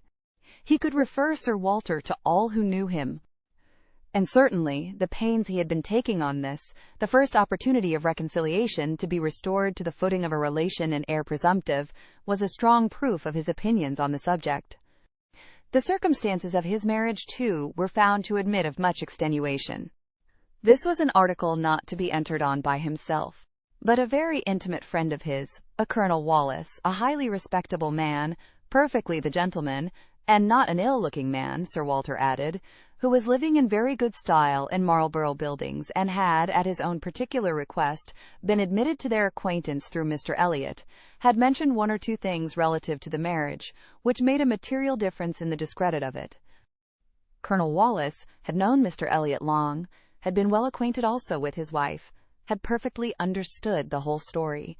She was certainly not a woman of family, but well-educated, accomplished, rich, and excessively in love with his friend. There had been the charm. She had sought him. Without that attraction, not all her money would have tempted Elliot, and Sir Walter was, moreover, assured of her having been a very fine woman. Here was a great deal to soften the business. A very fine woman with a large fortune, in love with him. Sir Walter seemed to admit it as complete apology, and though Elizabeth could not see the circumstance in quite so favorable a light, she allowed it be a great extenuation. Mr. Elliot had called repeatedly, had dined with them once, evidently delighted by the distinction of being asked, for they gave no dinners in general. Delighted, in short, by every proof of cousinly notice, and placing his whole happiness in being on intimate terms in Camden Place. Anne listened, but without quite understanding it. Allowances, large allowances, she knew, must be made for the ideas of those who spoke. She heard it all under embellishment. All that sounded extravagant or irrational in the progress of the reconciliation might have no origin but in the language of the relators. Still, however, she had the sensation of there being something more than immediately appeared, in Mr. Elliot's wishing, after an interval of so many years, to be well received by them. In a worldly view, he had nothing to gain by being on terms with Sir Walter, nothing to risk by a state of variance. In all probability, he was already the richer of the two, and the Kellynch estate would as surely be his hereafter as the title. A sensible man, and he had looked like a very sensible man, why should it be an object to him? She could only offer one solution. It was, perhaps, for Elizabeth's sake. There might really have been a liking formerly, though convenience and accident had drawn him a different way. And now that he could afford to please himself, he might mean to pay his addresses to her. Elizabeth was certainly very handsome, with well-bred, elegant manners, and her character might never have been penetrated by Mr. Elliot, knowing her but in public, and when very young himself. How her temper and understanding might bear the investigation of his present keener time of life was another concern, and rather a fearful one. Most earnestly did she wish that he might not be too nice, or too observant if Elizabeth were his object, and that Elizabeth was disposed to believe herself so, and that her friend, Mrs. Clay, was encouraging the idea, seemed apparent by a glance or two between them, while Mr. Elliot's frequent visits were talked of. Anne mentioned the glimpses she had had of him at Lyme, but without being much attended to. Oh, yes, perhaps it had been Mr. Elliot. They did not know. It might be him, perhaps. They could not listen to her description of him. They were describing him themselves. Sir Walter especially. He did justice to his very gentlemanlike appearance, his air of elegance and fashion, his good-shaped face, his sensible eye, but, at the same time, must lament his being very much underhung, a defect which time seemed to have increased. Nor could he pretend to say that 10 years had not altered almost every feature for the worse. Mr. Elliot appeared to think that he, Sir Walter, was looking exactly as he had done when they last parted. But Sir Walter had not been able to return the compliment entirely, which had embarrassed him. He did not mean to complain, however. Mr. Elliot was better to look at than most men, and he had no objection to being seen with him anywhere. Mr. Elliot and his friends in Marlborough Buildings were talked of the whole evening. Colonel Wallace had been so impatient to be introduced to them, and Mr. Elliot so anxious that he should. And there was a Mrs. Wallace, at present known only to them by description, as she was in daily expectation of her confinement. But Mr. Elliot spoke of her as a most charming woman, quite worthy of being known in Camden Place, and as soon as she recovered, they were to be acquainted. Sir Walter thought much of Mrs. Wallace. She was said to be an excessively pretty woman, beautiful. He longed to see her. He hoped she might make some amends for the many very plain faces he was continually passing in the streets. The worst of Bath was the number of its plain women. He did not mean to say that there were no pretty women, but the number of the plain was out of all proportion. He had frequently observed, as he walked, that one handsome face would be followed by 30 or 35 frights. And once, as he had stood in a shop on Bond Street, he had counted 87 women go by, one after another, without there being a tolerable face among them. It had been a frosty morning, to be sure, a sharp frost, which hardly one woman in 1,000 could stand the test of. But still, there certainly were a dreadful multitude of ugly women in Bath, and as for the men, they were infinitely worse. Such scarecrows as the streets were full of. It was evident how little the women were used to the sight of anything tolerable, by the effect which a man of decent appearance produced. He had never walked anywhere arm in arm with Colonel Wallis, who was a fine military figure, though sandy-haired, without observing that every woman's eye was upon him. Every woman's eye was sure to be upon Colonel Wallis.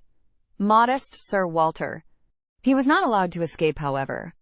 His daughter and Mrs. Clay united in hinting that Colonel Wallis's companion might have as good a figure as Colonel Wallis, and certainly was not sandy-haired. "How is Mary looking?" said Sir Walter, in the height of his good humor. "The last time I saw her she had a red nose, but I hope that may not happen every day." "Oh, no, that must have been quite accidental. In general, she has been in very good health, and very good looks since Michaelmas. If I thought it would not tempt her to go out in sharp winds and grow coarse, I would send her a new hat and pelisse." Anne was considering whether she should venture to suggest that a gown, or a cap, would not be liable to any such misuse, when a knock at the door suspended everything. A knock at the door! And so late. It was 10 o'clock. Could it be Mr. Elliot? They knew he was to dine in Lansdowne Crescent. It was possible that he might stop on his way home to ask them how they did. They could think of no one else. Mrs. Clay decidedly thought it Mr. Elliot's knock. Mrs. Clay was right. With all the state which a butler and footboy could give, Mr. Elliot was ushered into the room.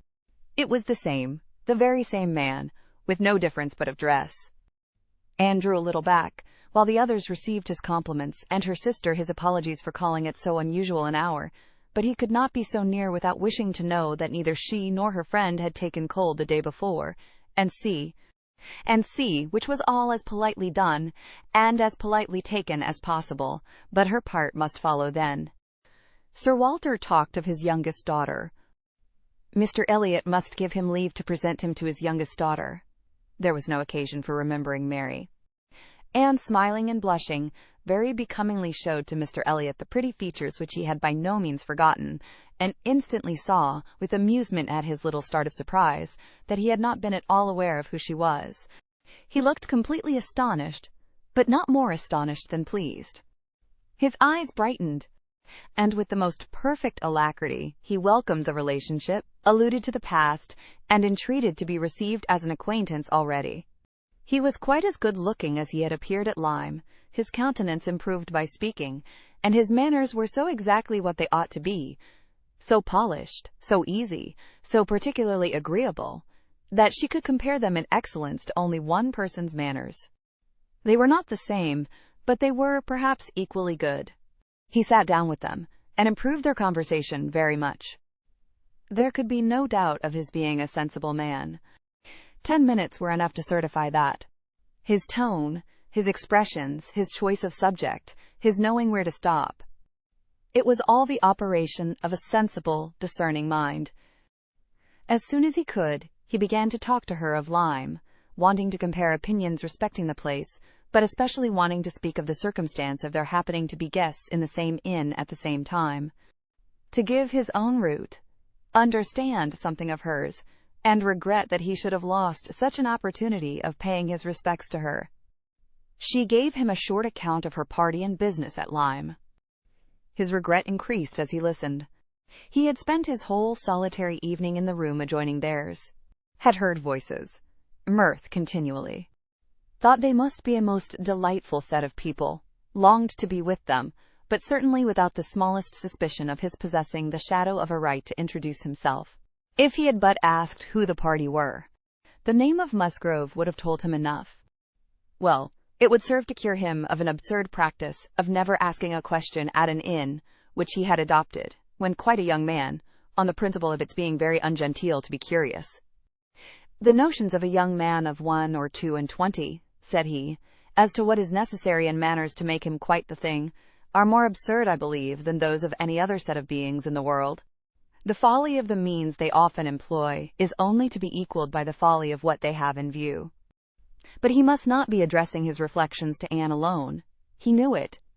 He was soon diffused again among the others, and it was only at intervals that he could return to Lyme.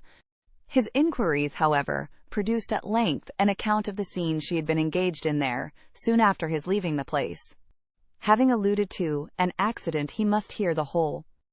When he questioned, Sir Walter and Elizabeth began to question also, but the difference in their manner of doing it could not be unfelt. She could only compare Mr. Elliot to Lady Russell, in the wish of really comprehending what had passed, and in the degree of concern for what she must have suffered in witnessing it. He stayed an hour with them.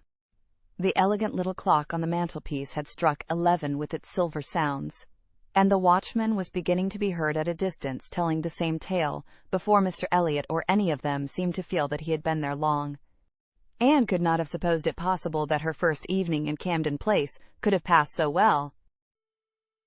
Chapter 16. There was one point which Anne, on returning to her family, would have been more thankful to ascertain even than Mr. Elliot's being in love with Elizabeth, which was her father's not being in love with Mrs. Clay. And she was very far from easy about it, when she had been at home a few hours. On going down to breakfast the next morning, she found there had just been a decent pretense on the lady's side of meaning to leave them. She could imagine Mrs. Clay to have said that, now Miss Anne was come, she could not suppose herself at all wanted, for Elizabeth was replying in a sort of whisper, "That must not be any reason, indeed. I assure you I feel it none. She is nothing to me, compared with you." And she was in full time to hear her father say, "My dear madam, this must not be. As yet, you have seen nothing of Bath. You have been here only to be useful. You must not run away from us now. You must stay to be acquainted with Mrs. Wallace, the beautiful Mrs. Wallace. To your fine mind, I well know the sight of beauty is a real gratification." He spoke and looked so much in earnest that Anne was not surprised to see Mrs. Clay stealing a glance at Elizabeth and herself. Her countenance, perhaps, might express some watchfulness, but the praise of the fine mind did not appear to excite a thought in her sister. The lady could not but yield to such joint entreaties, and promised to stay. In the course of the same morning, Anne and her father chancing to be alone together, he began to compliment her on her improved looks. He thought her less thin in her person, in her cheeks, her skin, her complexion, greatly improved, clearer, fresher. Had she been using anything in particular? No, nothing. Merely Gowland, he supposed. No, nothing at all. Ha! He was surprised at that, and added, "Certainly you cannot do better than to continue as you are. You cannot be better than well. Or I should recommend Gowland, the constant use of Gowland, during the spring months. Mrs. Clay has been using it at my recommendation, and you see what it has done for her. You see how it has carried away her freckles." If Elizabeth could but have heard this, such personal praise might have struck her, especially as it did not appear to Anne that the freckles were at all lessened. But everything must take its chance. The evil of a marriage would be much diminished if Elizabeth were also to marry. As for herself, she might always command a home with Lady Russell. Lady Russell's composed mind and polite manners were put to some trial on this point in her intercourse in Camden Place. The sight of Mrs. Clay in such favor, and of Anne so overlooked, was a perpetual provocation to her there, and vexed her as much when she was away, as a person in Bath, who drinks the water, gets all the new publications, and has a very large acquaintance, has time to be vexed. As Mr. Elliot became known to her, she grew more charitable, or more indifferent, towards the others. His manners were an immediate recommendation, and on conversing with him she found the solid so fully supporting the superficial that she was at first, as she told Anne, almost ready to exclaim, "Can this be Mr. Elliot?" and could not seriously picture to herself a more agreeable or estimable man. Everything united in him: good understanding, correct opinions, knowledge of the world, and a warm heart. He had strong feelings of family attachment and family honor, without pride or weakness. He lived with the liberality of a man of fortune, without display. He judged for himself in everything essential, without defying public opinion in any point of worldly decorum.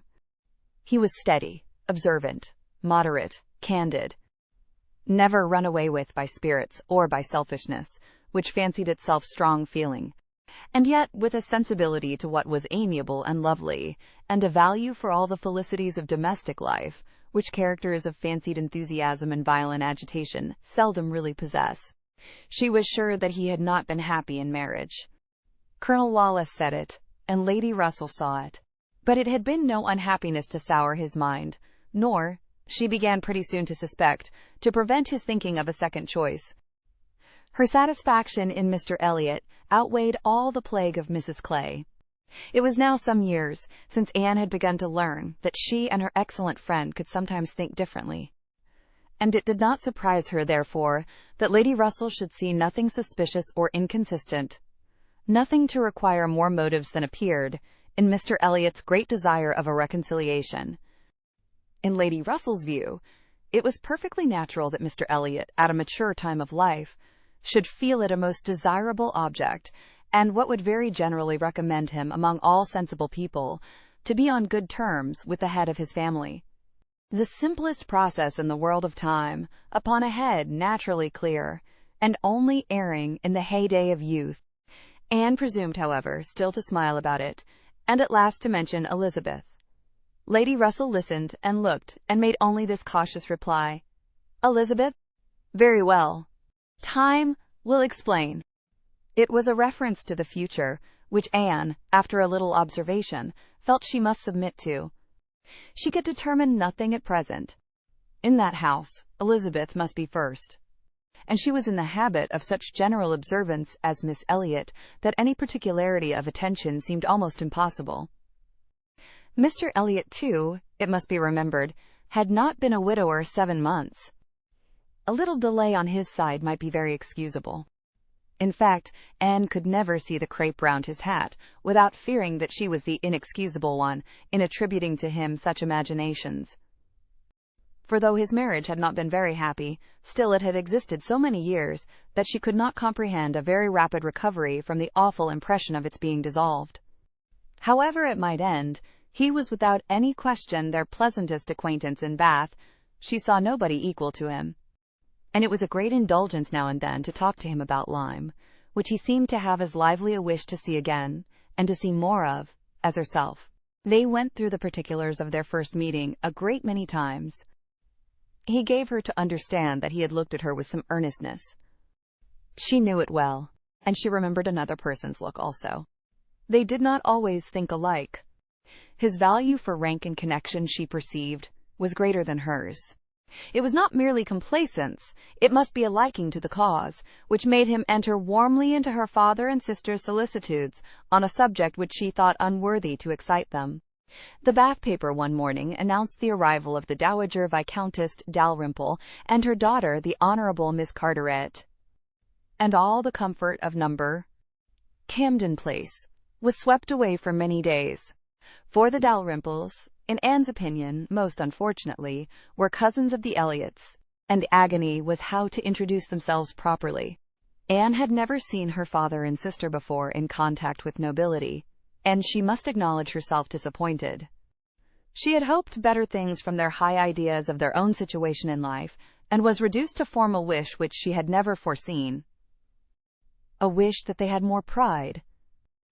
For our cousins Lady Dalrymple and Miss Carteret, our cousins, the Dalrymples, sounded in her ears all day long. Sir Walter had once been in company with the late Viscount, but had never seen any of the rest of the family, and the difficulties of the case arose from there having been a suspension of all intercourse by letters of ceremony, ever since the death of that said late Viscount, when, in consequence of a dangerous illness of Sir Walter's at the same time, there had been an unlucky omission at Kellynch. No letter of condolence had been sent to Ireland. The neglect had been visited on the head of the sinner. For when poor Lady Elliot died herself, no letter of condolence was received at Kellynch, and, consequently, there was but too much reason to apprehend that the Dalrymples considered the relationship as closed. How to have this anxious business set to rights, and be admitted as cousins again, was the question, and it was a question which, in a more rational manner, neither Lady Russell nor Mr. Elliot thought unimportant. Family connections were always worth preserving, good company always worth seeking. Lady Dalrymple had taken a house for 3 months in Laura Place and would be living in style. She had been at Bath the year before, and Lady Russell had heard her spoken of as a charming woman. It was very desirable that the connection should be renewed, if it could be done, without any compromise of propriety on the side of the Elliots. Sir Walter, however, would choose his own means, and at last wrote a very fine letter of ample explanation, regret, and entreaty to his right honourable cousin. Neither Lady Russell nor Mr. Elliot could admire the letter, but it did all that was wanted, in bringing 3 lines of scrawl from the Dowager Viscountess.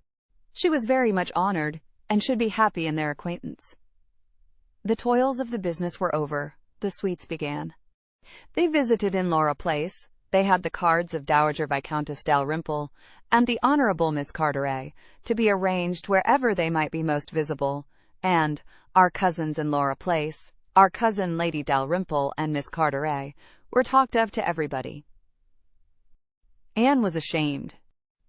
Had Lady Dalrymple and her daughter even been very agreeable, she would still have been ashamed of the agitation they created, but they were nothing.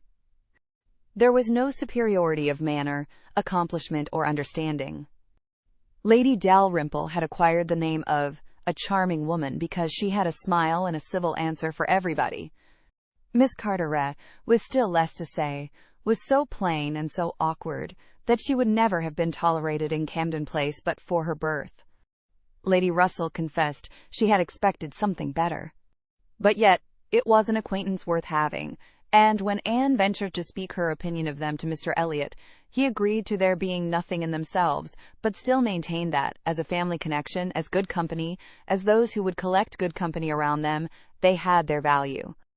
Anne smiled and said, "My idea of good company, Mr. Elliot, is the company of clever, well-informed people who have a great deal of conversation. That is what I call good company." "You are mistaken," said he gently. "That is not good company. That is the best. Good company requires only birth, education, and manners, and with regard to education is not very nice. Birth and good manners are essential, but a little learning is by no means a dangerous thing in good company. On the contrary, it will do very well." My cousin Anne shakes her head. She is not satisfied. She is fastidious. "My dear cousin," sitting down by her, "you have a better right to be fastidious than almost any other woman I know.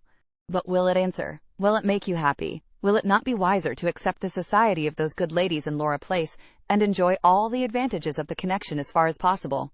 You may depend upon it that they will move in the first set in Bath this winter, and as rank is rank, your being known to be related to them will have its use in fixing your family, our family, let me say, in that degree of consideration which we must all wish for."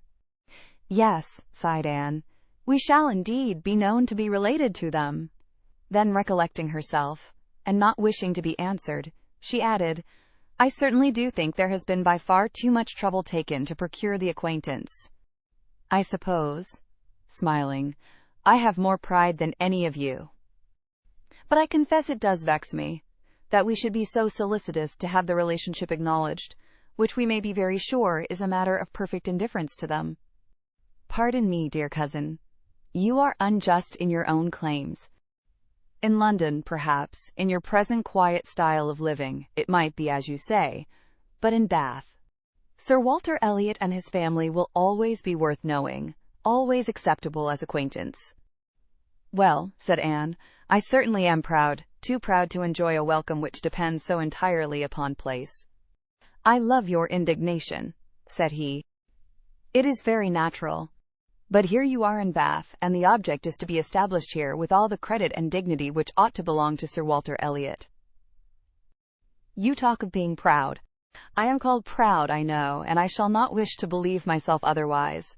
For our pride, if investigated, would have the same object, I have no doubt, though the kind may seem a little different.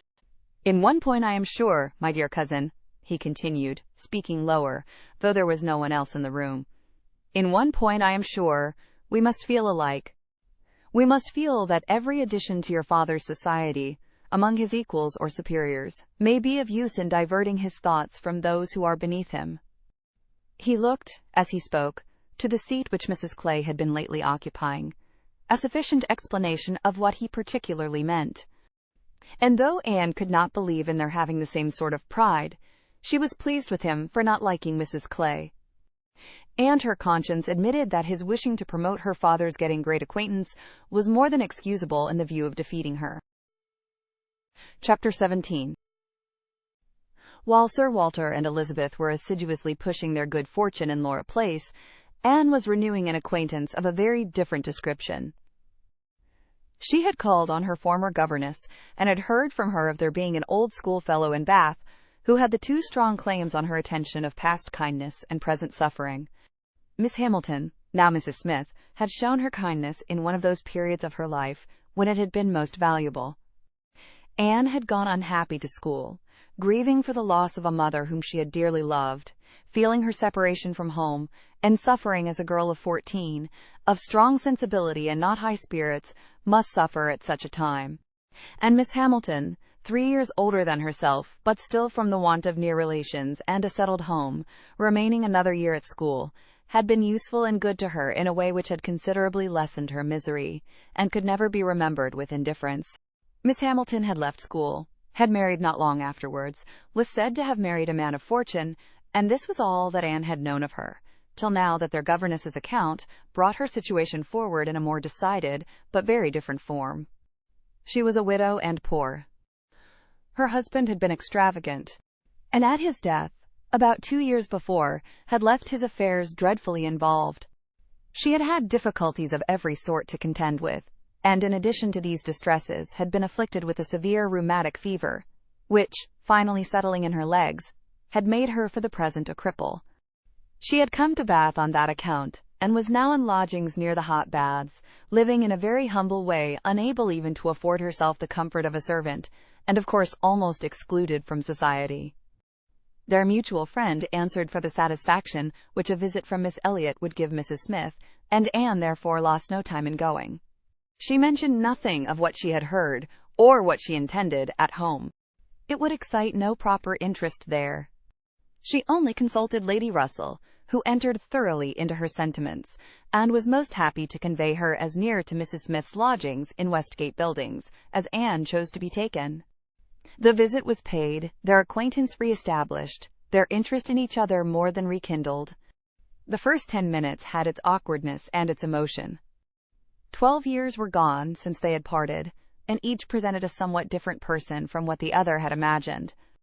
12 years had changed Anne from the blooming, silent, unformed girl of 15 to the elegant little woman of 27, with every beauty except bloom, and with manners as consciously right as they were invariably gentle. And 12 years had transformed the fine-looking, well-grown Miss Hamilton, in all the glow of health and confidence of superiority, into a poor, infirm, helpless widow, receiving the visit of her former protégé as a favor. But all that was uncomfortable in the meeting had soon passed away, and left only the interesting charm of remembering former partialities and talking over old times. Anne found in Mrs. Smith the good sense and agreeable manners which she had almost ventured to depend on, and a disposition to converse and be cheerful beyond her expectation. Neither the dissipations of the past, and she had lived very much in the world, nor the restrictions of the present, neither sickness nor sorrow seemed to have closed her heart or ruined her spirits. In the course of a second visit, she talked with great openness, and Anne's astonishment increased. She could scarcely imagine a more cheerless situation in itself than Mrs. Smith's. She had been very fond of her husband. She had buried him. She had been used to affluence. It was gone. She had no child to connect her with life and happiness again, no relations to assist in the arrangement of perplexed affairs, no health to make all the rest supportable. Her accommodations were limited to a noisy parlor, and a dark bedroom behind, with no possibility of moving from one to the other without assistance, which there was only one servant in the house to afford, and she never quitted the house but to be conveyed into the warm bath. Yet, in spite of all this, Anne had reason to believe that she had moments only of languor and depression, to hours of occupation and enjoyment. How could it be? She watched, observed, reflected, and finally determined that this was not a case of fortitude or of resignation only. A submissive spirit might be patient, a strong understanding would supply resolution, but here was something more. Here was that elasticity of mind, that disposition to be comforted, that power of turning readily from evil to good, and of finding employment which carried her out of herself, which was from nature alone. It was the choicest gift of heaven, and Anne viewed her friend as one of those instances in which, by a merciful appointment, it seems designed to counterbalance almost every other want. There had been a time, Mrs. Smith told her, when her spirits had nearly failed. She could not call herself an invalid now, compared with her state on first reaching Bath. Then she had indeed been a pitiable object, for she had caught cold on the journey, and had hardly taken possession of her lodgings before she was again confined to her bed, and suffering under severe and constant pain. And all this among strangers, with the absolute necessity of having a regular nurse, and finances at that moment particularly unfit to meet any extraordinary expense. She had weathered it, however, and could truly say that it had done her good. It had increased her comforts by making her feel herself to be in good hands. She had seen too much of the world to expect sudden or disinterested attachment anywhere, but her illness had proved to her that her landlady had a character to preserve and would not use her ill. And she had been particularly fortunate in her nurse, as a sister of her landlady, a nurse by profession, and who had always a home in that house when unemployed, chanced to be at liberty just in time to attend her. "And she," said Mrs. Smith, "besides nursing me most admirably, has really proved an invaluable acquaintance. As soon as I could use my hands, she taught me to knit, which has been a great amusement. And she put me in the way of making these little thread cases, pincushions, and card racks, which you always find me so busy about, and which supply me with the means of doing a little good to one or two very poor families in this neighborhood." She had a large acquaintance, of course professionally, among those who can afford to buy, and she disposes of my merchandise. She always takes the right time for applying. Everybody's heart is open, when they have recently escaped from severe pain, or are recovering the blessing of health, and Nurse Rook thoroughly understands when to speak. She is a shrewd, intelligent, sensible woman. Hers is a line for seeing human nature, and she has a fund of good sense and observation, which, as a companion, make her infinitely superior to thousands of those who, having only received, quote, "the best education in the world," know nothing worth attending to. Call it gossip, if you will, but when Nurse Rook has half an hour's leisure to bestow on me, she is sure to have something to relate that is entertaining and profitable, something that makes one know one's species better. One likes to hear what is going on, to be au fait as to the newest modes of being trifling and silly. To me, who live so much alone, her conversation, I assure you, is a treat. Anne, far from wishing to cavil at the pleasure, replied, "I can easily believe it. Women of that class have great opportunities, and if they are intelligent, may be well worth listening to. Such varieties of human nature as they are in the habit of witnessing. And it is not merely in its follies that they are well read, for they see it occasionally under every circumstance that can be most interesting or affecting. What instances must pass before them of ardent, disinterested, self-denying attachment, of heroism, fortitude, patience, resignation, of all the conflicts and all the sacrifices that ennoble us most. A sick chamber may often furnish the worth of volumes." "Yes," said Mrs. Smith more doubtingly. "Sometimes it may, though I fear its lessons are not often in the elevated style you describe. Here and there, human nature may be great in times of trial. But generally speaking, it is its weakness and not its strength that appears in a sick chamber. It is selfishness and impatience, rather than generosity and fortitude, that one hears of. There is so little real friendship in the world, and unfortunately," speaking low and tremulously, "there are so many who forget to think seriously till it is almost too late." Anne saw the misery of such feelings.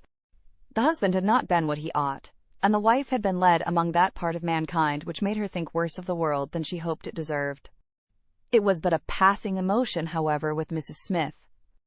She shook it off, and soon added in a different tone, "I do not suppose the situation my friend Mrs. Rook is in at present will furnish much either to interest or edify me. She is only nursing Mrs. Wallace, of Marlborough Buildings. A mere pretty, silly, expensive, fashionable woman, I believe. And, of course, will have nothing to report but of lace and finery. I mean to make my profit of Mrs. Wallace, however. She has plenty of money, and I intend she shall buy all the high-priced things I have in hand now." Anne had called several times on her friend before the existence of such a person was known in Camden Place. At last it became necessary to speak of her. Sir Walter, Elizabeth, and Mrs. Clay returned one morning from Laura Place with a sudden invitation from Lady Dalrymple for the same evening, and Anne was already engaged to spend that evening in Westgate Buildings. She was not sorry for the excuse. They were only asked, she was sure, because Lady Dalrymple, being kept at home by a bad cold, was glad to make use of the relationship which had been so pressed on her, and she declined on her own account with great alacrity. She was engaged to spend the evening with an old schoolfellow. They were not much interested in anything relative to Anne. But still there were questions enough asked to make it understood what this old schoolfellow was. And Elizabeth was disdainful, and Sir Walter severe.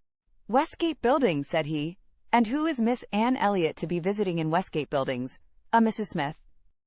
"A widow Mrs. Smith." "And who was her husband?" "One of 5,000 Mr. Smiths, whose names are to be met with everywhere." "And what is her attraction?" "That she is old and sickly." "Upon my word, Miss Anne Elliot, you have the most extraordinary taste. Everything that revolts other people, low company, paltry rooms, foul air, disgusting associations, are inviting to you.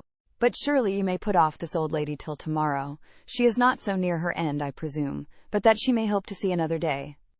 "What is her age? 40? "No, sir, she is not 31. But I do not think I can put off my engagement, because it is the only evening for some time which will at once suit her and myself. She goes into the warm bath tomorrow, and for the rest of the week, you know, we are engaged." "But what does Lady Russell think of this acquaintance?" asked Elizabeth. "She sees nothing to blame in it," replied Anne. "On the contrary, she approves it, and has generally taken me when I have called on Mrs. Smith." "Westgate Buildings must have been rather surprised by the appearance of a carriage drawn up near its pavement," observed Sir Walter. "Sir Henry Russell's widow, indeed, has no honours to distinguish her arms, but still it is a handsome equipage, and no doubt is well known to convey a Miss Elliot." "A widow Mrs. Smith, lodging in Westgate Buildings." "A poor widow barely able to live, between 30 and 40. A mere Mrs. Smith, an everyday Mrs. Smith of all people and all names in the world, to be the chosen friend of Miss Anne Elliot, and to be preferred by her to her own family connections among the nobility of England and Ireland. Mrs. Smith! Such a name." Mrs. Clay, who had been present while all this passed, now thought it advisable to leave the room, and Anne could have said much, and did long to say a little in defense of her friend's not very dissimilar claims to theirs, but her sense of personal respect to her father prevented her. She made no reply. She left it to himself to recollect that Mrs. Smith was not the only widow in Bath between 30 and 40, with little to live on, and no surname of dignity. Anne kept her appointment. The others kept theirs, and of course she heard the next morning that they had had a delightful evening. She had been the only one of the set absent, for Sir Walter and Elizabeth had not only been quite at her ladyship's service themselves, but had actually been happy to be employed by her in collecting others, and had been at the trouble of inviting both Lady Russell and Mr. Elliot. And Mr. Elliot had made a point of leaving Colonel Wallis early, and Lady Russell had fresh arranged all her evening engagements in order to wait on her. Anne had the whole history of all that such an evening could supply from Lady Russell. To her, its greatest interest must be in having been very much talked of between her friend and Mr. Elliot, in having been wished for, regretted, and at the same time honored for staying away in such a cause. Her kind, compassionate visits to this old schoolfellow, sick and reduced, seemed to have quite delighted Mr. Elliot. He thought her a most extraordinary young woman. In her temper, manners, mind, a model of female excellence. He could meet even Lady Russell in a discussion of her merits. And Anne could not be given to understand so much by her friend, could not know herself to be so highly rated by a sensible man, without many of those agreeable sensations which her friend meant to create. Lady Russell was now perfectly decided in her opinion of Mr. Elliot. She was as much convinced of his meaning to gain Anne in time as of his deserving her, and was beginning to calculate the number of weeks which would free him from all the remaining restraints of widowhood, and leave him at liberty to exert his most open powers of pleasing. She would not speak to Anne with half the certainty she felt on the subject. She would venture on little more than hints of what might be hereafter, of a possible attachment on his side, of the desirableness of the alliance, supposing such attachment to be real and returned. Anne heard her, and made no violent exclamations. She only smiled, blushed, and gently shook her head. "I am no matchmaker, as you well know," said Lady Russell, being much too well aware of the uncertainty of all human events and calculations. "I only mean that if Mr. Elliot should some time hence pay his addresses to you, and if you should be disposed to accept him, I think there would be every possibility of your being happy together. A most suitable connection, everybody must consider it, but I think it might be a very happy one. Mr. Elliot is an exceedingly agreeable man, and in many respects I think highly of him," said Anne. "But we should not suit." Lady Russell let this pass, and only said in rejoinder, "I own that to be able to regard you as the future mistress of Kellynch, the future Lady Elliot, to look forward and see you occupying your dear mother's place, succeeding to all her rights, and all her popularity, as well as to all her virtues, would be the highest possible gratification to me. You are your mother's self in countenance and disposition. And if I might be allowed to fancy you such as she was, in situation and name and home, presiding and blessing in the same spot, and only superior to her in being more highly valued, my dearest Anne, it would give me more delight than is often felt at my time of life." Anne was obliged to turn away, to rise, to walk to a distant table, and, leaning there in pretended employment, try to subdue the feelings this picture excited. For a few moments her imagination and her heart were bewitched. The idea of becoming what her mother had been, of having the precious name of Lady Elliot first revived in herself, of being restored to Kellynch, calling it her home again, her home forever, was a charm which she could not immediately resist. Lady Russell said not another word, willing to leave the matter to its own operation, and believing that, could Mr. Elliot at that moment with propriety have spoken for himself, she believed, in short, what Anne did not believe. The same image of Mr. Elliot speaking for himself brought Anne to composure again. The charm of Kellynch and of Lady Elliot all faded away. She never could accept him, and it was not only that her feelings were still adverse to any man save one. Her judgment, on a serious consideration of the possibilities of such a case, was against Mr. Elliot. Though they had now been acquainted a month, she could not be satisfied that she really knew his character. That he was a sensible man, an agreeable man, that he talked well, professed good opinions, seemed to judge properly, and as a man of principle this was all clear enough. He certainly knew what was right, nor could she fix on any one article of moral duty evidently transgressed. But yet she would have been afraid to answer for his conduct. She distrusted the past, if not the present. The names which occasionally dropped of former associates, the allusions to former practices and pursuits, suggested suspicions not favorable of what he had been. She saw that there had been bad habits, that Sunday traveling had been a common thing, that there had been a period of his life, and probably not a short one, when he had been, at least, careless in all serious matters. And, though he might now think very differently, who could answer for the true sentiments of a clever, cautious man, grown old enough to appreciate a fair character? How could it ever be ascertained that his mind was truly cleansed? Mr. Elliot was rational, discreet, polished, but he was not open. There was never any burst of feeling, any warmth of indignation or delight at the evil or good of others. This, to Anne, was a decided imperfection. Her early impressions were incurable. She prized the frank, the open-hearted, the eager character beyond all others. Warmth and enthusiasm did captivate her still. She felt that she could so much more depend upon the sincerity of those who sometimes looked or said a careless or a hasty thing, than of those whose presence of mind never varied, whose tongue never slipped. Mr. Elliot was too generally agreeable. Various as were the tempers in her father's house, he pleased them all. He endured too well, stood too well with everybody. He had spoken to her with some degree of openness of Mrs. Clay, had appeared completely to see what Mrs. Clay was about, and to hold her in contempt. And yet Mrs. Clay found him as agreeable as anybody. Lady Russell saw either less or more than her young friend, for she saw nothing to excite distrust. She could not imagine a man more exactly what he ought to be than Mr. Elliot. Nor did she ever enjoy a sweeter feeling than the hope of seeing him receive the hand of her beloved Anne in Kellynch Church, in the course of the following autumn. Chapter 18. It was the beginning of February, and Anne, having been a month in Bath, was growing very eager for news from Uppercross and Lyme. She wanted to hear much more than Mary had communicated.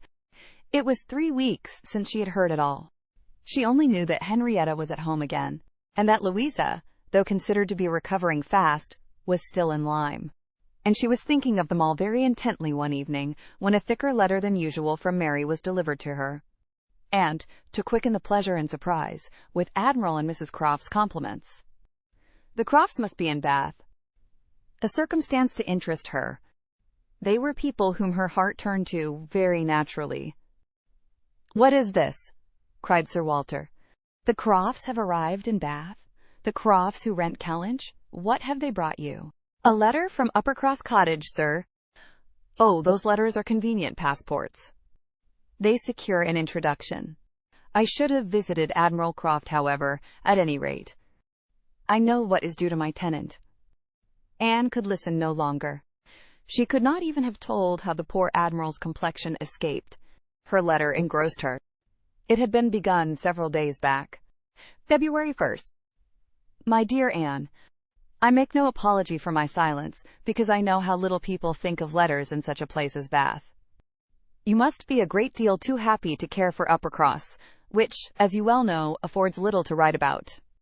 We have had a very dull Christmas. Mr. and Mrs. Musgrove have not had one dinner party all the holidays. I do not reckon the Hayters as anybody. The holidays, however, are over at last. I believe no children ever had such long ones. I am sure I had not. The house was cleared yesterday, except of the little Harvilles, but you will be surprised to hear they have never gone home. Mrs. Harville must be an odd mother to part with them so long. I do not understand it. They are not at all nice children, in my opinion, but Mrs. Musgrove seems to like them quite as well, if not better, than her grandchildren. What dreadful weather we have had! It may not be felt in Bath, with your nice pavements, but in the country it is of some consequence. I have not had a creature call on me since the 2nd week in January, except Charles Hayter, who had been calling much oftener than was welcome. Between ourselves, I think it a great pity Henrietta did not remain at Lyme as long as Louisa. It would have kept her a little out of his way. The carriage is gone today, to bring Louisa and the Harvilles tomorrow.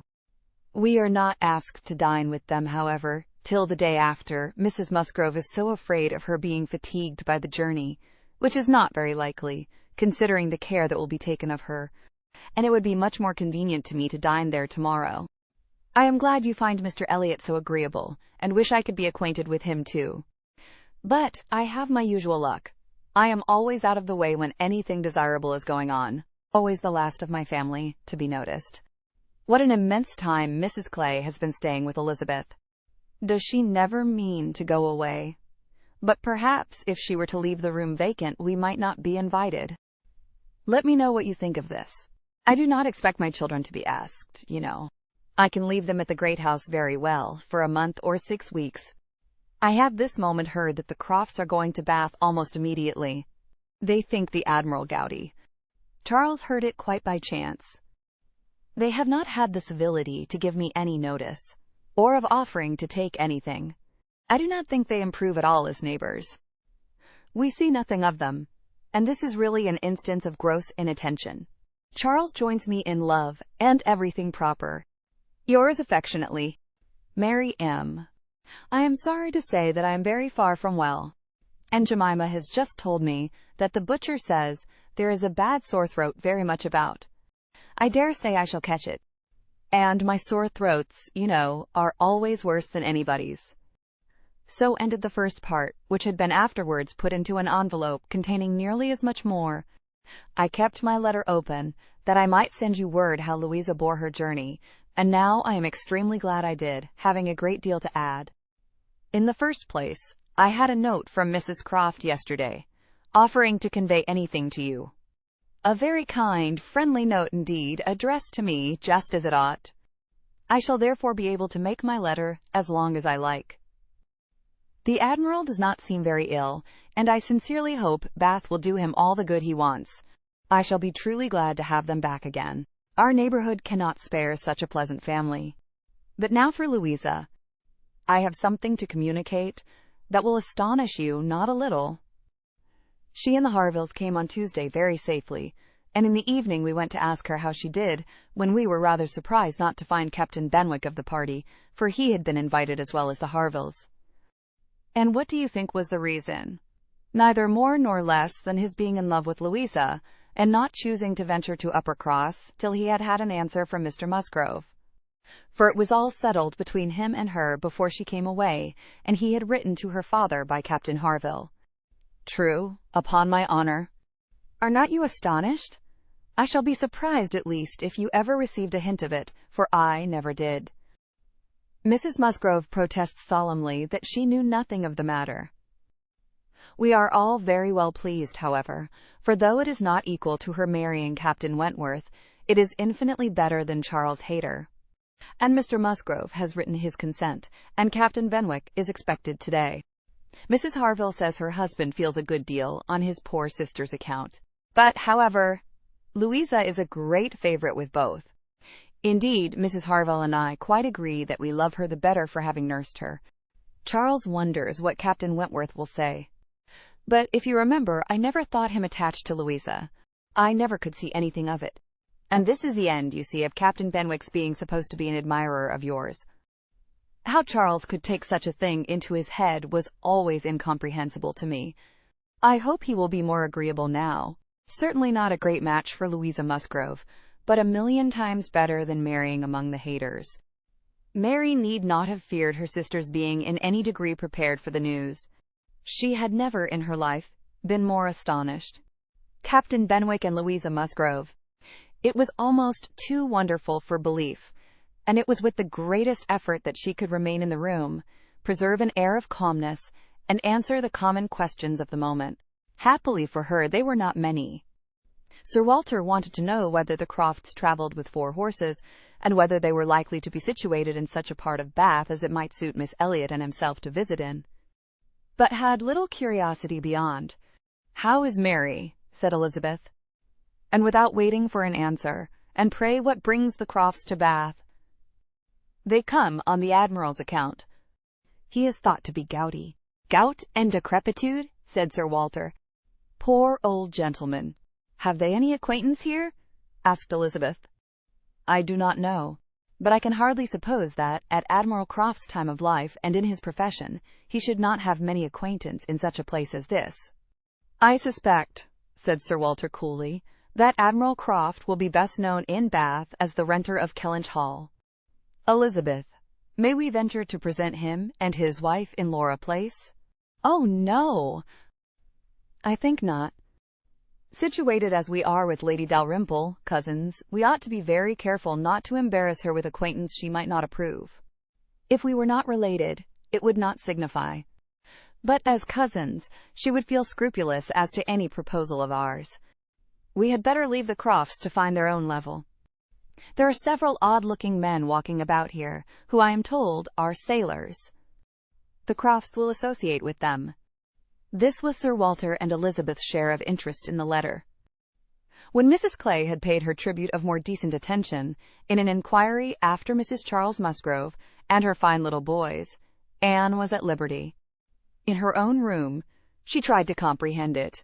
Well might Charles wonder how Captain Wentworth would feel. Perhaps he had quitted the field, had given Louisa up, had ceased to love, had found he did not love her. She could not endure the idea of treachery or levity or anything akin to ill usage between him and his friend. She could not endure that such a friendship as theirs should be severed unfairly. Captain Benwick and Louisa Musgrove. The high-spirited, joyous-talking Louisa Musgrove and the dejected, thinking, feeling, reading Captain Benwick seemed each of them everything that would not suit the other. Their minds most dissimilar. Where could have been the attraction? The answer soon presented itself. It had been in situation. They had been thrown together several weeks. They had been living in the same small family party. Since Henrietta's coming away, they must have been depending almost entirely on each other, and Louisa, just recovering from illness, had been in an interesting state, and Captain Benwick was not inconsolable. That was a point which Anne had not been able to avoid suspecting before. And instead of drawing the same conclusion as Mary, from the present course of events, they served only to confirm the idea of his having felt some dawning of tenderness toward herself. She did not mean, however, to derive much more from it to gratify her vanity than Mary might have allowed. She was persuaded that any tolerably pleasing young woman who had listened and seemed to feel for him would have received the same compliment. He had an affectionate heart. He must love somebody. She saw no reason against their being happy. Louisa had fine naval fervor to begin with, and they would soon grow more alike. He would gain cheerfulness, and she would learn to be an enthusiast for Scott and Lord Byron. Nay, that was probably learnt already. Of course they had fallen in love over poetry. The idea of Louisa Musgrove turned into a person of literary taste, and sentimental reflection was amusing, but she had no doubt of its being so. The day at Lyme, the fall from the Cobb, might influence her health, her nerves, her courage, her character to the end of her life, as thoroughly as it appeared to have influenced her fate. The conclusion of the whole was, that if the woman who had been sensible of Captain Wentworth's merits could be allowed to prefer another man, there was nothing in the engagement to excite lasting wonder, and if Captain Wentworth lost no friend by it, certainly nothing to be regretted. No, it was not regret which made Anne's heart beat in spite of herself and brought the color into her cheeks when she thought of Captain Wentworth unshackled and free. She had some feelings which she was ashamed to investigate. They were too much like joy, senseless joy. She longed to see the Crofts. But when the meeting took place, it was evident that no rumor of the news had yet reached them. The visit of ceremony was paid and returned, and Louisa Musgrove was mentioned, and Captain Benwick too, without even half a smile. The Crofts had placed themselves in lodgings in Gay Street, perfectly to Sir Walter's satisfaction. He was not at all ashamed of the acquaintance, and did, in fact, think and talk a great deal more about the Admiral than the Admiral ever thought or talked about him. The Crofts knew quite as many people in Bath as they wished for, and considered their intercourse with the Elliots as a mere matter of form, and not in the least likely to afford them any pleasure. They brought with them their country habit of being almost always together. He was ordered to walk to keep off the gout, and Mrs. Croft seemed to go shares with him in everything, and to walk for her life to do him good. Anne saw them wherever she went. Lady Russell took her out in her carriage almost every morning, and she never failed to think of them, and never failed to see them. Knowing their feelings as she did, it was a most attractive picture of happiness to her. She always watched them as long as she could, delighted to fancy she understood what they might be talking of, as they walked along in happy independence, or equally delighted to see the Admiral's hearty shake of the hand when he encountered an old friend, and observe their eagerness of conversation, when occasionally forming into a little knot of the Navy, Mrs. Croft looking as intelligent and keen as any of the officers around her. Anne was too much engaged with Lady Russell to be often walking herself, but it so happened that one morning, about a week or 10 days after the Crofts' arrival, it suited her best to leave her friend, or her friend's carriage, in the lower part of the town, and return alone to Camden Place, and in walking up Milsom Street, she had the good fortune to meet with the Admiral. He was standing by himself at a print-shop window, with his hands behind him, in earnest contemplation of some print, and she not only might have passed him unseen, but was obliged to touch as well as address him before she could catch his notice. When he did perceive and acknowledge her, however, it was done with all his usual frankness and good humor. "Ha, is it you? Thank you, thank you. This is treating me like a friend. Here I am, you see, staring at a picture. I can never get by this shop without stopping. But what a thing here is by way of a boat. Do look at it. Did you ever see the like? What queer fellows your fine painters must be, to think that anybody would venture their lives in such a shapeless old cockleshell as that. And yet here are two gentlemen stuck up in it mightily at their ease, and looking about them at the rocks and mountains, as if they were not to be upset the next moment, which they certainly must be. I wonder where that boat was built," laughing heartily. "I would not venture over a horse-pond in it. Well," turning away, "now, where are you bound? Can I go anywhere for you or with you? Can I be of any use?" "None, I thank you, unless you will give me the pleasure of your company the little way our road lies together. I am going home." "That I will, with all my heart, and farther too. Yes, yes, we will have a snug walk together, and I have something to tell you as we go along. There, take my arm. That's right. I do not feel comfortable if I have not a woman there. Lord, what a boat it is!" Taking a last look at the picture, as they began to be in motion. "Did you say that you had something to tell me, sir?" "Yes, I have, presently. But here comes a friend, Captain Brigden. I shall only say, 'How do you do?' as we pass, however. I shall not stop. How do you do?" Brigden stares to see anybody with me but my wife. She, poor soul, is tied by the leg. She has a blister on one of her heels, as large as a 3-shilling piece. If you look across the street, you will see Admiral Brand coming down, and his brother. Shabby fellows, both of them. I am glad they are not on this side of the way. Sophie cannot bear them. They played me a pitiful trick once, got away with some of my best men. I will tell you the whole story another time. There comes old Sir Archibald Drew and his grandson. Look, he sees us. He kisses his hand to you. He takes you for my wife. Ah, the peace has come too soon for that younker. Poor old Sir Archibald. How do you like Bath, Miss Elliot? It suits us very well. We are always meeting with some old friend or other. The street's full of them every morning. Sure to have plenty of chat. And then we get away from them all, and shut ourselves in our lodgings, and draw in our chairs, and are as snug as if we were at Kellynch, aye, or as we used to be even at North Yarmouth and Deal. We do not like our lodgings here the worse, I can tell you, for putting us in mind of those we first had at North Yarmouth. The wind blows through one of the cupboards just in the same way. When they were got a little farther, Anne ventured to press again for what he had to communicate. She hoped, when clear of Milsom Street, to have her curiosity gratified. But she was still obliged to wait, for the Admiral had made up his mind not to begin till they had gained the greater space and quiet of Belmont. And as she was not really Mrs. Croft, she must let him have his own way.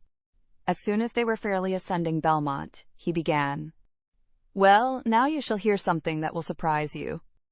But first of all, you must tell me the name of the young lady I am going to talk about. That young lady, you know, that we have all been so concerned for, the Miss Musgrove, that all this has been happening to. Her Christian name. I always forget her Christian name." Anne had been ashamed to appear to comprehend so soon as she really did. But now she could safely suggest the name of Louisa. "Aye, aye, Miss Louisa Musgrove, that is the name. I wish young ladies had not such a number of fine Christian names. I should never be out if they were all Sophies, or something of that sort. Well, this Miss Louisa, we all thought, was to marry Frederick. He was courting her week after week. The only wonder was what they could be waiting for till the business at Lyme came. Then, indeed, it was clear enough that they must wait till her brain was set to right. But even then there was something odd in their way of going on. Instead of staying at Lyme, he went off to Plymouth, and then he went off to see Edward. When we came back from Minehead, he was gone down to Edward's, and there he has been ever since. We have seen nothing of him since November. Even Sophie could not understand it. But now the matter has taken the strangest turn of all. For this young lady, the same Miss Musgrove, instead of being to marry Frederick, is to marry James Benwick. You know James Benwick. A little. I am a little acquainted with Captain Benwick. Well, she is to marry him. Nay, most likely they are married already, for I do not know what they should wait for. I thought Captain Benwick a very pleasing young man, said Anne, and I understand that he bears an excellent character. Oh, yes, there is not a word to be said against James Benwick. He is only a commander, it is true, made last summer, and these are bad times for getting on, but he has not another fault that I know of. An excellent, good-hearted fellow, I assure you. A very active, zealous officer, too, which is more than you would think, perhaps for that soft sort of manner does not do him justice. Indeed, you are mistaken there, sir. I should never augur want of spirit from Captain Benwick's manners. I thought them particularly pleasing, and I will answer for it, they would generally please. Well, ladies are the best judges. But James Benwick is rather too piano for me. And though, very likely, it is all our partiality, Sophie and I cannot help thinking Frederick's manners better than his. There is something about Frederick more to our taste. Anne was caught. She had only meant to oppose the too common idea of spirit and gentleness being incompatible with each other, not at all to represent Captain Benwick's manners as the very best that could possibly be.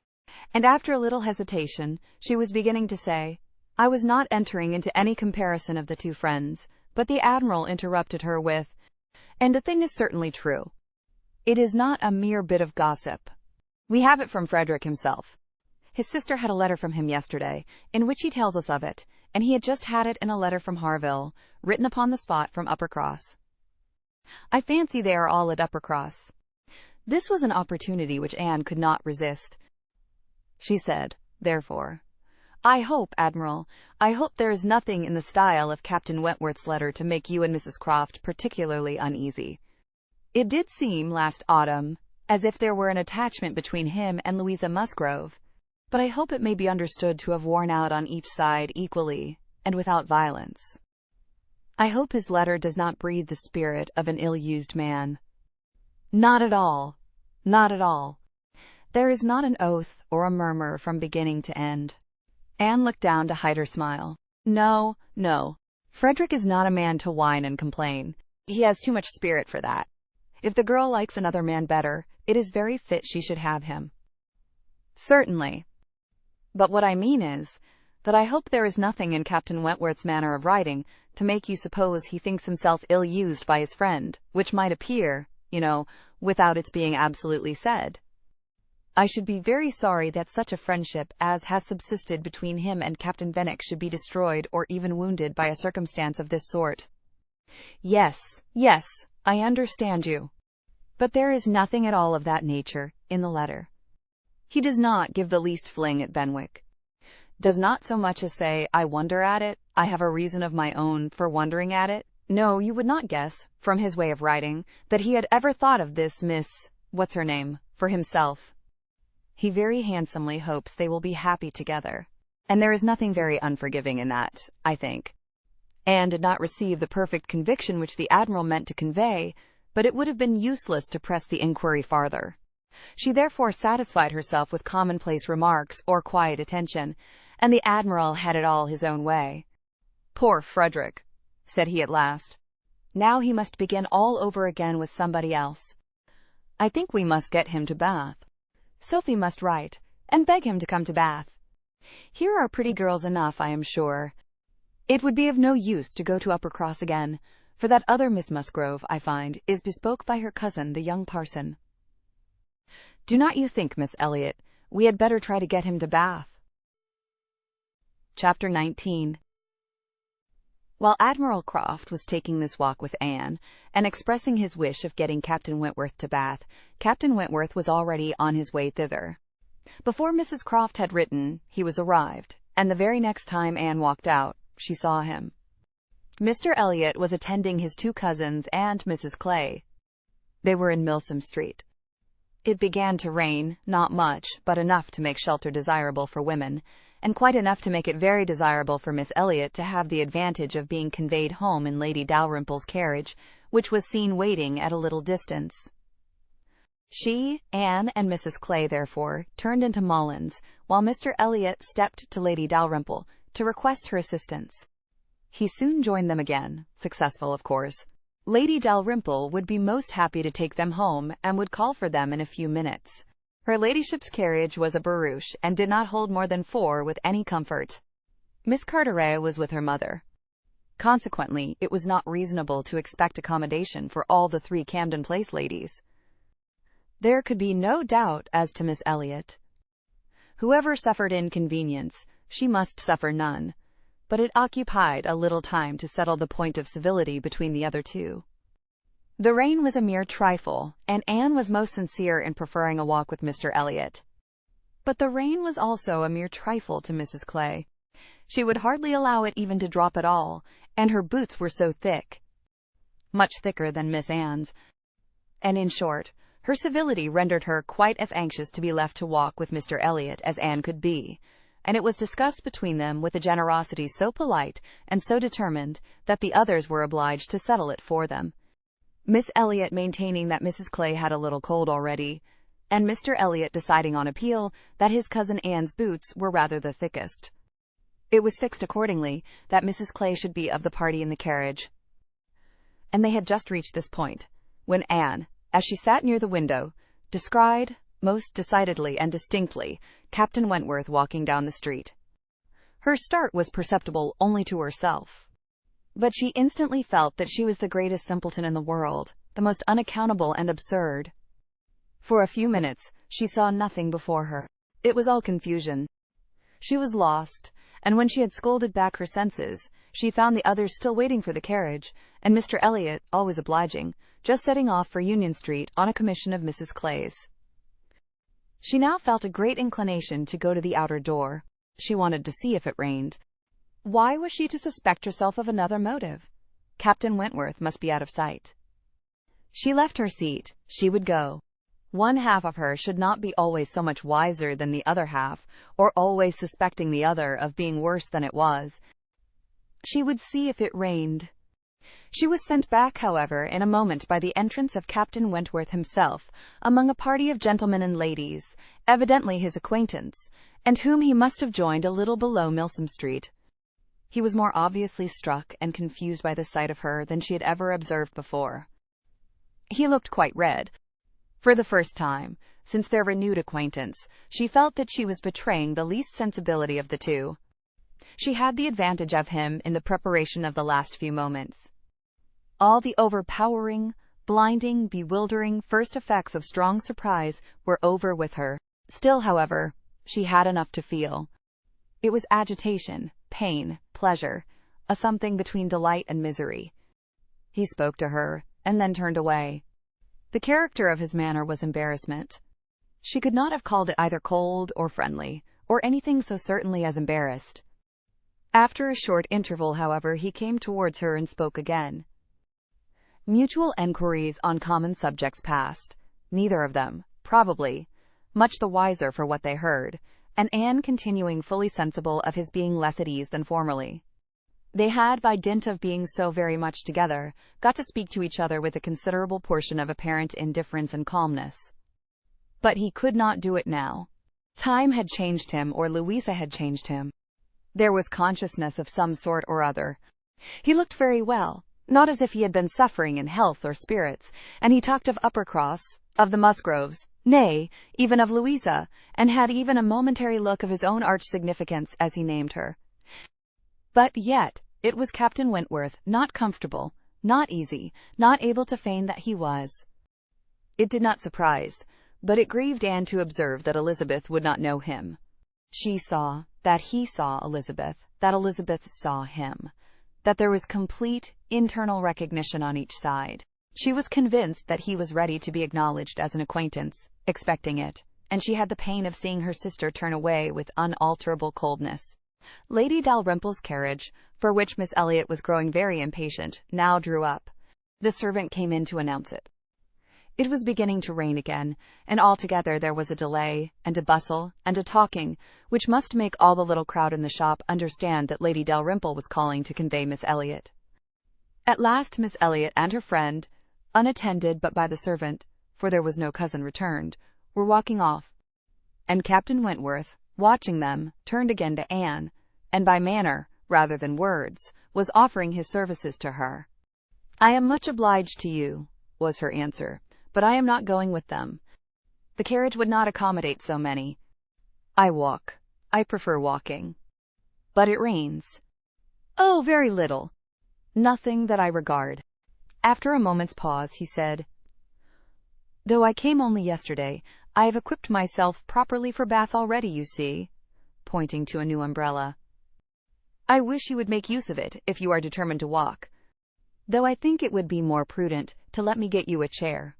She was very much obliged to him, but declined it all, repeating her conviction that the rain would come to nothing at present, and adding, "I am only waiting for Mr. Elliot. He will be here in a moment, I am sure." She had hardly spoken the words when Mr. Elliot walked in. Captain Wentworth recollected him perfectly. There was no difference between him and the man who had stood on the steps at Lyme, admiring Anne as she passed, except in the air and look and manner of the privileged relation and friend. He came in with eagerness, appeared to see and think only of her, apologized for his stay, was grieved to have kept her waiting, and anxious to get her away without further loss of time and before the rain increased. And in another moment they walked off together, her arm under his, a gentle and embarrassed glance, and a "Good morning to you," being all that she had time for as she passed away. As soon as they were out of sight, the ladies of Captain Wentworth's party began talking of them.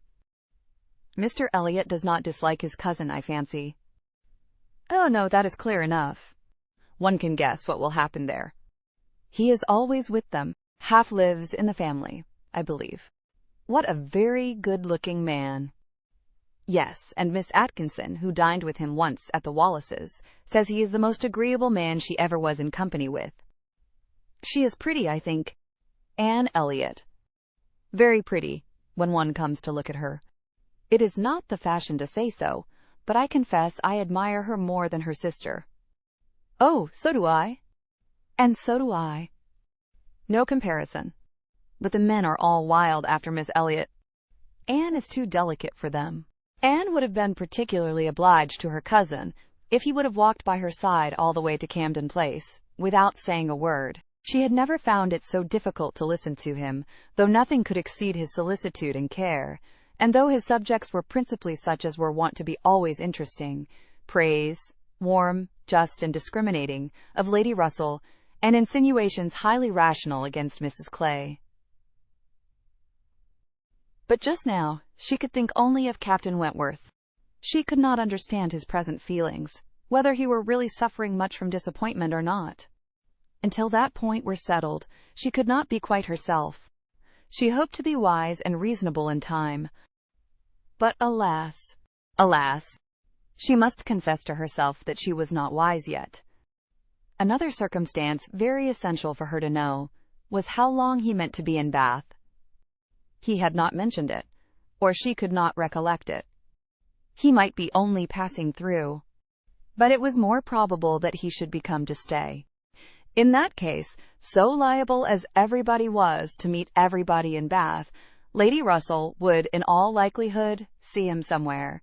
Would she recollect him? How would it all be? She had already been obliged to tell Lady Russell that Louisa Musgrove was to marry Captain Benwick. It had cost her something to encounter Lady Russell's surprise. And now, if she were by any chance to be thrown into company with Captain Wentworth, her imperfect knowledge of the matter might add another shade of prejudice against him. The following morning, Anne was out with her friend, and for the first hour, in an incessant and fearful sort of watch for him in vain. But at last, in returning down Pulteney Street, she distinguished him on the right-hand pavement, at such a distance as to have him in view the greater part of the street.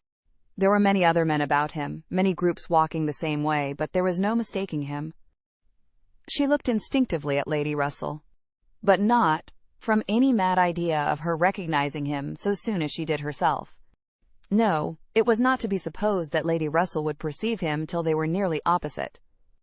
She looked at her, however, from time to time, anxiously, and when the moment approached which must point him out, though not daring to look again, for her own countenance she knew was unfit to be seen, She was yet perfectly conscious of Lady Russell's eyes being turned exactly in the direction for him, of her being, in short, intently observing him.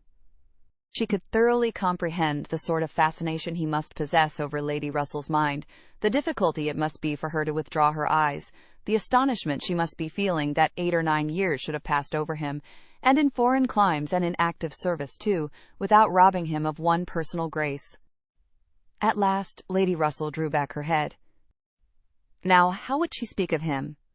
"You will wonder," said she, "what has been fixing my eye so long. But I was looking after some window curtains, which Lady Alicia and Mrs. Frankland were telling me of last night. They described the drawing-room window curtains of one of the houses on this side of the way, and this part of the street, as being the handsomest and best hung of any in Bath, but could not recollect the exact number, and I have been trying to find out which it could be. But I confess I can see no curtains hereabouts that answer their description." Anne sighed, and blushed and smiled, in pity and disdain, either at her friend or herself. The part which provoked her most was that in all this waste of foresight and caution she should have lost the right moment for seeing whether he saw them. A day or two passed without producing anything. The theatre or the rooms where he was most likely to be were not fashionable enough for the Elliots, whose evening amusements were solely in the elegant stupidity of private parties, in which they were getting more and more engaged. And Anne, wearied of such a state of stagnation, sick of knowing nothing, and fancying herself stronger because her strength was not tried, was quite impatient for the concert evening. It was a concert for the benefit of a person patronized by Lady Dalrymple. Of course they must attend. It was really expected to be a good one, and Captain Wentworth was very fond of music. If she could only have a few minutes' conversation with him again, she fancied she should be satisfied. And as to the power of addressing him, she felt all over courage if the opportunity occurred. Elizabeth had turned from him. Lady Russell overlooked him. Her nerves were strengthened by these circumstances. She felt that she owed him attention. She had once partly promised Mrs. Smith to spend the evening with her. But in a short, hurried call, she excused herself and put it off, with the more decided promise of a longer visit on the morrow. Mrs. Smith gave a most good-humored acquiescence. "By all means," said she. "Only tell me all about it, when you do come. Who is your party?" Anne named them all. Mrs. Smith made no reply, but when she was leaving her said, and with an expression half serious, half arch, "Well, I heartily wish your concert may answer, and do not fail me tomorrow if you can come, for I begin to have a foreboding that I may not have many more visits from you." Anne was startled and confused, but after standing in a moment's suspense, was obliged, and not sorry to be obliged, to hurry away. Chapter 20. Sir Walter, his 2 daughters, and Mrs. Clay were the earliest of all their party at the rooms in the evening, and as Lady Dalrymple must be waited for, they took their station by one of the fires in the octagon room. But hardly were they so settled when the door opened again, and Captain Wentworth walked in alone. Anne was the nearest to him, and making yet a little advance, she instantly spoke. He was preparing only to bow and pass on, but her gentle "How do you do?" brought him out of the straight line to stand near her, and make enquiries in return, in spite of the formidable father and sister in the background. Their being in the background was a support to Anne. She knew nothing of their looks, and felt equal to everything which she believed right to be done. While they were speaking, a whispering between her father and Elizabeth caught her ear. She could not distinguish, but she must guess the subject. And on Captain Wentworth's making a distant bow, she comprehended that her father had judged so well as to give him that simple acknowledgment of acquaintance, and she was just in time by a side glance to see a slight curtsy from Elizabeth herself. This, though late and reluctant and ungracious, was yet better than nothing, and her spirits improved.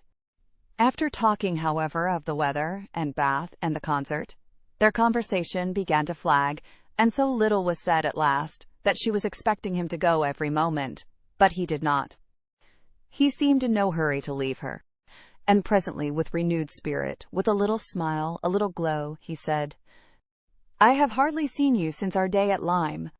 I am afraid you must have suffered from the shock, and the more from its not overpowering you at the time." She assured him that she had not. "It was a frightful hour," said he. "A frightful day." And he passed his hand across his eyes, as if the remembrance were still too painful, but in a moment, half smiling again, added, "The day has produced some effects, however, has had some consequences, which must be considered as the very reverse of frightful. When you had the presence of mind to suggest that Benwick would be the properest person to fetch a surgeon, you could have little idea of his being eventually one of those most concerned in her recovery." "Certainly I could have none. But it appears I should hope it would be a very happy match. There are on both sides good principles and good temper." "Yes," said he, looking not exactly forward. "But there, I think, ends the resemblance. With all my soul I wish them happy, and rejoice over every circumstance in favor of it. They have no difficulties to contend with at home, no opposition, no caprice, no delays. The Musgroves are behaving like themselves, most honorably and kindly, only anxious with true parental hearts to promote their daughter's comfort. All this is much, very much in favor of their happiness. More than perhaps—" He stopped. A sudden recollection seemed to occur, and to give him some taste of that emotion which was reddening Anne's cheeks and fixing her eyes on the ground. After clearing his throat, however, he proceeded thus: "I confess that I do think there is a disparity, too great a disparity, and in a point no less essential than mind. I regard Louisa Musgrove as a very amiable, sweet-tempered girl, and not deficient in understanding, but Benwick is something more. He is a clever man, a reading man, and I confess that I do consider his attaching himself to her with some surprise. Had it been the effect of gratitude, had he learnt to love her because he believed her to be preferring him, it would have been another thing. But I have no reason to suppose it so. It seems, on the contrary, to have been a perfectly spontaneous, untaught feeling on his side, and this surprises me. A man like him in his situation, with a heart pierced, wounded, almost broken. Fanny Harville was a very superior creature, and his attachment to her was indeed attachment. A man does not recover from such a devotion of the heart to such a woman. He ought not. He does not.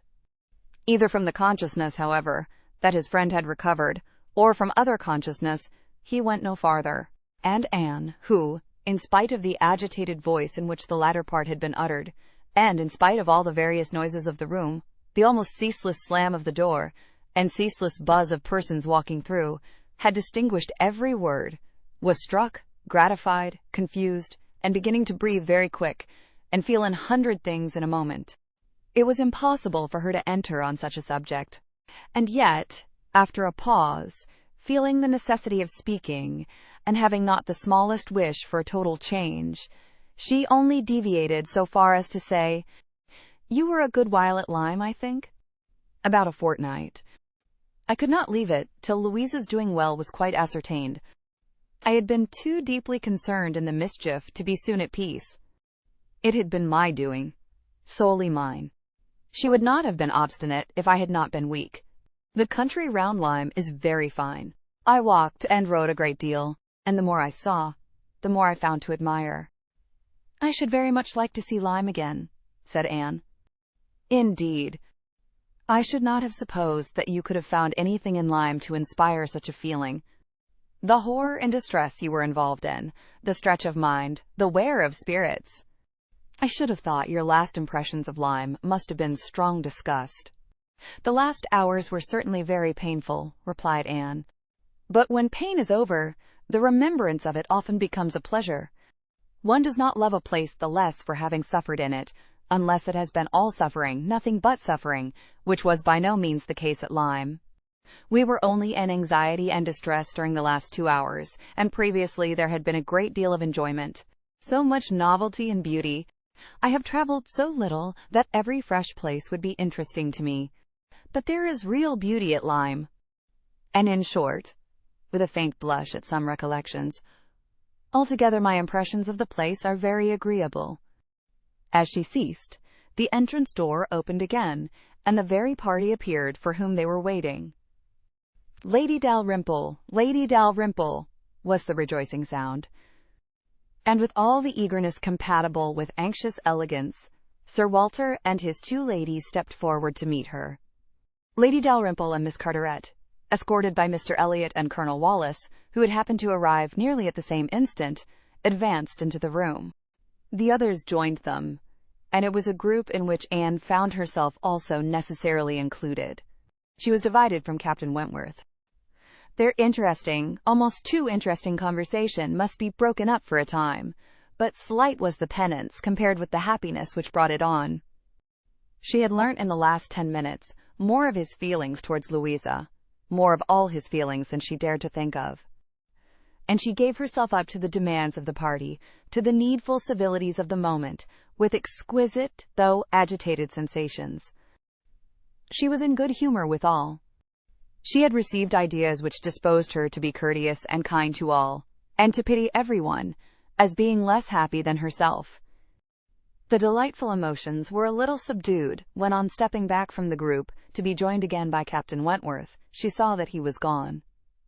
She was just in time to see him turn into the concert room. He was gone. He had disappeared. She felt a moment's regret. But they should meet again. He would look for her. He would find her out before the evening were over, and at present, perhaps, it was as well to be asunder. She was in need of a little interval for recollection. Upon Lady Russell's appearance soon afterwards, the whole party was collected, and all that remained was to marshal themselves and proceed into the concert-room, and be of all the consequence in their power, draw as many eyes, excite as many whispers, and disturb as many people as they could. Very, very happy were both Elizabeth and Anne Elliot as they walked in. Elizabeth arm in arm with Miss Carteret, and looking on the broad back of the Dowager Viscountess Dalrymple before her, had nothing to wish for which did not seem within her reach. And Anne, but it would be an insult to the nature of Anne's felicity to draw any comparison between it and her sisters. The origin of one all selfish vanity, of the other all generous attachment. Anne saw nothing, thought nothing of the brilliancy of the room. Her happiness was from within. Her eyes were bright, and her cheeks glowed. But she knew nothing about it. She was thinking only of the last half hour, and as they passed to their seats, her mind took a hasty range over it. His choice of subjects, his expressions, and still more his manner and look, had been such as she could see in only one light. His opinion of Louisa Musgrove's inferiority, an opinion which he had seemed solicitous to give, his wonder at Captain Benwick, his feelings as to a first strong attachment, sentences begun which he could not finish, his half-averted eyes and more than half-expressive glance, all declared that he had a heart returning to her at least, that anger, resentment, avoidance were no more, and that they were succeeded not merely by friendship and regard, but by the tenderness of the past. Yes, some share of the tenderness of the past. She could not contemplate the change as implying less. He must love her. These were thoughts, with their attendant visions, which occupied and flurried her too much to leave her any power of observation. And she passed along the room without having a glimpse of him, without even trying to discern him. When their places were determined on, and they were all properly arranged, she looked round to see if he should happen to be in the same part of the room, but he was not.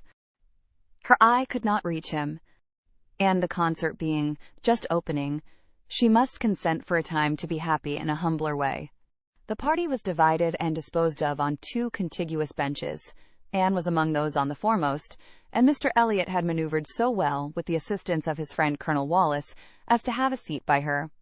Miss Elliot, surrounded by her cousins and the principal object of Colonel Wallis's gallantry, was quite contented.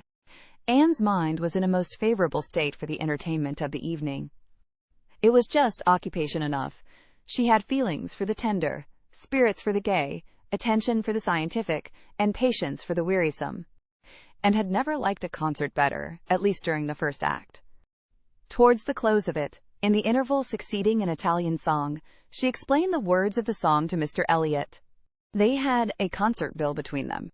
"This," said she, "is nearly the sense, or rather the meaning of the words, for certainly the sense of an Italian love song must not be talked of, but it is as nearly the meaning as I can give. for I do not pretend to understand the language. I am a very poor Italian scholar. Yes, yes, I see you are. I see you know nothing of the matter. You have only knowledge enough of the language to translate at sight these inverted, transposed, curtailed Italian lines into clear, comprehensible, elegant English. You need not say anything more of your ignorance. Here is complete proof. I will not oppose such kind politeness, but I should be sorry to be examined by a real proficient. I have not had the pleasure of visiting in Camden Place so long, replied he, without knowing something of Miss Anne Elliot. And I do regard her as one who is too modest for the world in general to be aware of half her accomplishments, and too highly accomplished for modesty to be natural in any other woman. For shame, for shame. This is too much flattery. I forget what we are to have next, turning to the bill. Perhaps, said Mr. Elliot, speaking low, I have had a longer acquaintance with your character than you are aware of. Indeed? How so? You can have been acquainted with it only since I came to Bath, excepting as you might hear me previously spoken of in my own family. I knew you by report long before you came to Bath. I had heard you described by those who knew you intimately. I have been acquainted with you by character many years. Your person, your disposition, accomplishments, manner, they were all present to me. Mr. Elliot was not disappointed in the interest he hoped to raise. No one can withstand the charm of such a mystery. To have been described long ago to a recent acquaintance by nameless people is irresistible. And Anne was all curiosity. She wondered and questioned him eagerly, but in vain. He delighted in being asked, but he would not tell. No, some time or other, perhaps, but not now. He would mention no names now. But such, he could assure her, had been the fact. He had many years ago received such a description of Miss Anne Elliot as had inspired him with the highest idea of her merit, and excited the warmest curiosity to know her. Anne could think of no one so likely to have spoken with partiality of her many years ago as the Mr. Wentworth of Monkford, Captain Wentworth's brother. He might have been in Mr. Elliot's company, but she had not courage to ask the question. The name of Anne Elliot, said he, has long had an interesting sound to me. Very long has it possessed a charm over my fancy. And, if I dared, I would breathe my wishes that the name might never change. Such, she believed, were his words. But scarcely had she received their sound than her attention was caught by other sounds immediately behind her, which rendered everything else trivial. Her father and Lady Dalrymple were speaking. A well-looking man, said Sir Walter. A very well-looking man. A very fine young man indeed, said Lady Dalrymple. More air than one often sees in Bath. Irish, I dare say. No, I just know his name. A bowing acquaintance. Wentworth. Captain Wentworth, of the Navy. His sister married my tenant in Somersetshire, the Croft, who rents Kellynch. Before Sir Walter had reached this point, Anne's eyes had caught the right direction, and distinguished Captain Wentworth standing among a cluster of men at a little distance. As her eyes fell on him, his seemed to be withdrawn from her. It had that appearance. It seemed as if she had been one moment too late. And as long as she dared observe, he did not look again, but the performance was recommencing, and she was forced to seem to restore her attention to the orchestra and look straight forward. When she could give another glance, he had moved away. He could not have come nearer to her if he would. She was so surrounded and shut in, but she would rather have caught his eye. Mr. Elliot's speech, too, distressed her. She had no longer any inclination to talk to him. She wished him not so near her. The first act was over. Now she hoped for some beneficial change. And, after a period of nothing saying amongst the party, some of them did decide on going in quest of tea. Anne was one of the few who did not choose to move. She remained in her seat, and so did Lady Russell. But she had the pleasure of getting rid of Mr. Elliot, and she did not mean, whatever she might feel on Lady Russell's account, to shrink from conversation with Captain Wentworth, if he gave her the opportunity. She was persuaded by Lady Russell's countenance that she had seen him. He did not come, however. Anne sometimes fancied she discerned him at a distance, but he never came. The anxious interval wore away unproductively. The others returned, the room filled again, benches were reclaimed and repossessed, and another hour of pleasure or of penance was to be sat out. Another hour of music was to give delight or the gapes, as real or affected taste for it prevailed. To Anne it chiefly wore the prospect of an hour of agitation.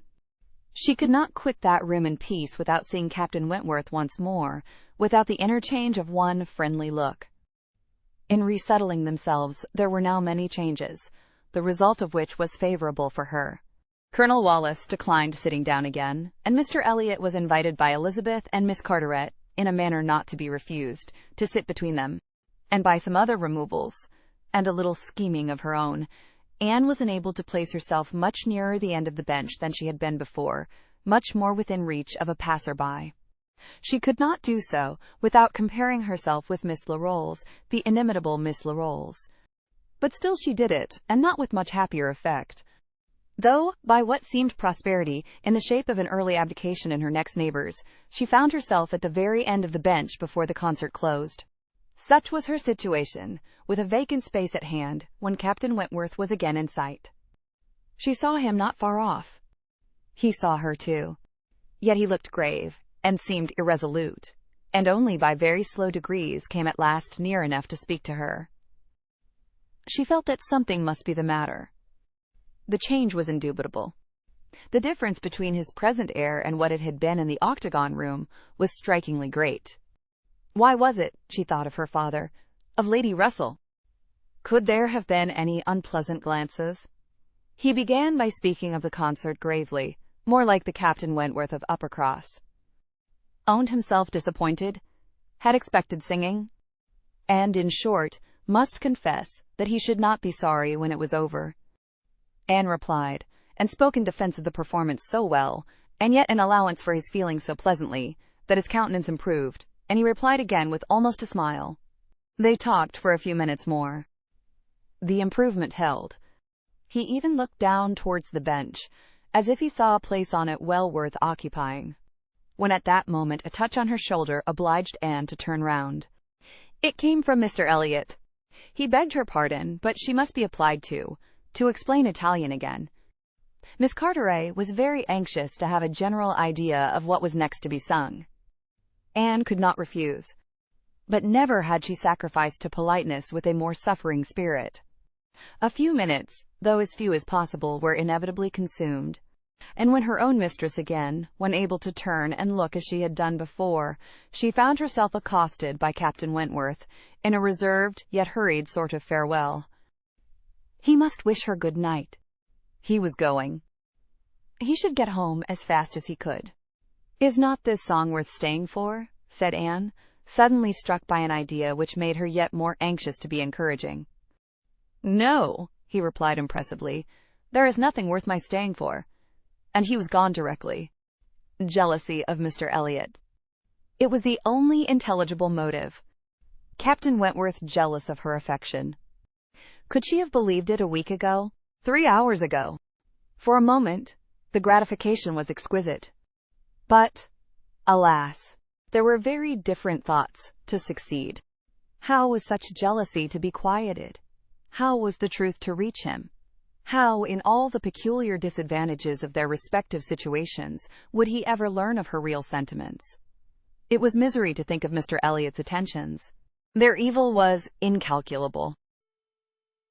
Chapter 21. Anne recollected with pleasure the next morning her promise of going to Mrs. Smith, meaning that it should engage her from home at the time when Mr. Elliot would be most likely to call. For to avoid Mr. Elliot was almost a first object. She felt a great deal of goodwill towards him. In spite of the mischief of his attentions, she owed him gratitude and regard, perhaps compassion. She could not help thinking much of the extraordinary circumstances attending their acquaintance, of the right which he seemed to have to interest her, by everything in situation, by his own sentiments, by his early prepossession. It was altogether very extraordinary, flattering, but painful. There was much to regret. How she might have felt had there been no Captain Wentworth in the case was not worth inquiry, for there was a Captain Wentworth, and be the conclusion of the present suspense good or bad, her affection would be his forever. Their union, she believed, could not divide her more from other men than their final separation. Prettier musings of high-wrought love and eternal constancy could never have passed along the streets of Bath than Anne was sporting with from Camden Place to Westgate Buildings. It was almost enough to spread purification and perfume all the way. She was sure of a pleasant reception. And her friends seemed this morning particularly obliged to her for coming, seemed hardly to have expected her, though it had been an appointment. An account of the concert was immediately claimed, and Anne's recollections of the concert were quite happy enough to animate her features and make her rejoice to talk of it. All that she could tell she told most gladly, but the all was little for one who had been there, and unsatisfactory for such an inquirer as Mrs. Smith, who had already heard, through the short cut of a laundress and a waiter, rather more of the general success and produce of the evening than Anne could relate, and who now asked in vain for several particulars of the company. Everybody of any consequence or notoriety in Bath was well known by name to Mrs. Smith. "The little Durants were there, I conclude," said she, "with their mouths open to catch the music, like unfledged sparrows ready to be fed. They never miss a concert." "Yes. I did not see them myself, but I heard Mr. Elliot say they were in the room." "The Ibbotsons, were they there? And the two new beauties, with the tall Irish officer, who is talked of for one of them?" "I do not know. I do not think they were.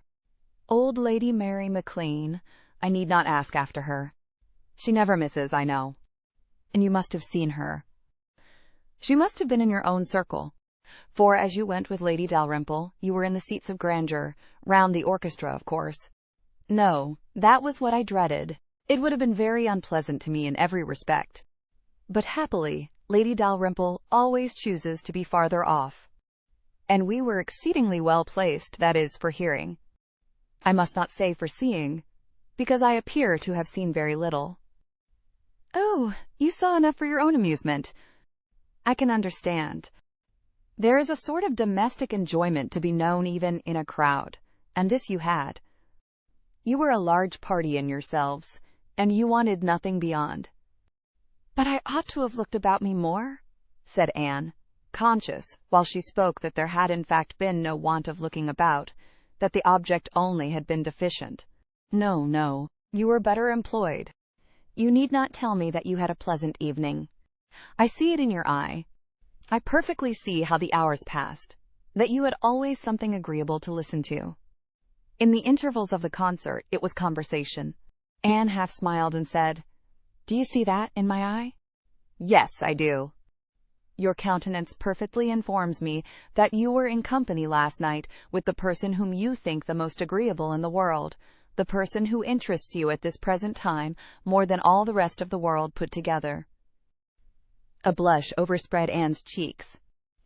She could say nothing. "And such being the case," continued Mrs. Smith, after a short pause, "I hope you believe that I do know how to value your kindness in coming to me this morning. It is really very good of you to come and sit with me, when you must have so many pleasanter demands upon your time."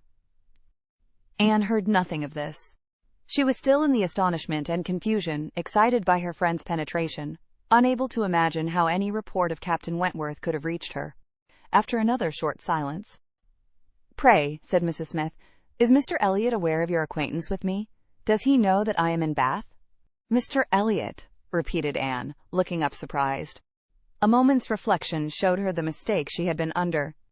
She caught it instantaneously, and recovering her courage with the feeling of safety, soon added, more composedly, "Are you acquainted with Mr. Elliot?" "I have been a good deal acquainted with him," replied Mrs. Smith gravely, "but it seems worn out now. It is a great while since we met." "I was not at all aware of this. You never mentioned it before. Had I known it, I would have had the pleasure of talking to him about you." "To confess the truth," said Mrs. Smith, assuming her usual air of cheerfulness, "that is exactly the pleasure I want you to have.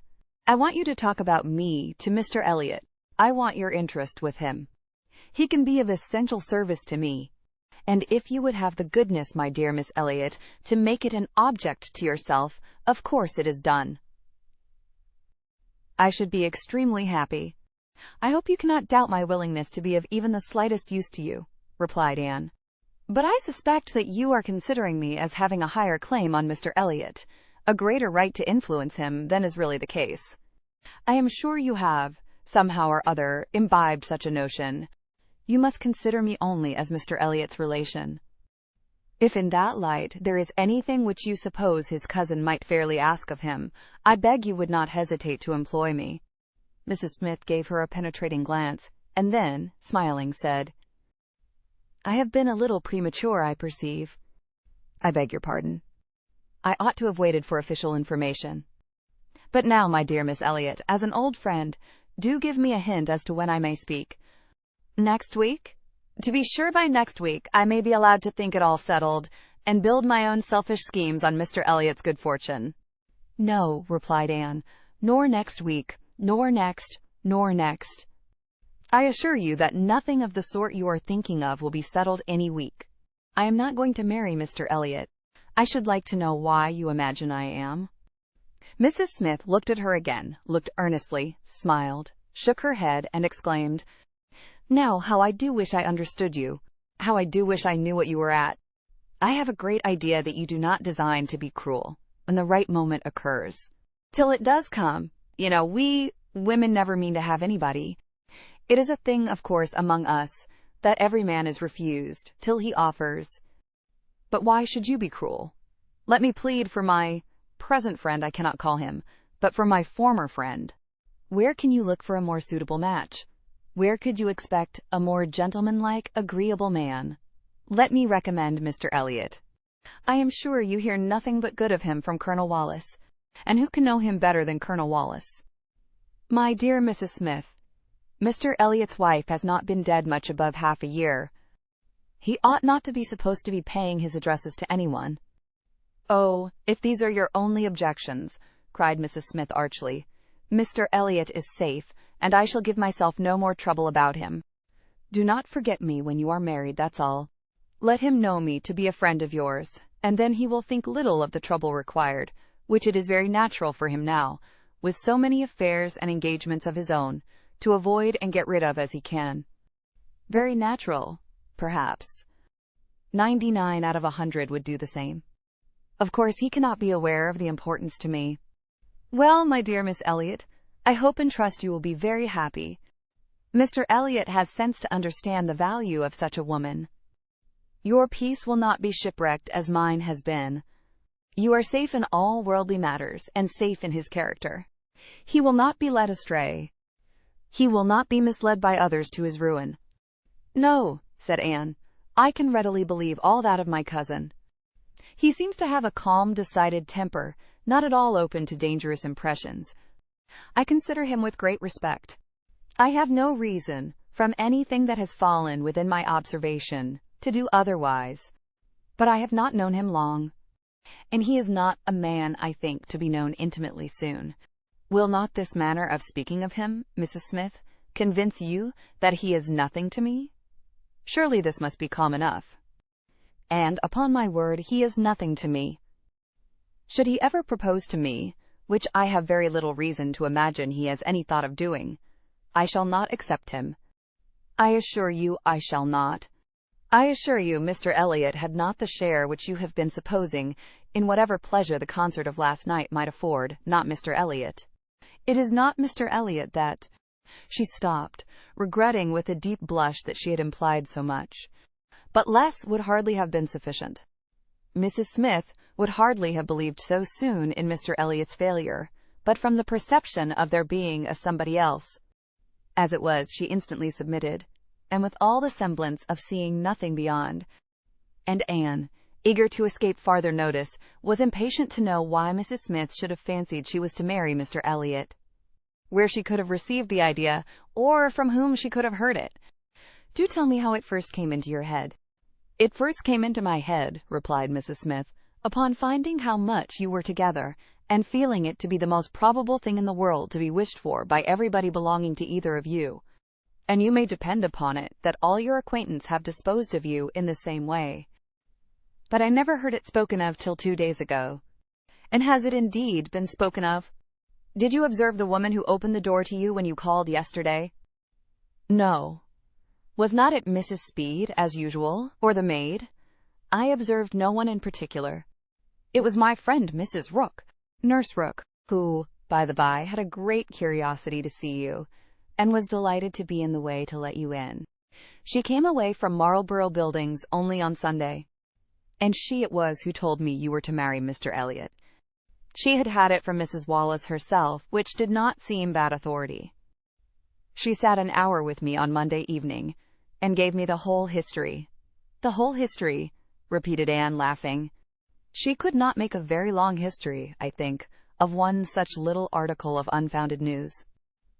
Mrs. Smith said nothing. But, continued Anne presently, though there is no truth in my having this claim on Mr. Elliot, I should be extremely happy to be of use to you in any way that I could. Shall I mention to him your being in Bath? Shall I take any message? No, I thank you. No, certainly not. In the warmth of the moment, and under a mistaken impression, I might, perhaps, have endeavored to interest you in some circumstances. But not now. No, I thank you. I have nothing to trouble you with. I think you spoke of having known Mr. Elliot many years? I did. Not before he was married, I suppose? Yes. He was not married when I knew him first. And were you much acquainted? Intimately. Indeed. Then do tell me what he was at that time of life. I have a great curiosity to know what Mr. Elliot was as a very young man. Was he at all such as he appears now? I have not seen Mr. Elliot these 3 years, was Mrs. Smith's answer, given so gravely that it was impossible to pursue the subject farther. And Anne felt that she had gained nothing but an increase of curiosity. They were both silent, Mrs. Smith very thoughtful.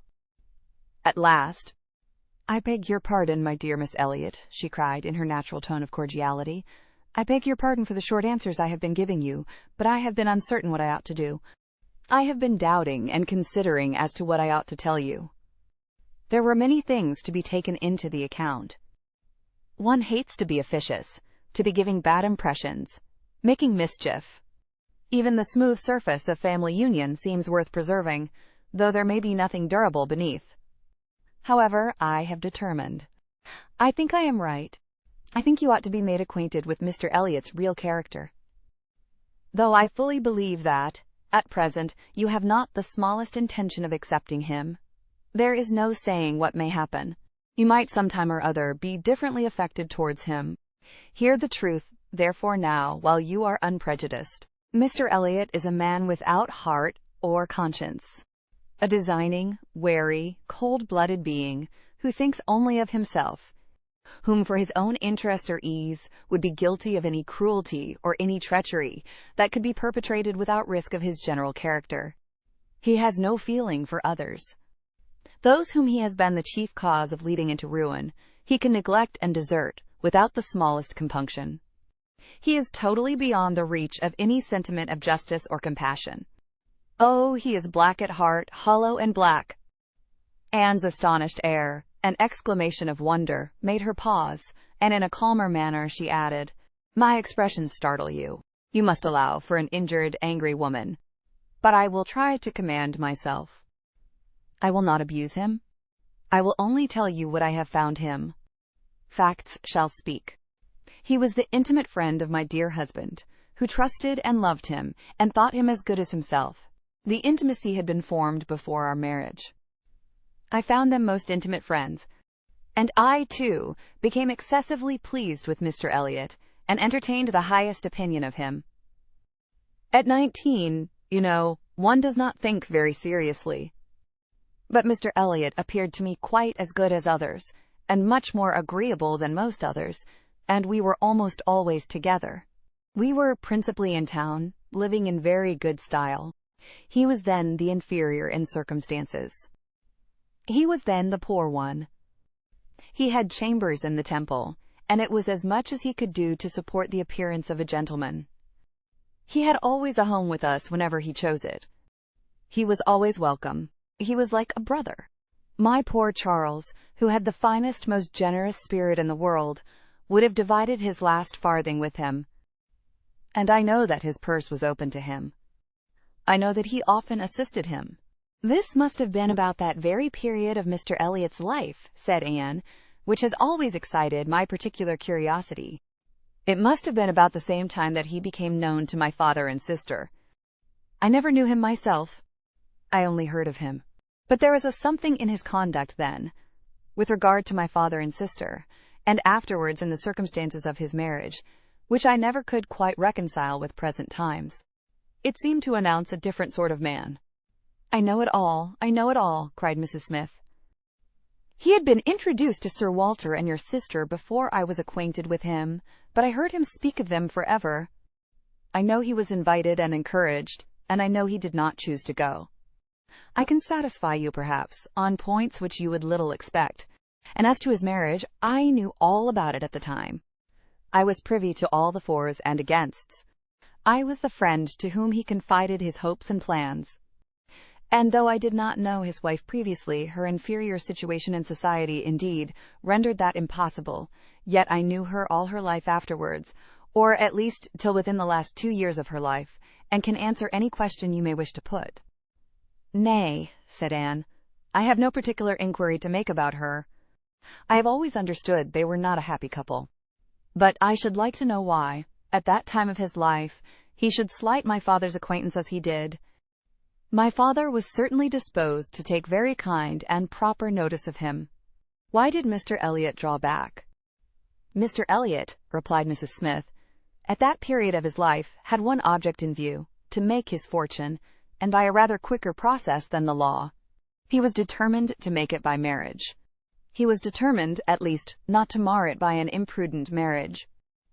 And I know it was his belief, whether justly or not, of course I cannot decide, that your father and sister, in their civilities and invitations, were designing a match between the heir and the young lady, and it was impossible that such a match should have answered his ideas of wealth and independence. That was his motive for drawing back, I can assure you. He told me the whole story. He had no concealments with me. It was curious that having just left you behind me in Bath, my first and principal acquaintance on marrying should be your cousin, and that, through him, I should be continually hearing of your father and sister. He described one Miss Elliot, and I thought very affectionately of the other." "Perhaps," cried Anne, struck by a sudden idea, "you sometimes spoke of me to Mr. Elliot?" "To be sure I did. Very often. I used to boast of my own Anne Elliot, and vouch for your being a very different creature from—" She checked herself just in time. "This accounts for something which Mr. Elliot said last night," cried Anne. "This explains it. I found he had been used to hear of me. I could not comprehend how. What wild imaginations one forms where dear self is concerned. How sure to be mistaken! But I beg your pardon. I have interrupted you. Mr. Elliot married then completely for money? The circumstances, probably, which first opened your eyes to his character." Mrs. Smith hesitated a little here. "Oh, those things are too common. When one lives in the world, a man or woman's marrying for money is too common to strike one as it ought. I was very young, and associated only with the young, and we were a thoughtless, gay set, without any strict rules of conduct. We lived for enjoyment. I think differently now. Time and sickness and sorrow have given me other notions. But at that period, I must own, I saw nothing reprehensible in what Mr. Elliot was doing. To do the best for himself passed as a duty." "But was not she a very low woman?" "Yes, which I objected to, but he would not regard. Money was all that he wanted. Her father was a grazier, her grandfather had been a butcher, but that was all nothing. She was a fine woman, had had a decent education, was brought forward by some cousins, thrown by chance into Mr. Elliot's company, and fell in love with him. And not a difficulty or a scruple was there on his side, with respect to her birth. All his caution was spent in being secured of the real amount of her fortune, before he committed himself. Depend upon it, whatever esteem Mr. Elliot may have for his own situation in life now, as a young man he had not the smallest value for it. His chance for the Kellynch estate was something, but all the honor of the family he held as cheap as dirt. I have often heard him declare that if baronetcies were saleable, anybody should have his for £50, arms and motto, name and livery included. But I will not pretend to repeat half that I used to hear him say on that subject. It would not be fair. And yet you ought to have proof, for what is all this but assertion? And you shall have proof." "Indeed, my dear Mrs. Smith, I want none," cried Anne. "You have asserted nothing contradictory to what Mr. Elliot appeared to be some years ago. This is all in confirmation, rather, of what we used to hear and believe. I am more curious to know why he should be so different now. But for my satisfaction, if you will have the goodness to ring for Mary. Stay, I am sure you will have the still greater goodness of going yourself into my bedroom, and bringing me the small inlaid box which you will find on the upper shelf of the closet." Anne, seeing her friend to be earnestly bent on it, did as she was desired. The box was brought and placed before her, and Mrs. Smith, sighing over it as she unlocked it, said, "This is full of papers belonging to him, to my husband. A small portion only of what I had to look over when I lost him. The letter I am looking for was one written by Mr. Elliot to him before our marriage, and happened to be saved. Why, one can hardly imagine. But he was careless and immethodical, like other men, about those things. And when I came to examine his papers, I found it with others still more trivial, from different people scattered here and there, while many letters and memorandums of real importance had been destroyed. Here it is. I would not burn it, because being even then very little satisfied with Mr. Elliot, I was determined to preserve every document of former intimacy. I have now another motive for being glad that I can produce it." This was the letter, directed to Charles Smith, Esquire, Tunbridge Wells, and dated from London as far back as July 1803. "Dear Smith, I have received yours. Your kindness almost overpowers me. I wish nature had made such hearts as yours more common, but I have lived 23 years in the world, and have seen none like it. At present, believe me, I have no need of your services, being in cash again. Give me joy. I have got rid of Sir Walter and Miss. They are gone back to Kellynch, and almost made me swear to visit them this summer. But my first visit to Kellynch will be with a surveyor, to tell me how to bring it with best advantage to the hammer. The baronet, nevertheless, is not unlikely to marry again. He is quite fool enough. If he does, however, they will leave me in peace, which may be a decent equivalent for the reversion. He is worse than last year. I wish I had any name but Elliot. I am sick of it. The name of Walter I can drop, thank God. And I desire you will never insult me with my second W. Again, meaning, for the rest of my life, to be only yours truly, W. M. Elliot." Such a letter could not be read without putting Anne in a glow. And Mrs. Smith, observing the high color in her face, said, "The language, I know, is highly disrespectful. Though I have forgot the exact terms, I have a perfect impression of the general meaning. But it shows you the man. Mark his professions to my poor husband. Can anything be stronger?" Anne could not immediately get over the shock and mortification of finding such words applied to her father. She was obliged to recollect that her seeing the letter was a violation of the laws of honor, that no one ought to be judged or to be known by such testimonies, that no private correspondence could bear the eye of others, before she could recover calmness enough to return the letter which she had been meditating over, and say, "Thank you. This is full proof, undoubtedly, proof of everything you were saying. But why be acquainted with us now?"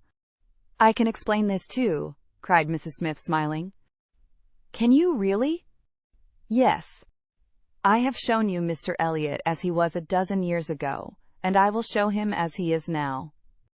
I cannot produce written proof again, but I can give as authentic oral testimony as you can desire, of what he is now wanting, and what he is now doing. He is no hypocrite now. He truly wants to marry you. His present attentions to your family are very sincere, quite from the heart. I will give you my authority, his friend, Colonel Wallace." "Colonel Wallace? You are acquainted with him?" "No, it does not come to me in quite so direct a line as that. It takes a bend or two, but nothing of consequence. The stream is as good as at first. The little rubbish it collects in the turnings is easily moved away. Mr. Elliot talks unreservedly to Colonel Wallace of his views on you, which said Colonel Wallace I imagine to be, in himself, a sensible, careful, discerning sort of character.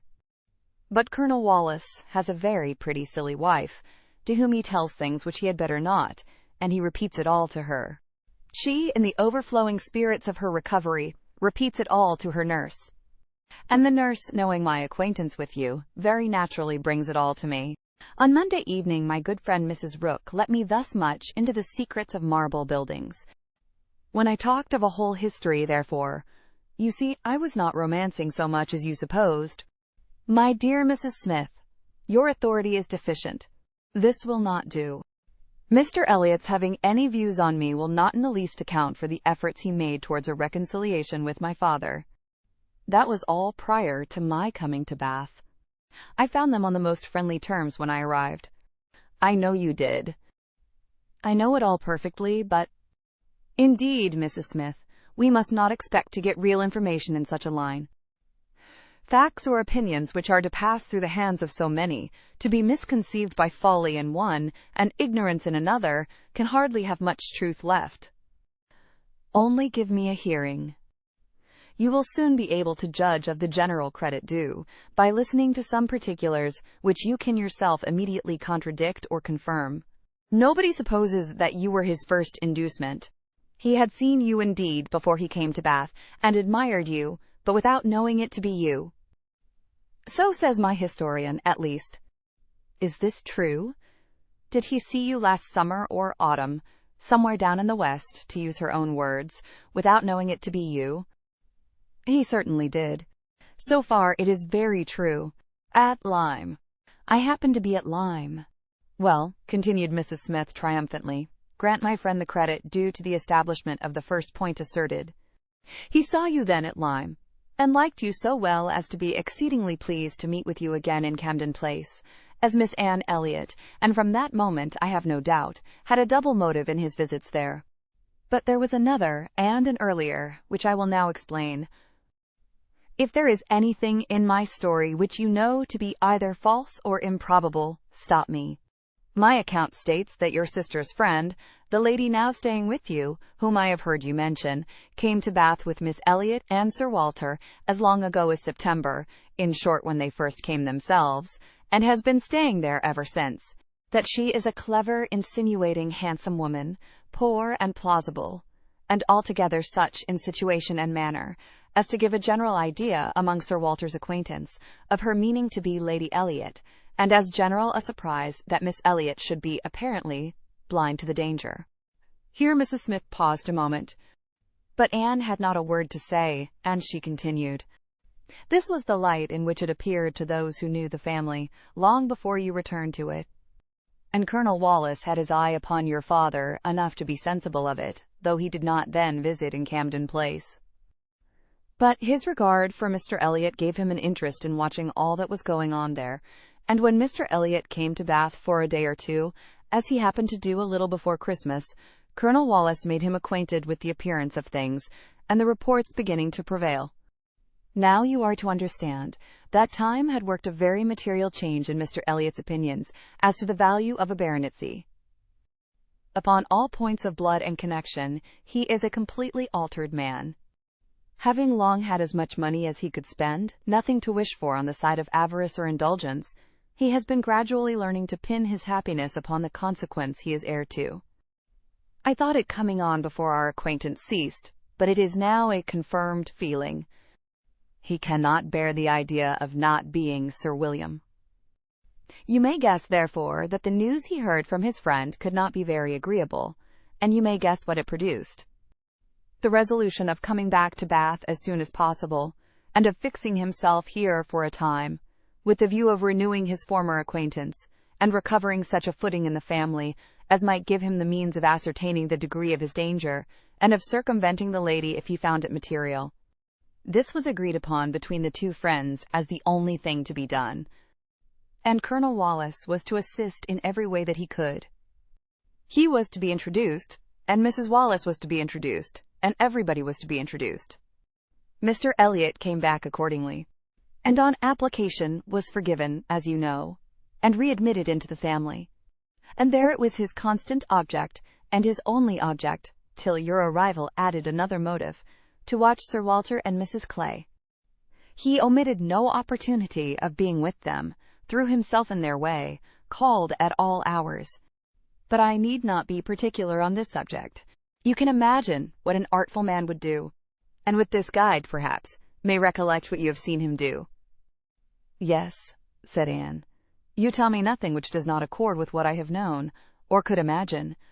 There is always something offensive in the details of cunning.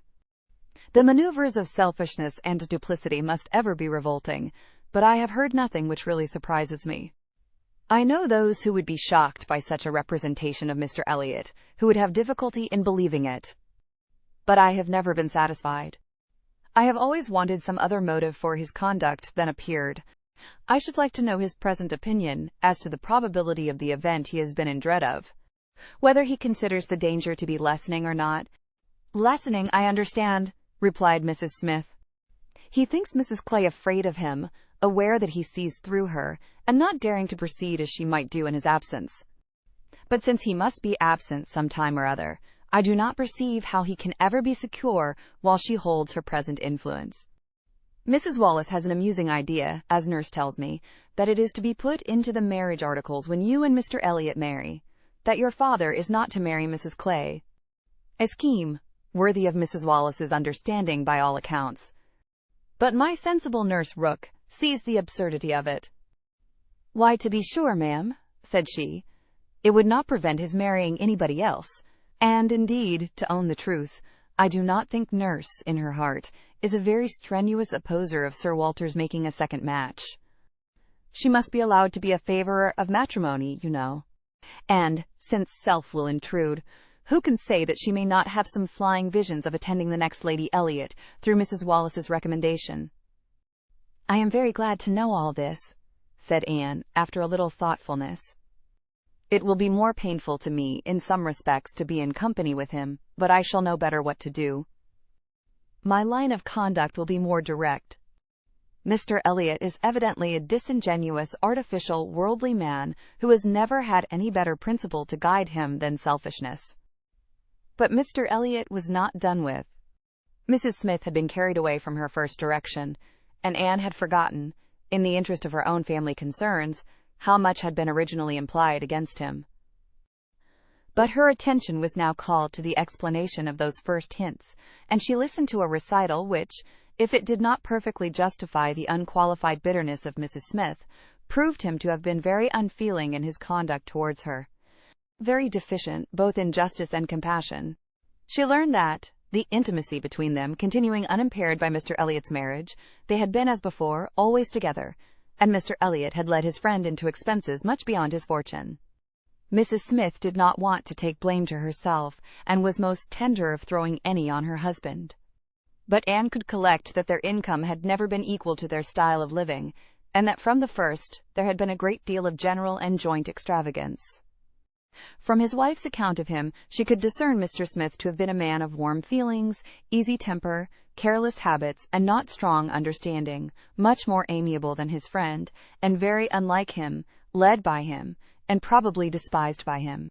Mr. Elliot, raised by his marriage to great affluence, and disposed to every gratification of pleasure and vanity which could be commanded without involving himself, for with all his self-indulgence he had become a prudent man, and beginning to be rich, just as his friend ought to have found himself to be poor, seemed to have had no concern at all for that friend's probable finances, but, on the contrary, had been prompting and encouraging expenses which could end only in ruin. And the Smiths, accordingly, had been ruined. The husband had died just in time to be spared the full knowledge of it. They had previously known embarrassments enough to try the friendship of their friends, and to prove that Mr. Elliot's had better not be tried. But it was not till his death that the wretched state of his affairs was fully known. With a confidence in Mr. Elliot's regard, more creditable to his feelings than his judgment, Mr. Smith had appointed him the executor of his will. But Mr. Elliot would not act, and the difficulties and distress which this refusal had heaped on her, in addition to the inevitable sufferings of her situation, had been such as could not be related without anguish of spirit, or listened to without corresponding indignation.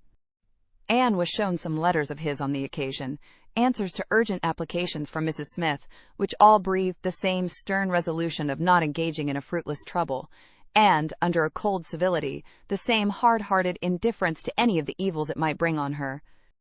It was a dreadful picture of ingratitude and inhumanity, and Anne felt, at some moments, that no flagrant open crime could have been worse. She had a great deal to listen to.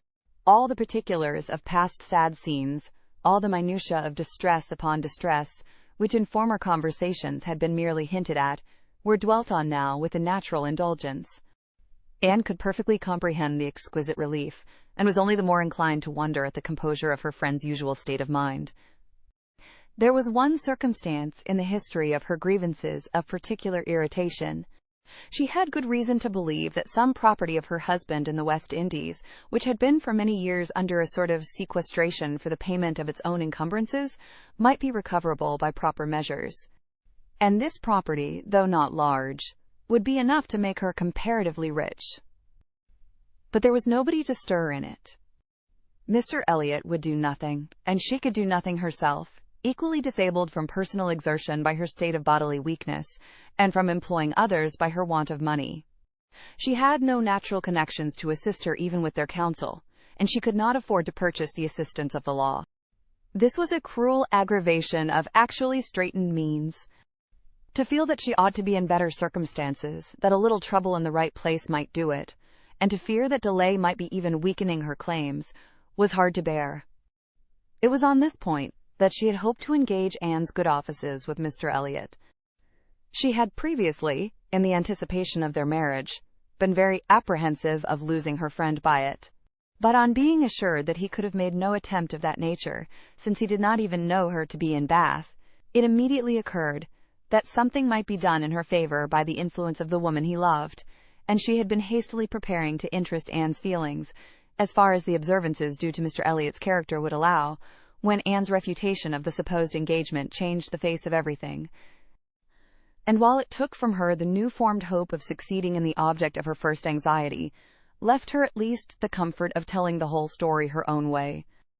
After listening to this full description of Mr. Elliot, Anne could not but express some surprise at Mrs. Smith's having spoken of him so favorably in the beginning of their conversation. She had seemed to recommend and praise him.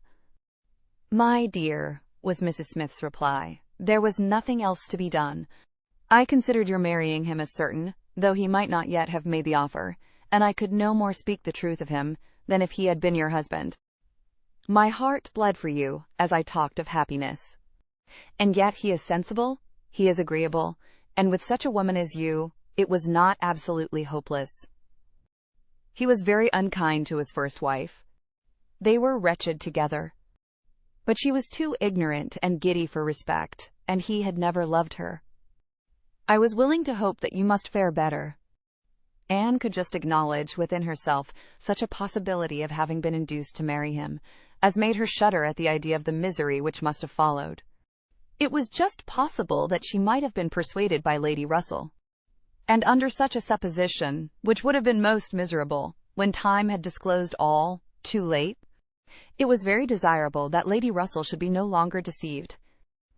And one of the concluding arrangements of this important conference, which carried them through the greater part of the morning, was, that Anne had full liberty to communicate to her friend everything relative to Mrs. Smith, in which his conduct was involved. Chapter 22. Anne went home to think over all that she had heard. In one point, her feelings were relieved by this knowledge of Mr. Elliot. There was no longer anything of tenderness due to him. He stood, as opposed to Captain Wentworth, in all his own unwelcome obtrusiveness. And the evil of his attentions last night, the irremediable mischief he might have done, was considered with sensations unqualified, unperplexed. Pity for him was all over. But this was the only point of relief. In every other respect, in looking around her, or penetrating forward, she saw more to distrust and to apprehend. She was concerned for the disappointment and pain Lady Russell would be feeling, for the mortifications which must be hanging over her father and sister, and had all the distress of foreseeing many evils, without knowing how to avert any one of them. She was most thankful for her own knowledge of him. She had never considered herself as entitled to reward for not slighting an old friend like Mrs. Smith, but here was a reward indeed springing from it. Mrs. Smith had been able to tell her what no one else could have done. Could the knowledge have been extended through her family? But this was a vain idea. She must talk to Lady Russell, tell her, consult with her, and having done her best, wait the event with as much composure as possible. And after all, her greatest want of composure would be in that quarter of the mind which could not be open to Lady Russell, in that flow of anxieties and fears which must be all to herself. She found on reaching home that she had, as she intended, escaped seeing Mr. Elliot, that he had called and paid them a long morning visit. But hardly had she congratulated herself and felt safe, when she heard that he was coming again in the evening. "I had not the smallest intention of asking him," said Elizabeth with affected carelessness, "but he gave so many hints. So Mrs. Clay says, at least. Indeed, I do say it. I never saw anybody in my life spell harder for an invitation. Poor man. I was really in pain for him. For your hard-hearted sister, Miss Anne, seems bent on cruelty." "Oh," cried Elizabeth, "I have been rather too much used to the game to be soon overcome by a gentleman's hints. However, when I found how excessively he was regretting that he should miss my father this morning, I gave way immediately, for I would never really omit an opportunity of bringing him and Sir Walter together. They appear to so much advantage in company with each other, each behaving so pleasantly. Mr. Elliot looking up with so much respect." "Quite delightful!" cried Mrs. Clay, not daring, however, to turn her eyes towards Anne. "Exactly like father and son. Dear Miss Elliot, may I not say father and son? Oh, I lay no embargo on anybody's words, if you will have such ideas. But, upon my word, I am scarcely sensible of his attentions being beyond those of other men." "My dear Miss Elliot!" exclaimed Mrs. Clay, lifting her hands and eyes and sinking all the rest of her astonishment in a convenient silence. "Well, my dear Penelope, you need not be so alarmed about him. I did invite him, you know. I sent him away with smiles. When I found he was really going to his friends at Thornbury Park for the whole day tomorrow, I had compassion on him." Anne admired the good acting of the friend, in being able to show such pleasure as she did, in the expectation and in the actual arrival of the very person whose presence must really be interfering with her prime object. It was impossible but that Mrs. Clay must hate the sight of Mr. Elliot, and yet she could assume a most obliging placid look, and appear quite satisfied with the curtailed license of devoting herself only half as much to Sir Walter as she would have done otherwise. To Anne herself, it was most distressing to see Mr. Elliot enter the room, and quite painful to have him approach and speak to her. She had been used before to feel that he could not be always quite sincere, but now she saw insincerity in everything. His attentive deference to her father, contrasted with his former language, was odious, and when she thought of his cruel conduct towards Mrs. Smith, she could hardly bear the sight of his present smiles and mildness, or the sound of his artificial good sentiments. She meant to avoid any such alteration of manners as might provoke a remonstrance on his side. It was a great object to her to escape all inquiry or éclat. But it was her intention to be as decidedly cool to him as might be compatible with their relationship, and to retrace, as quietly as she could, the few steps of unnecessary intimacy she had been gradually led along. She was accordingly more guarded and more cool than she had been the night before. He wanted to animate her curiosity again as to how and where he could have heard her formerly praised, wanted very much to be gratified by more solicitation. But the charm was broken. He found that the heat and animation of a public room was necessary to kindle his modest cousin's vanity. He found, at least, that it was not to be done now, by any of those attempts which he could hazard among the too commanding claims of the others. He little surmised that it was a subject acting now exactly against his interest, bringing immediately to her thoughts all those parts of his conduct which were least excusable. She had some satisfaction in finding that he was really going out of Bath the next morning, going early, and that he would be gone the greater part of 2 days. He was invited again to Camden Place the very evening of his return, but from Thursday to Saturday evening his absence was certain. It was bad enough that a Mrs. Clay should be always before her, but that a deeper hypocrite should be added to their party seemed the destruction of everything like peace and comfort. It was so humiliating to reflect on the constant deception practiced on her father and Elizabeth, to consider the various sources of mortification preparing for them. Mrs. Clay's selfishness was not so complicated nor so revolting as his, and Anne would have compounded for the marriage at once with all its evils, to be clear of Mr. Elliot's subtleties in endeavoring to prevent it. On Friday morning she meant to go very early to Lady Russell and accomplish the necessary communication, and she would have gone directly after breakfast, but that Mrs. Clay was also going out on some obliging purpose of saving her sister trouble, which determined her to wait till she might be safe from such a companion. She saw Mrs. Clay fairly off, therefore, before she began to talk of spending the morning in Rivers Street. "Very well," said Elizabeth. "I have nothing to send but my love. Oh, you may as well take back that tiresome book she would lend me, and pretend I have read it through. I really cannot be plaguing myself forever with all the new poems and states of the nation that come out. Lady Russell quite bores one with her new publications. You need not tell her so, but I thought her dress hideous the other night. I used to think she had some taste in dress, but I was ashamed of her at the concert. Something so formal and arranged in her air. And she sits so upright. My best love, of course." "And mine," added Sir Walter. "Kindest regards. And you may say that I mean to call upon her soon. Make a civil message. But I shall only leave my card. Morning visits are never fair by women at her time of life, who make themselves up so little. If she would only wear rouge she would not be afraid of being seen. But last time I called I observed the blinds were let down immediately." While her father spoke, there was a knock at the door. Who could it be? Anne, remembering the preconcerted visits, at all hours, of Mr. Elliot, would have expected him, but for his known engagement 7 miles off. After the usual period of suspense, the usual sounds of approach were heard, and Mr. and Mrs. Charles Musgrove were ushered into the room. Surprise was the strongest emotion raised by their appearance, but Anne was really glad to see them, and the others were not so sorry but that they could put on a decent air of welcome. And as soon as it became clear that these, their nearest relations, were not arrived with any views of accommodation in that house, Sir Walter and Elizabeth were able to rise in cordiality and do the honors of it very well. They were come to Bath for a few days with Mrs. Musgrove, and were at the White Hart. So much was pretty soon understood, but till Sir Walter and Elizabeth were walking Mary into the other drawing-room, and regaling themselves with her admiration, Anne could not draw upon Charles's brain for a regular history of their coming, or an explanation of some smiling hints of particular business which had been ostentatiously dropped by Mary, as well as of some apparent confusion as to whom their party consisted of. She then found that it consisted of Mrs. Musgrove, Henrietta, and Captain Harville, beside their 2 selves. He gave her a very plain, intelligible account of the whole, a narration in which she saw a great deal of most characteristic proceeding. The scheme had received its first impulse by Captain Harville's wanting to come to Bath on business.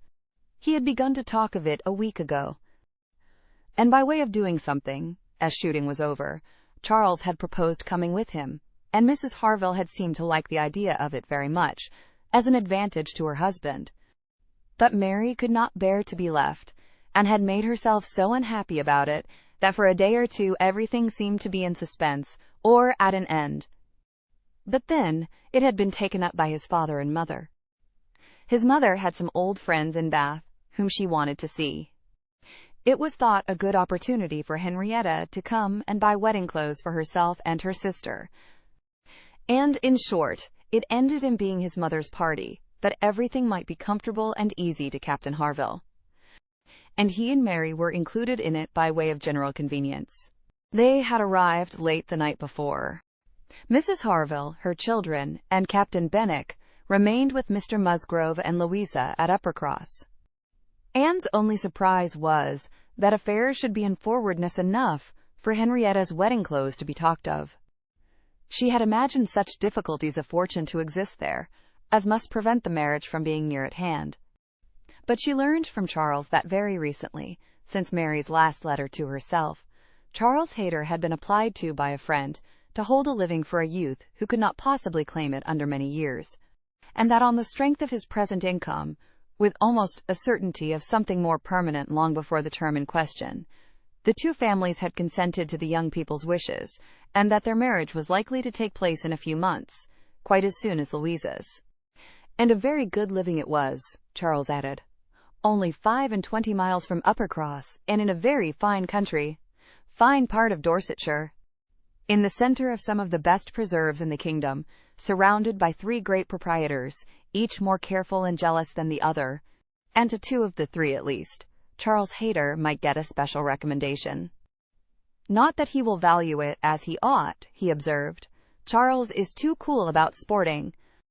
That's the worst of him. I am extremely glad indeed, cried Anne, particularly glad that this should happen, and that of 2 sisters, who both deserve equally well, and who have always been such good friends. The pleasant prospect of one should not be dimming those of the other, that they should be so equal in their prosperity and comfort. I hope your father and mother are quite happy with regard to both. Oh, yes. My father would be well pleased if the gentleman were richer, but he has no other fault to find. Money, you know, coming down with money, 2 daughters at once. It cannot be a very agreeable operation, and it straightens him as to many things. However, I do not mean to say they have not a right to it. It is very fit they should have daughters' shares, and I am sure he has always been a very kind, liberal father to me. Mary does not above half like Henrietta's match. She never did, you know. But she does not do him justice, nor think enough about Winthrop. I cannot make her attend to the value of the property. It is a very fair match as times go, and I have liked Charles Hayter all my life, and I shall not leave off now. Such excellent parents as Mr. and Mrs. Musgrove, exclaimed Anne, should be happy in their children's marriages. They do everything to confer happiness, I am sure. What a blessing to young people to be in such hands. Your father and mother seem so totally free from all those ambitious feelings which have led to so much misconduct and misery, both in young and old. I hope you think Louisa perfectly recovered now? He answered rather hesitatingly. Yes, I believe I do. Very much recovered. But she is altered. There is no running or jumping about, no laughing or dancing. It is quite different. If one happens only to shut the door a little hard, she starts and wriggles like a young dabchick in the water. And Benwick sits at her elbow, reading verses or whispering to her, all day long. Anne could not help laughing. That cannot be much to your taste, I know, said she. But I do believe him to be an excellent young man. To be sure he is. Nobody doubts it. And I hope you do not think I am so illiberal as to want every man to have the same objects and pleasures as myself. I have a great value for Benwick, and when one can but get him to talk, he has plenty to say. His reading has done him no harm, for he has fought as well as read. He is a brave fellow. I got more acquainted with him last Monday than ever I did before. We had a famous set-to at rat-hunting all the morning in my father's great barns, and he played his part so well that I have liked him the better ever since. Here they were interrupted by the absolute necessity of Charles's following the others to admire mirrors and china. But Anne had heard enough to understand the present state of Uppercross, and rejoice in its happiness. And though she sighed as she rejoiced, her sigh had none of the ill will of envy in it. She would certainly have risen to their blessings if she could, but she did not want to lessen theirs. The visit passed off altogether in high good humor. Mary was in excellent spirits, enjoying the gaiety and the change, and so well satisfied with the journey in her mother-in-law's carriage with 4 horses, and with her own complete independence of Camden Place, that she was exactly in a temper to admire everything as she ought, and enter most readily into all the superiorities of the house, as they were detailed to her. She had no demands on her father or sister, and her consequence was just enough increased by their handsome drawing-rooms. Elizabeth was, for a short time, suffering a good deal. She felt that Mrs. Musgrove and all her party ought to be asked to dine with them, but she could not bear to have the difference of style, the reduction of servants, which a dinner must betray, witnessed by those who had been always so inferior to the Elliots of Kellynch. It was a struggle between propriety and vanity. But vanity got the better, And then Elizabeth was happy again. These were her internal persuasions, old-fashioned notions. Country hospitality. We do not profess to give dinners. Few people in Bath do. Lady Alicia never does. Did not even ask her own sister's family, though they were here a month, and I dare say it would be very inconvenient to Mrs. Musgrove. Put her quite out of her way. I am sure she would rather not come. She cannot feel easy with us. I will ask them all for an evening. That will be much better. That will be a novelty and a treat. They have not seen two such drawing-rooms before. They will be delighted to come tomorrow evening. It shall be a regular party, small, but most elegant. And this satisfied Elizabeth, and when the invitation was given to the two present, and promised for the absent, Mary was as completely satisfied. She was particularly asked to meet Mr. Elliot, and be introduced to Lady Dalrymple and Miss Carteret, who were fortunately already engaged to come. And she could not have received a more gratifying attention. Miss Elliot was to have the honor of calling on Mrs. Musgrove in the course of the morning, and Anne walked off with Charles and Mary, to go and see her and Henrietta directly. Her plan of sitting with Lady Russell must give way for the present. They all three called in Rivers Street for a couple of minutes. But Anne convinced herself that a day's delay of the intended communication could be of no consequence, and hastened forward to the White Hart to see again the friends and companions of the last autumn, with an eagerness of goodwill which many associations contributed to form. They found Mrs. Musgrove and her daughter within, and by themselves, and Anne had the kindest welcome from each. Henrietta was exactly in that state of recently improved views, of fresh-formed happiness, which made her full of regard and interest for everybody she had ever liked before at all. And Mrs. Musgrove's real affection had been won by her usefulness when they were in distress. It was a heartiness and a warmth and a sincerity which Anne delighted in the more, from the sad want of such blessings at home. She was entreated to give them as much of her time as possible, invited for every day and all day long, or rather claimed as part of the family. And in return she naturally fell into all her wonted ways of attention and assistance, and on Charles's leaving them together, was listening to Mrs. Musgrove's history of Louisa, and to Henrietta's of herself, giving opinions on business and recommendations to shops, with intervals of every help which Mary required, from altering her ribbon to settling her accounts, from finding her keys and assorting her trinkets, to trying to convince her that she was not ill-used by anybody, which Mary, well amused as she generally was, in her station at a window overlooking the entrance to the pump-room, could not but have her moments of imagining. A morning of thorough confusion was to be expected. A large party in an hotel ensured a quick-changing, unsettled scene. 5 minutes brought a note, the next a parcel, and Anne had not been there half an hour when their dining-room, spacious as it was, seemed more than half filled. A party of steady old friends were seated around Mrs. Musgrove, and Charles came back with Captains Harville and Wentworth. The appearance of the latter could not be more than the surprise of the moment. It was impossible for her to have forgotten to feel that this arrival of their common friends must be soon bringing them together again. Their last meeting had been most important in opening his feelings. She had derived from it a delightful conviction, but she feared from his looks that the same unfortunate persuasion which had hastened him away from the concert-room still governed. He did not seem to want to be near enough for conversation. She tried to be calm and leave things to take their course, and tried to dwell much on this argument of rational dependence. Surely, if there be constant attachment on each side, our hearts must understand each other ere long. We are not boy and girl, to be captiously irritable, misled by every moment's inadvertence, and wantonly playing with our own happiness. And yet a few minutes afterwards, she felt as if their being in company with each other, under their present circumstances, could only be exposing them to inadvertencies and misconstructions of the most mischievous kind. "Anne," cried Mary, still at her window, "there is Mrs. Clay, I am sure, standing under the colonnade, and a gentleman with her.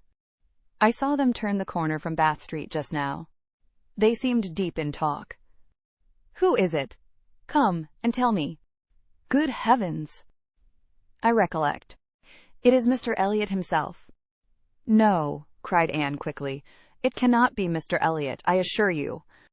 He was to leave Bath at 9 this morning, and does not come back till tomorrow." As she spoke, she felt that Captain Wentworth was looking at her, the consciousness of which vexed and embarrassed her, and made her regret that she had said so much, simple as it was.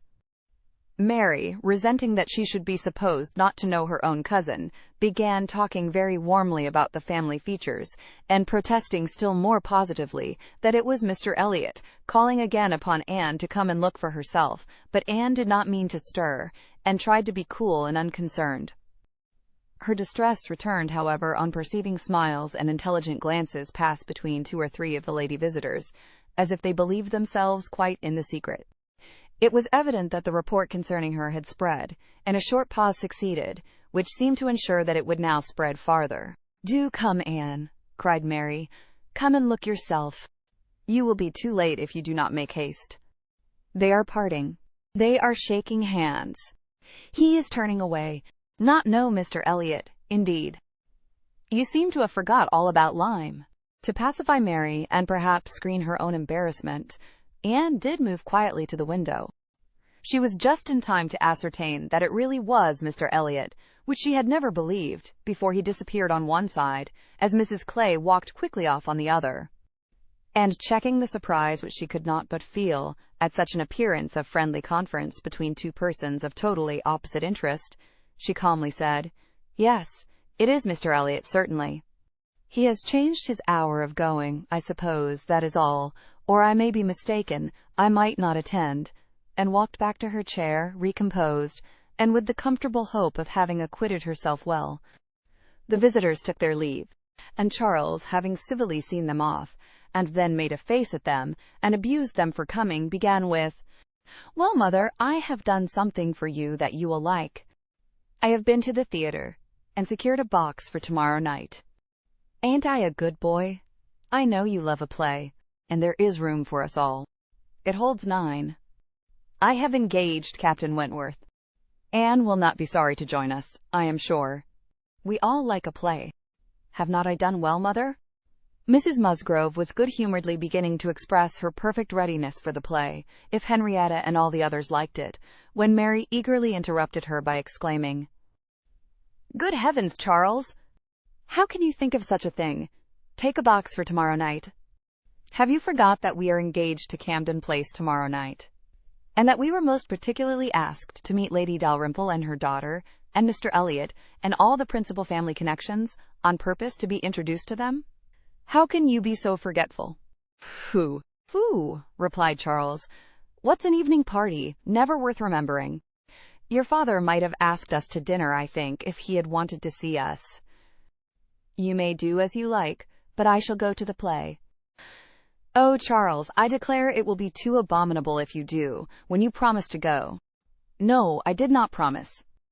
I only smirked and bowed, and said the word happy. There was no promise." "But you must go, Charles. It would be unpardonable to fail. We were asked on purpose to be introduced. There was always such a great connection between the Dalrymples and ourselves. Nothing ever happened on either side that was not announced immediately. We are quite near relations, you know. And Mr. Elliot, too, whom you ought so particularly to be acquainted with. Every attention is due to Mr. Elliot. Consider, my father's heir, the future representative of the family." "Don't talk to me about heirs and representatives," cried Charles. "I am not one of those who neglect the reigning power to bow to the rising sun. If I would not go for the sake of your father, I should think it scandalous to go for the sake of his heir. What is Mr. Elliot to me?" The careless expression was life to Anne, who saw that Captain Wentworth was all attention, looking and listening with his whole soul, and that the last words brought his inquiring eyes from Charles to herself. Charles and Mary still talked on in the same style. He, half serious and half jesting, maintaining the scheme for the play, and she, invariably serious, most warmly opposing it, and not omitting to make it known that, however determined to go to Camden Place herself, she should not think herself very well used, if they went to the play without her. Mrs. Musgrove interposed. "We had better put it off. Charles, you had much better go back and change the box for Tuesday. It would be a pity to be divided, and we should be losing Miss Anne, too, if there is a party at her father's." and I am sure neither Henrietta nor I should care at all for the play if Miss Anne could not be with us." Anne felt truly obliged to her for such kindness, and quite as much so for the opportunity it gave her of decidedly saying, "If it depended only on my inclination, ma'am, the party at home, excepting on Mary's account, would not be the smallest impediment. I have no pleasure in the sort of meeting, and should be too happy to change it for a play and with you. But it had better not be attempted, perhaps." She had spoken it, but she trembled when it was done, conscious that her words were listened to, and daring not even to try to observe their effect. It was soon generally agreed that Tuesday should be the day, Charles only reserving the advantage of still teasing his wife by persisting that he would go to the play tomorrow, if nobody else would. Captain Wentworth left his seat and walked to the fireplace, probably for the sake of walking away from it soon afterwards, and taking a station, with less barefaced design, by Anne. "You have not been long enough in Bath," said he, "to enjoy the evening parties of the place." "Oh, no! The usual character of them has nothing for me. I am no card player." "You were not formerly, I know. You did not use to like cards. But time makes many changes." "I am not yet so much changed," cried Anne, and stopped, fearing she hardly knew what misconstruction. After waiting a few moments, he said, and as if it were the result of immediate feeling, "It is a period indeed. 8 years and a half is a period." Whether he would have proceeded farther was left to Anne's imagination to ponder over in a calmer hour.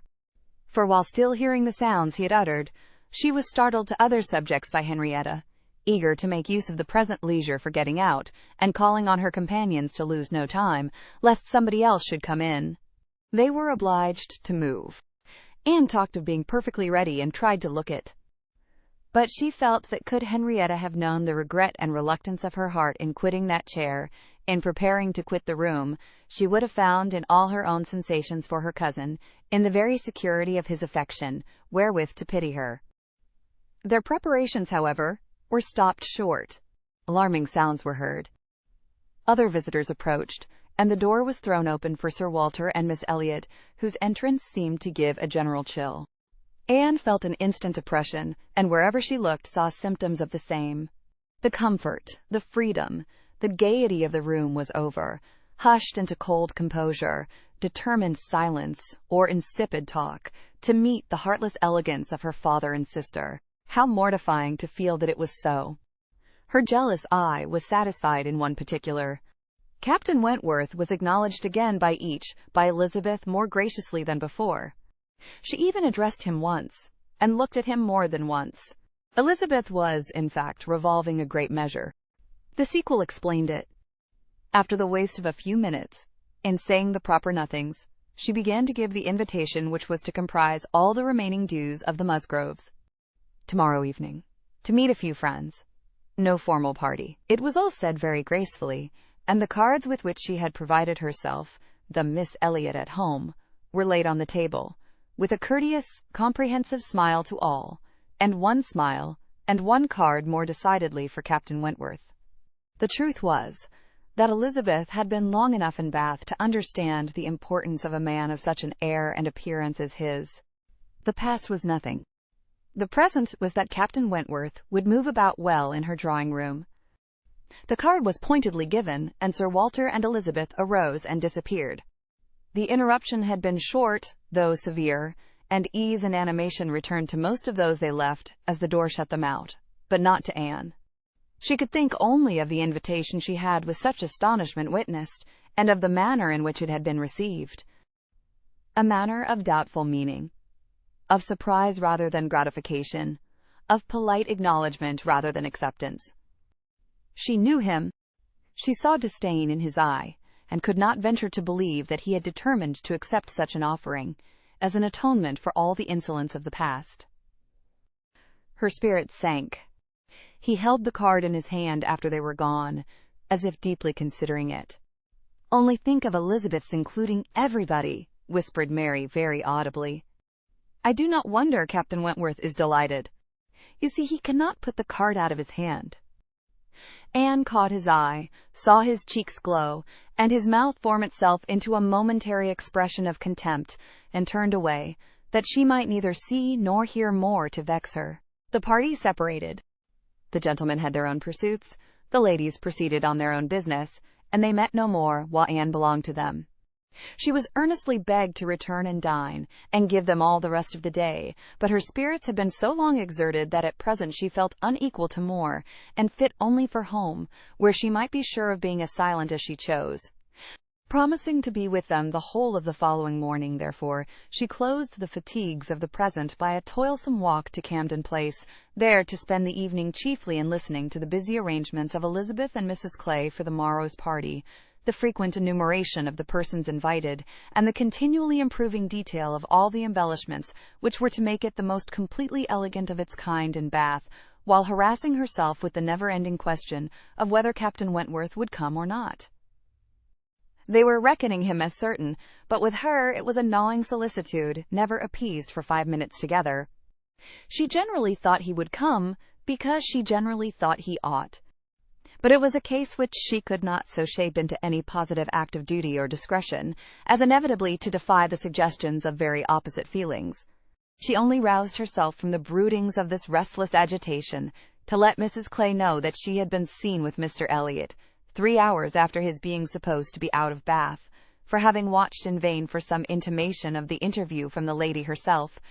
She determined to mention it, and it seemed to her there was guilt in Mrs. Clay's face as she listened. It was transient, cleared away in an instant. But Anne could imagine she read there the consciousness of having, by some complication of mutual trick, or some overbearing authority of his, been obliged to attend, perhaps for half an hour, to his lectures and restrictions on her designs on Sir Walter. She exclaimed, however, with a very tolerable imitation of nature, "Oh, dear!" "Very true. Only think, Miss Elliot, to my great surprise, I met with Mr. Elliot in Bath Street." I was never more astonished. He turned back and walked with me to the pump yard. He had been prevented setting off for Thornbury, but I really forget by what, for I was in a hurry, and could not much attend, and I can only answer for his being determined not to be delayed in his return. He wanted to know how early he might be admitted tomorrow.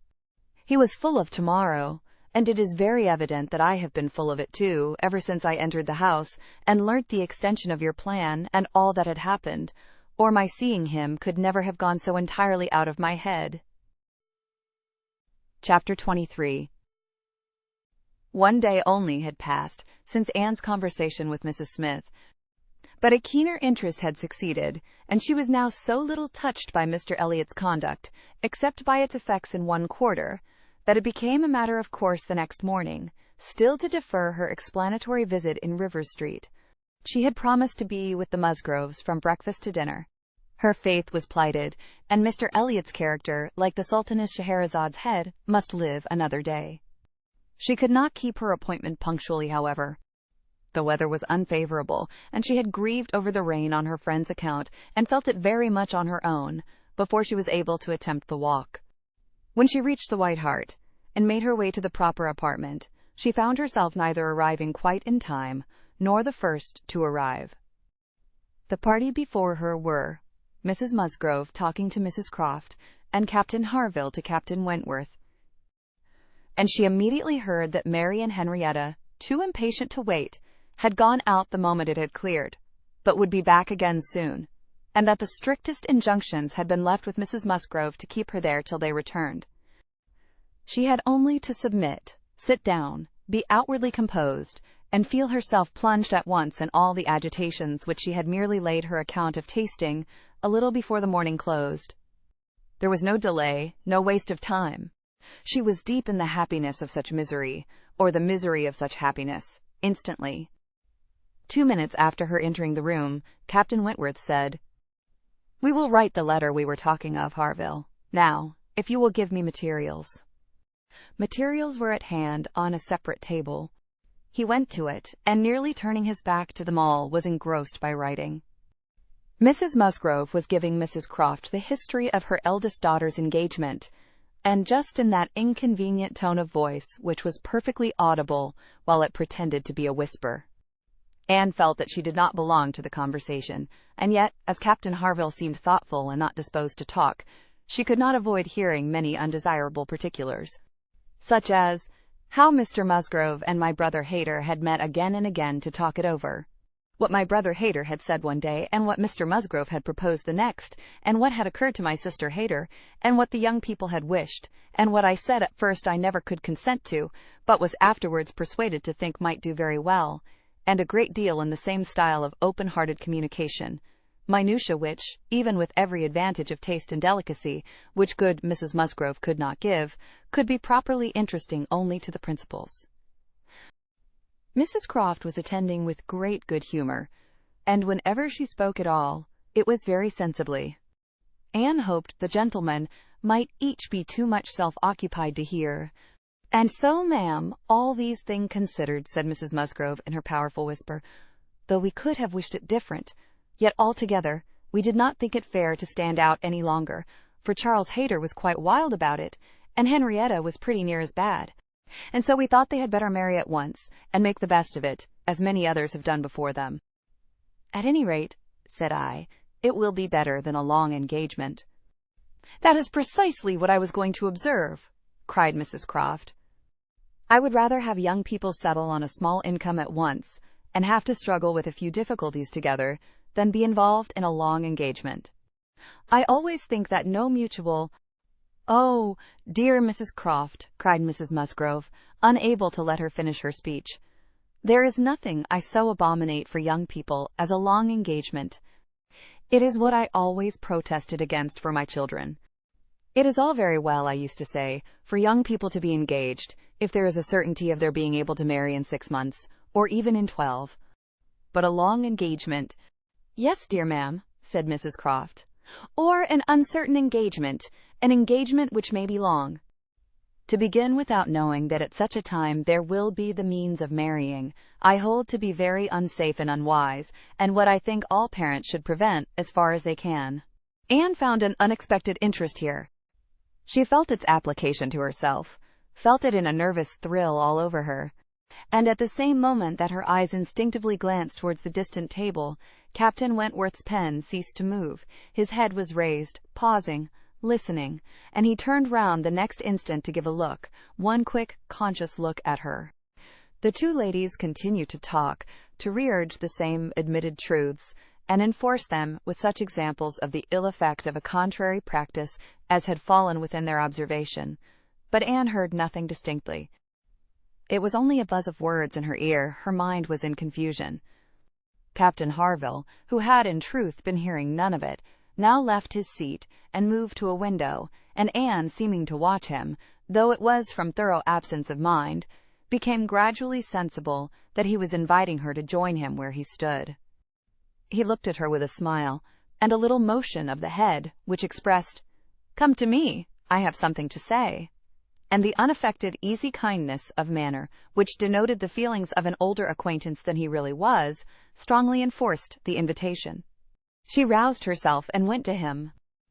The window at which he stood was at the other end of the room from where the two ladies were sitting, and though nearer to Captain Wentworth's table, not very near. As she joined him, Captain Harville's countenance reassumed the serious, thoughtful expression which seemed its natural character. "Look here," said he, unfolding a parcel in his hand and displaying a small miniature painting. "Do you know who that is?" "Certainly, Captain Benwick." "Yes, and you may guess who it is for." But, in a deep tone, it was not done for her. "Miss Elliot, do you remember our walking together at Lyme and grieving for him?" "I little thought then, but no matter." This was drawn at the Cape. He met with a clever young German artist at the Cape, and in compliance with a promise to my poor sister, sat to him, and was bringing it home for her. And I have now the charge of getting it properly set for another. It was a commission to me. But who else was there to employ? I hope I can allow for him. I am not sorry, indeed, to make it over to another. He undertakes it," looking towards Captain Wentworth. "He is writing about it now." And with a quivering lip, he wound up the whole by adding, "Poor Fanny! She would not have forgotten him so soon." "No," replied Anne in a low, feeling voice. "That I can easily believe. It was not in her nature. She doted on him." It would not be the nature of any woman who truly loved. Captain Harville smiled as much as to say, "Do you claim that for your sex?" And she answered the question, smiling also, "Yes. We certainly do not forget you, as soon as you forget us. It is, perhaps, our fate, rather than our merit. We cannot help ourselves. We live at home, quiet, confined, and our feelings prey upon us. You are forced on exertion. You have always a profession, pursuits, business of some sort or other, to take you back into the world immediately, and continual occupation and change soon weaken impressions. Granting your assertion that the world does all this so soon for men, which, however, I do not think I shall grant, it does not apply to Benwick. He has not been forced upon any exertion. The peace turned him on shore at the very moment, and he has been living with us, in our little family circle, ever since." "True," said Anne. "Very true. I did not recollect. But what shall we say now, Captain Harville? If the change be not from outward circumstances, it must be from within. It must be nature, man's nature, which has done the business for Captain Benwick. No, no, it is not man's nature. I will not allow it to be more man's nature than woman's, to be inconstant and forget those they do love, or have loved. I believe the reverse. I believe in a true analogy between our bodily frames and our mental, and that as our bodies are the strongest, so are our feelings, capable of bearing most rough usage and riding out the heaviest weather. Your feelings may be the strongest," replied Anne, "but the same spirit of analogy will authorize me to assert that ours are the most tender. Man is more robust than woman, but he has not longer lived, which exactly explains my view of the nature of their attachments. Nay, it would be too hard upon you, if it were otherwise. You have difficulties and privations and dangers enough to struggle with. You are always laboring and toiling, exposed to every risk and hardship. Your home, country, friends, all quitted. Neither time, nor health, nor life, to be called your own. It would be hard indeed," with a faltering voice, "if woman's feelings were to be added to all this." "We shall never agree upon this question," Captain Harville was beginning to say, when a slight noise called their attention to Captain Wentworth's hitherto perfectly quiet division of the room. It was nothing more than that his pen had fallen down. But Anne was startled at finding him nearer than she had supposed, and half inclined to suspect that the pen had only fallen because he had been occupied by them, striving to catch sounds, which yet she did not think he could have caught. "Have you finished your letter?" said Captain Harville. "Not quite. A few lines more. I shall have done in 5 minutes. There is no hurry on my side. I am only ready whenever you are. I am in very good anchorage here," smiling at Anne, "well supplied, and want for nothing. No hurry for a signal at all. Well, Miss Elliot," lowering his voice, "as I was saying, we shall never agree, I suppose, upon this point. No man and woman would, probably. But let me observe that all histories are against you. All stories, prose, and verse. If I had such a memory as Benwick, I could bring you 50 quotations in a moment on my side the argument, and I do not think I ever opened a book in my life which had not something to say upon woman's inconstancy. Songs and proverbs all talk of woman's fickleness. But perhaps you will say, these were all written by men. Perhaps I shall. Yes, yes, if you please. No reference to examples in books. Men have had every advantage of us in telling their own story. Education has been theirs in so much higher a degree. The pen has been in their hands. I will not allow books to prove anything. But how shall we prove anything? We never shall. We never can expect to prove anything upon such a point. It is a difference of opinion which does not admit of proof. We each begin, probably, with a little bias towards our own sex, and upon that bias build every circumstance in favor of it which has occurred within our own circle. Many of which circumstances, perhaps those very cases which strike us the most, may be precisely such as cannot be brought forward without betraying a confidence, or in some respect saying what should not be said. "Ah!" cried Captain Harville in a tone of strong feeling, If I could but make you comprehend what a man suffers when he takes a last look at his wife and children, and watches the boat that he has sent them off in, as long as it is in sight, and then turns away and says, God knows whether we ever meet again.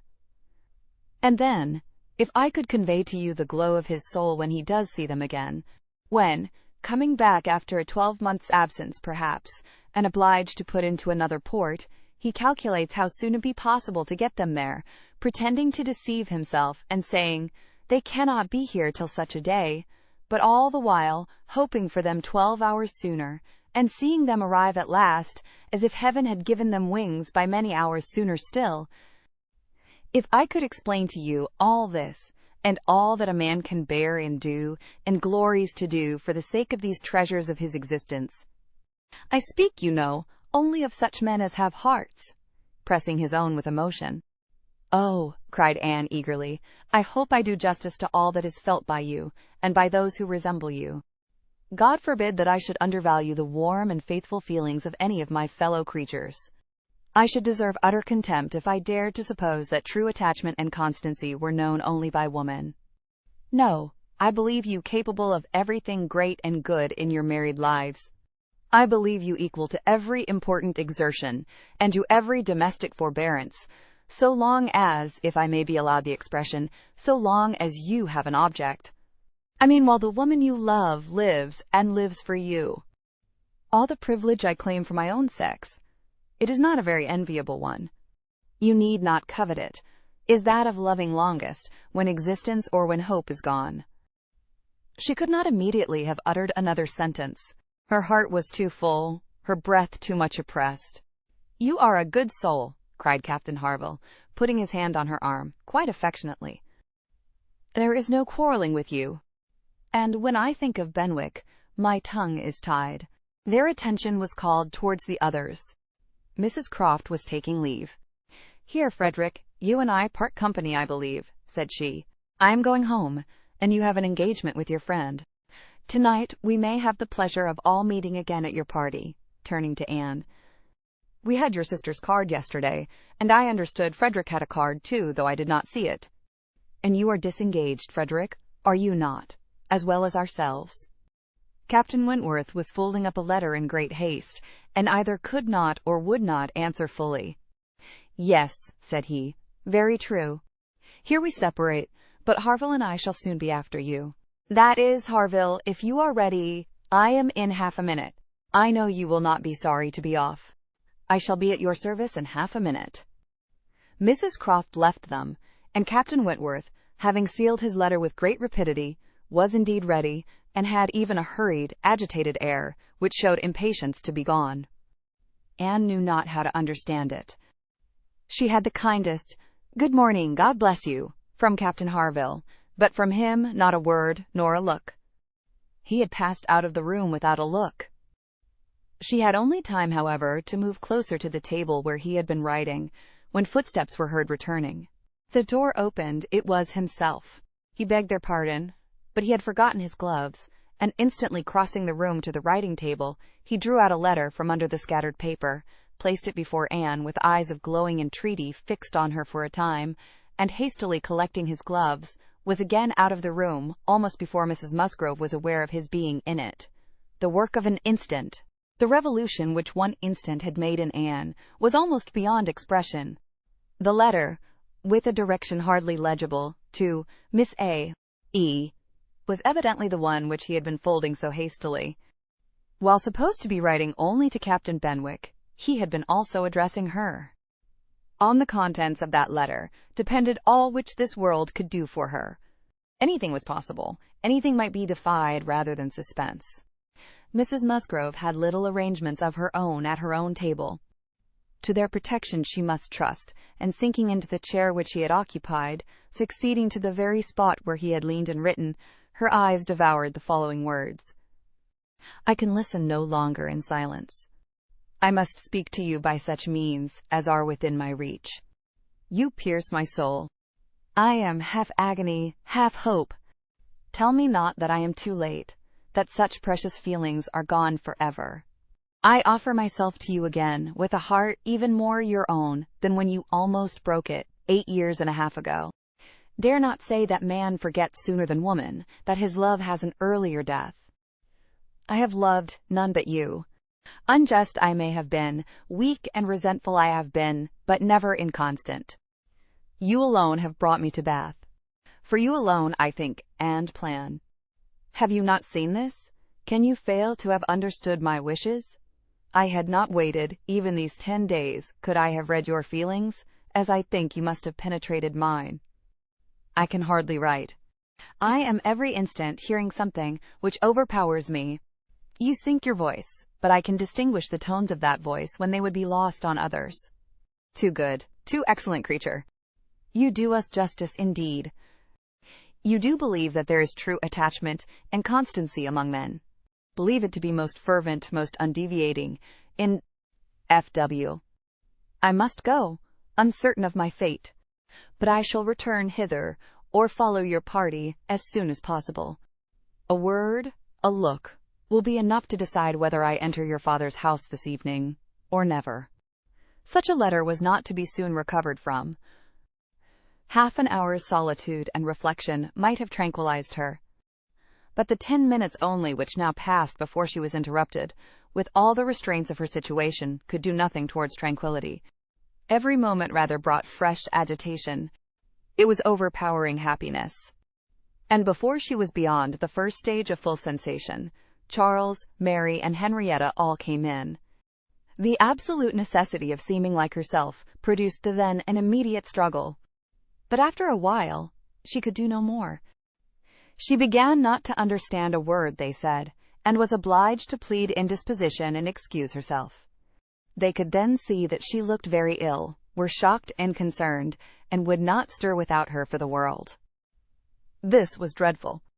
Would they only have gone away, and left her in the quiet possession of that room, it would have been her cure. But to have them all standing or waiting around her was distracting, and in desperation, she said she would go home. "By all means, my dear," cried Mrs. Musgrove. "Go home directly, and take care of yourself that you may be fit for the evening. I wish Sarah was here to doctor you, but I am no doctor myself. Charles, ring and order a chair. She must not walk." But the chair would never do. Worse than all, to lose the possibility of speaking 2 words to Captain Wentworth in the course of her quiet, solitary progress up the town, and she felt almost certain of meeting him, could not be borne. The chair was earnestly protested against, and Mrs. Musgrove, who thought only of one sort of illness, having assured herself with some anxiety that there had been no fall in the case, that Anne had not at any time lately slipped down and got a blow on her head, that she was perfectly convinced of having had no fall, could part with her cheerfully, and depend on finding her better at night. Anxious to omit no possible precaution, Anne struggled and said, "I am afraid, ma'am, that it is not perfectly understood. Pray be so good as to mention to the other gentlemen that we hope to see your whole party this evening. I am afraid there had been some mistake, and I wish you particularly to assure Captain Harville and Captain Wentworth that we hope to see them both." "Oh, my dear, it is quite understood, I give you my word. Captain Harville has no thought but of going." "Do you think so? But I am afraid. And I should be so very sorry. Will you promise me to mention it when you see them again? You will see them both this morning, I dare say. Do promise me." "To be sure I will, if you wish it. Charles, if you see Captain Harville anywhere, remember to give Miss Anne's message. But indeed, my dear, you need not be uneasy. Captain Harville holds himself quite engaged, I'll answer for it. And Captain Wentworth the same, I dare say." Anne could do no more. But her heart prophesied some mischance to damp the perfection of her felicity. It could not be very lasting, however. Even if he did not come to Camden Place himself, it would be in her power to send an intelligible sentence by Captain Harville. Another momentary vexation occurred. Charles, in his real concern and good nature, would go home with her. There was no preventing him. This was almost cruel. But she could not be long ungrateful. He was sacrificing an engagement at a gunsmith's to be of use to her. And she set off with him, with no feeling but gratitude apparent. They were on Union Street, when a quicker step behind, a something of familiar sound, gave her 2 moments' preparation for the sight of Captain Wentworth. He joined them, but, as if irresolute, whether to join or to pass on, said nothing, only looked. Anne could command herself enough to receive that look, and not repulsively. The cheeks which had been pale now glowed, and the movements which had hesitated were decided. He walked by her side. Presently, struck by a sudden thought, Charles said, "Captain Wentworth, which way are you going? Only to Gay Street, or farther up the town?" "I hardly know," replied Captain Wentworth, surprised. "Are you going as high as Belmont? Are you going near Camden Place? Because, if you are, I shall have no scruple in asking you to take my place, and give Anne your arm to her father's door. She is rather done for this morning, and must not go so far without help, and I ought to be at that fellow's in the market-place. He promised me the sight of a capital gun he is just going to send off. Said he would keep it unpacked to the last possible moment, that I might see it. And if I do not turn back now, I have no chance. By his description, a good deal like the second-size double barrel of mine, which you shot with one day round Winthrop." There could not be an objection. There could be only the most proper alacrity, a most obliging compliance for public view, and smiles rained in and spirits dancing in private rapture. In half a minute Charles was at the bottom of Union Street again, and the other two proceeding together, and soon words enough had passed between them to decide their direction towards the comparatively quiet and retired gravel walk, where the power of conversation would make the present hour a blessing indeed, and prepare it for all the immortality which the happiest recollections of their own future lives could bestow.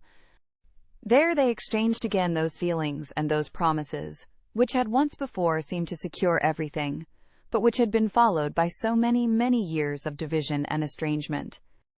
There they returned again into the past, more exquisitely happy perhaps in their reunion than when it had been first projected, more tender, more tried, more fixed in a knowledge of each other's character, truth, and attachment, more equal to act, more justified in acting. And there, as they slowly paced the gradual ascent, heedless of every group around them, seeing neither sauntering politicians, bustling housekeepers, flirting girls, nor nursery maids and children, they could indulge in those retrospections and acknowledgments, and especially in those explanations of what had directly preceded the present moment, which were so poignant and so ceaseless in interest.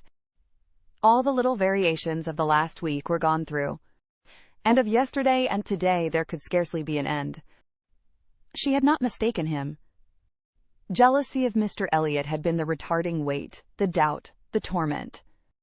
That had begun to operate in the very hour of first meeting her in Bath. That had returned, after a short suspension, to ruin the concert. And that had influenced him in everything he had said and done, or omitted to say and do, in the last 24 hours. It had been gradually yielding to the better hopes which her looks, or words, or actions occasionally encouraged. It had been vanquished at last by those sentiments and those tones which had reached him while she talked with Captain Harville, and under the irresistible governance of which he had seized a sheet of paper, and poured out his feelings. Of what he had then written, nothing was to be retracted or qualified. He persisted in having loved none but her. She had never been supplanted. He never even believed himself to see her equal. Thus much indeed he was obliged to acknowledge, that he had been constant unconsciously, nay, unintentionally, that he had meant to forget her, and believed it to be done.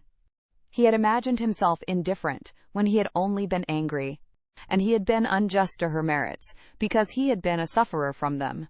Her character was now fixed on his mind, as perfection itself, maintaining the loveliest medium of fortitude and gentleness. But he was obliged to acknowledge that only at Uppercross had he learnt to do her justice, and only at Lyme had he begun to understand himself. At Lyme he had received lessons of more than one sort. The passing admiration of Mr. Elliot had at least roused him, and the scenes on the Cobb and at Captain Harville's had fixed her superiority. In his preceding attempts to attach himself to Louisa Musgrove, the attempts of angry pride, he protested that he had forever felt it to be impossible, that he had not cared, could not care, for Louisa. though till that day, till the leisure for reflection which followed it, he had not understood the perfect excellence of the mind with which Louisa's could so ill bear a comparison, or the perfect unrivalled hold it possessed over his own. There he had learnt to distinguish between the steadiness of principle and the obstinacy of self-will, between the darings of heedlessness and the resolution of a collected mind. There he had seen everything to exalt in his estimation the woman he had lost, and there begun to deplore the pride, the folly, the madness of resentment which had kept him from trying to regain her when thrown in his way. From that period his penance had become severe. He had no sooner been free from the horror and remorse attending the first few days of Louisa's accident, no sooner begun to feel himself alive again, than he had begun to feel himself, though alive, not at liberty. "I found," said he, "that I was considered by Harville an engaged man, that neither Harville nor his wife entertained a doubt of our mutual attachment. I was startled and shocked. To a degree I could contradict this instantly, but when I began to reflect that others might have felt the same, her own family, nay, perhaps herself, I was no longer at my own disposal. I was hers in honor if she wished it. I had been unguarded. I had not thought seriously on this subject before. I had not considered that my excessive intimacy must have its danger of ill consequence in many ways, and that I had no right to be trying whether I could attach myself to either of the girls, at the risk of raising even an unpleasant report, were there no other ill effects. I had been grossly wrong, and must abide the consequences." He found too late, in short, that he had entangled himself, and that precisely as he became fully satisfied of his not caring for Louisa at all, he must regard himself as bound to her, if her sentiments for him were what the Harvilles supposed. It determined him to leave Lyme, and await her complete recovery elsewhere. He would gladly weaken, by any fair means, whatever feelings or speculations concerning him might exist. And he went, therefore, to his brother's, meaning after a while to return to Kellynch, and act as circumstances might require. "I was 6 weeks with Edward," said he, "and saw him happy. I could have no other pleasure. I deserved none. He inquired after you very particularly, asked even if you were personally altered, little suspecting that to my eye you could never alter." Anne smiled, and let it pass. It was too pleasing a blunder for a reproach. It is something for a woman to be assured, in her 28th year, that she has not lost one charm of earlier youth. But the value of such homage was inexpressibly increased to Anne by comparing it with former words, and feeling it to be the result, not the cause of a revival of his warm attachment. He had remained in Shropshire, lamenting the blindness of his own pride, and the blunders of his own calculations, till at once released from Louisa by the astonishing and felicitous intelligence of her engagement with Benwick. "Here," said he, "ended the worst of my state, for now I could at least put myself in the way of happiness. I could exert myself, I could do something.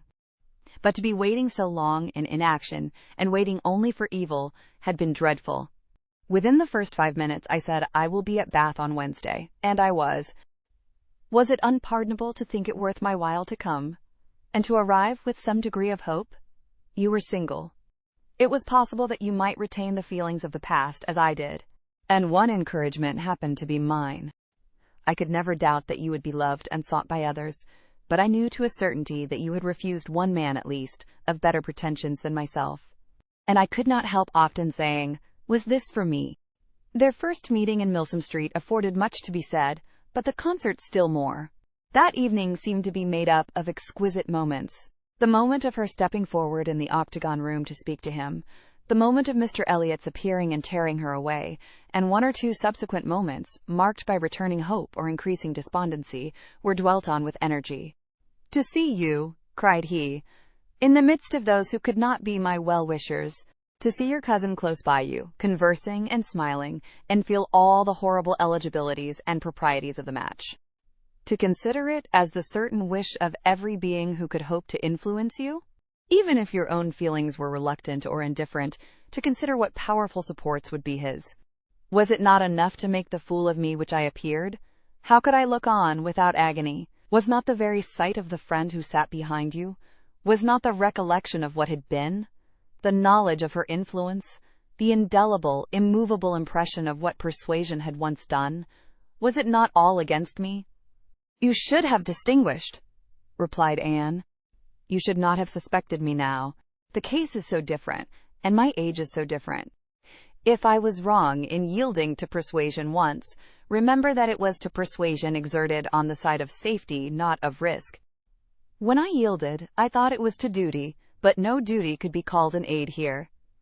In marrying a man indifferent to me, all risk would have been incurred and all duty violated." "Perhaps I ought to have reasoned thus," he replied, "but I could not. I could not derive benefit from the late knowledge I had acquired of your character. I could not bring it into play. It was overwhelmed, buried, lost, in those earlier feelings which I had been smarting under year after year. I could think of you only as one who had yielded, who had given me up, who had been influenced by anyone rather than by me. I saw you with the very person who had guided you in that year of misery. I had no reason to believe her of less authority now. The force of habit was to be added. I should have thought," said Anne, "that my manner to yourself might have spared you much, or all of this. No, no. Your manner might be only the ease which your engagement to another man would give. I left you in this belief. And yet, I was determined to see you again. My spirits rallied with the morning, and I felt that I had still a motive for remaining here." At last Anne was at home again, and happier than anyone in that house could have conceived. All the surprise and suspense and every other painful part of the morning dissipated by this conversation. She re-entered the house so happy as to be obliged to find an alloy in some momentary apprehensions of its being impossible to last. An interval of meditation, serious and grateful, was the best corrective of everything dangerous in such high-wrought felicity. And she went to her room, and grew steadfast and fearless in the thankfulness of her enjoyment. The evening came, the drawing-rooms were lighted up, the company assembled. It was but a card party. It was but a mixture of those who had never met before, and those who met too often. A commonplace business, too numerous for intimacy, too small for variety. But Anne had never found an evening shorter. Glowing and lovely in sensibility and happiness, and more generally admired than she thought about or cared for, she had cheerful or forbearing feelings for every creature around her. Mr. Elliot was there. She avoided, but she could pity him.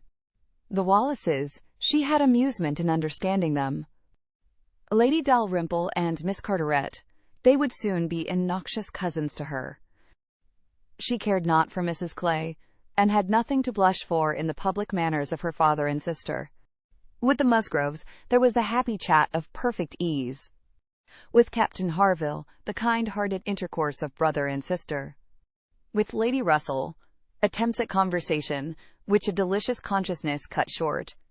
With Admiral and Mrs. Croft, everything of peculiar cordiality and fervent interest, which the same consciousness sought to conceal. And with Captain Wentworth, some moments of communications continually occurring, and always the hope of more, and always the knowledge of his being there. It was in one of these short meetings, each apparently occupied in admiring a fine display of greenhouse plants, that she said, "I have been thinking over the past, and trying impartially to judge of the right and wrong, I mean with regard to myself. And I must believe that I was right, much as I suffered from it, that I was perfectly right in being guided by the friend whom you will love better than you do now. To me she was in the place of a parent. Do not mistake me, however. I am not saying that she did not err in her advice. It was perhaps one of those cases in which advice is good or bad only as the event decides. And for myself, I certainly never should, in any circumstance of tolerable similarity, give such advice. But I mean that I was right in submitting to her, and that if I had done otherwise, I should have suffered more in continuing the engagement than I did even in giving it up, because I should have suffered in my conscience. I have now, as far as such a sentiment is allowable in human nature, nothing to reproach myself with. And if I mistake not, a strong sense of duty is no bad part of a woman's portion." He looked at her, looked at Lady Russell, and looking again at her, replied, as if in cool deliberation, "Not yet, but there are hopes of her being forgiven in time. I trust to being in charity with her soon." But I too have been thinking over the past, and a question has suggested itself, whether there may not have been one person more my enemy, even than that lady, my own self. Tell me if, when I returned to England in the year VIII with a few £1,000s, and was posted into the Laconia, if I had then written to you, would you have answered my letter? Would you, in short, have renewed the engagement then? Would I? Was all her answer. But the accent was decisive enough. Good God, he cried, you would! It is not that I did not think of it, or desire it, as what could alone crown all my other success. But I was proud, too proud to ask again. I did not understand you. I shut my eyes, and would not understand you, or do you justice. This is a recollection which ought to make me forgive everyone sooner than myself. 6 years of separation and suffering might have been spared. It is a sort of pain, too, which is new to me. I have been used to the gratification of believing myself to earn every blessing that I enjoyed. I have valued myself on honorable toils and just rewards. Like other great men under reverses, he added, with a smile, I must endeavor to subdue my mind to my fortune. I must learn to brook being happier than I deserve. Chapter 24. Who can be in doubt of what followed? When any two young people take it into their heads to marry, they are pretty sure by perseverance to carry their point, be they ever so poor, or ever so imprudent, or ever so little likely to be necessary to each other's ultimate comfort. This may be bad morality to conclude with, but I believe it to be truth. And if such parties succeed, how should a Captain Wentworth and an Anne Elliot, with the advantage of maturity of mind, consciousness of right, and one independent fortune between them, fail of bearing down every opposition?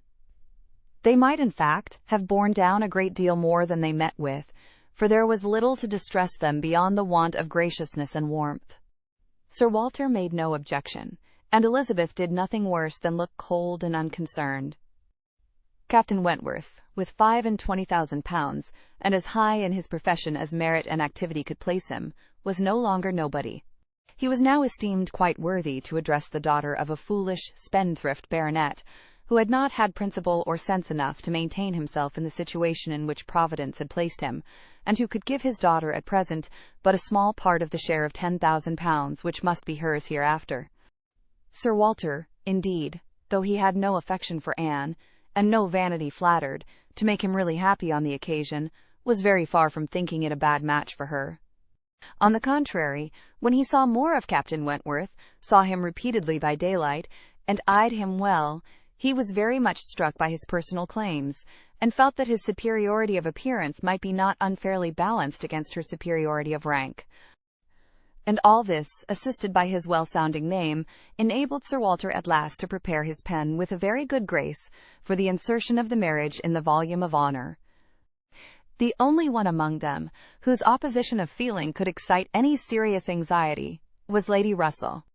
Anne knew that Lady Russell must be suffering some pain in understanding and relinquishing Mr. Elliot, and be making some struggles to become truly acquainted with and do justice to Captain Wentworth. This, however, was what Lady Russell had now to do.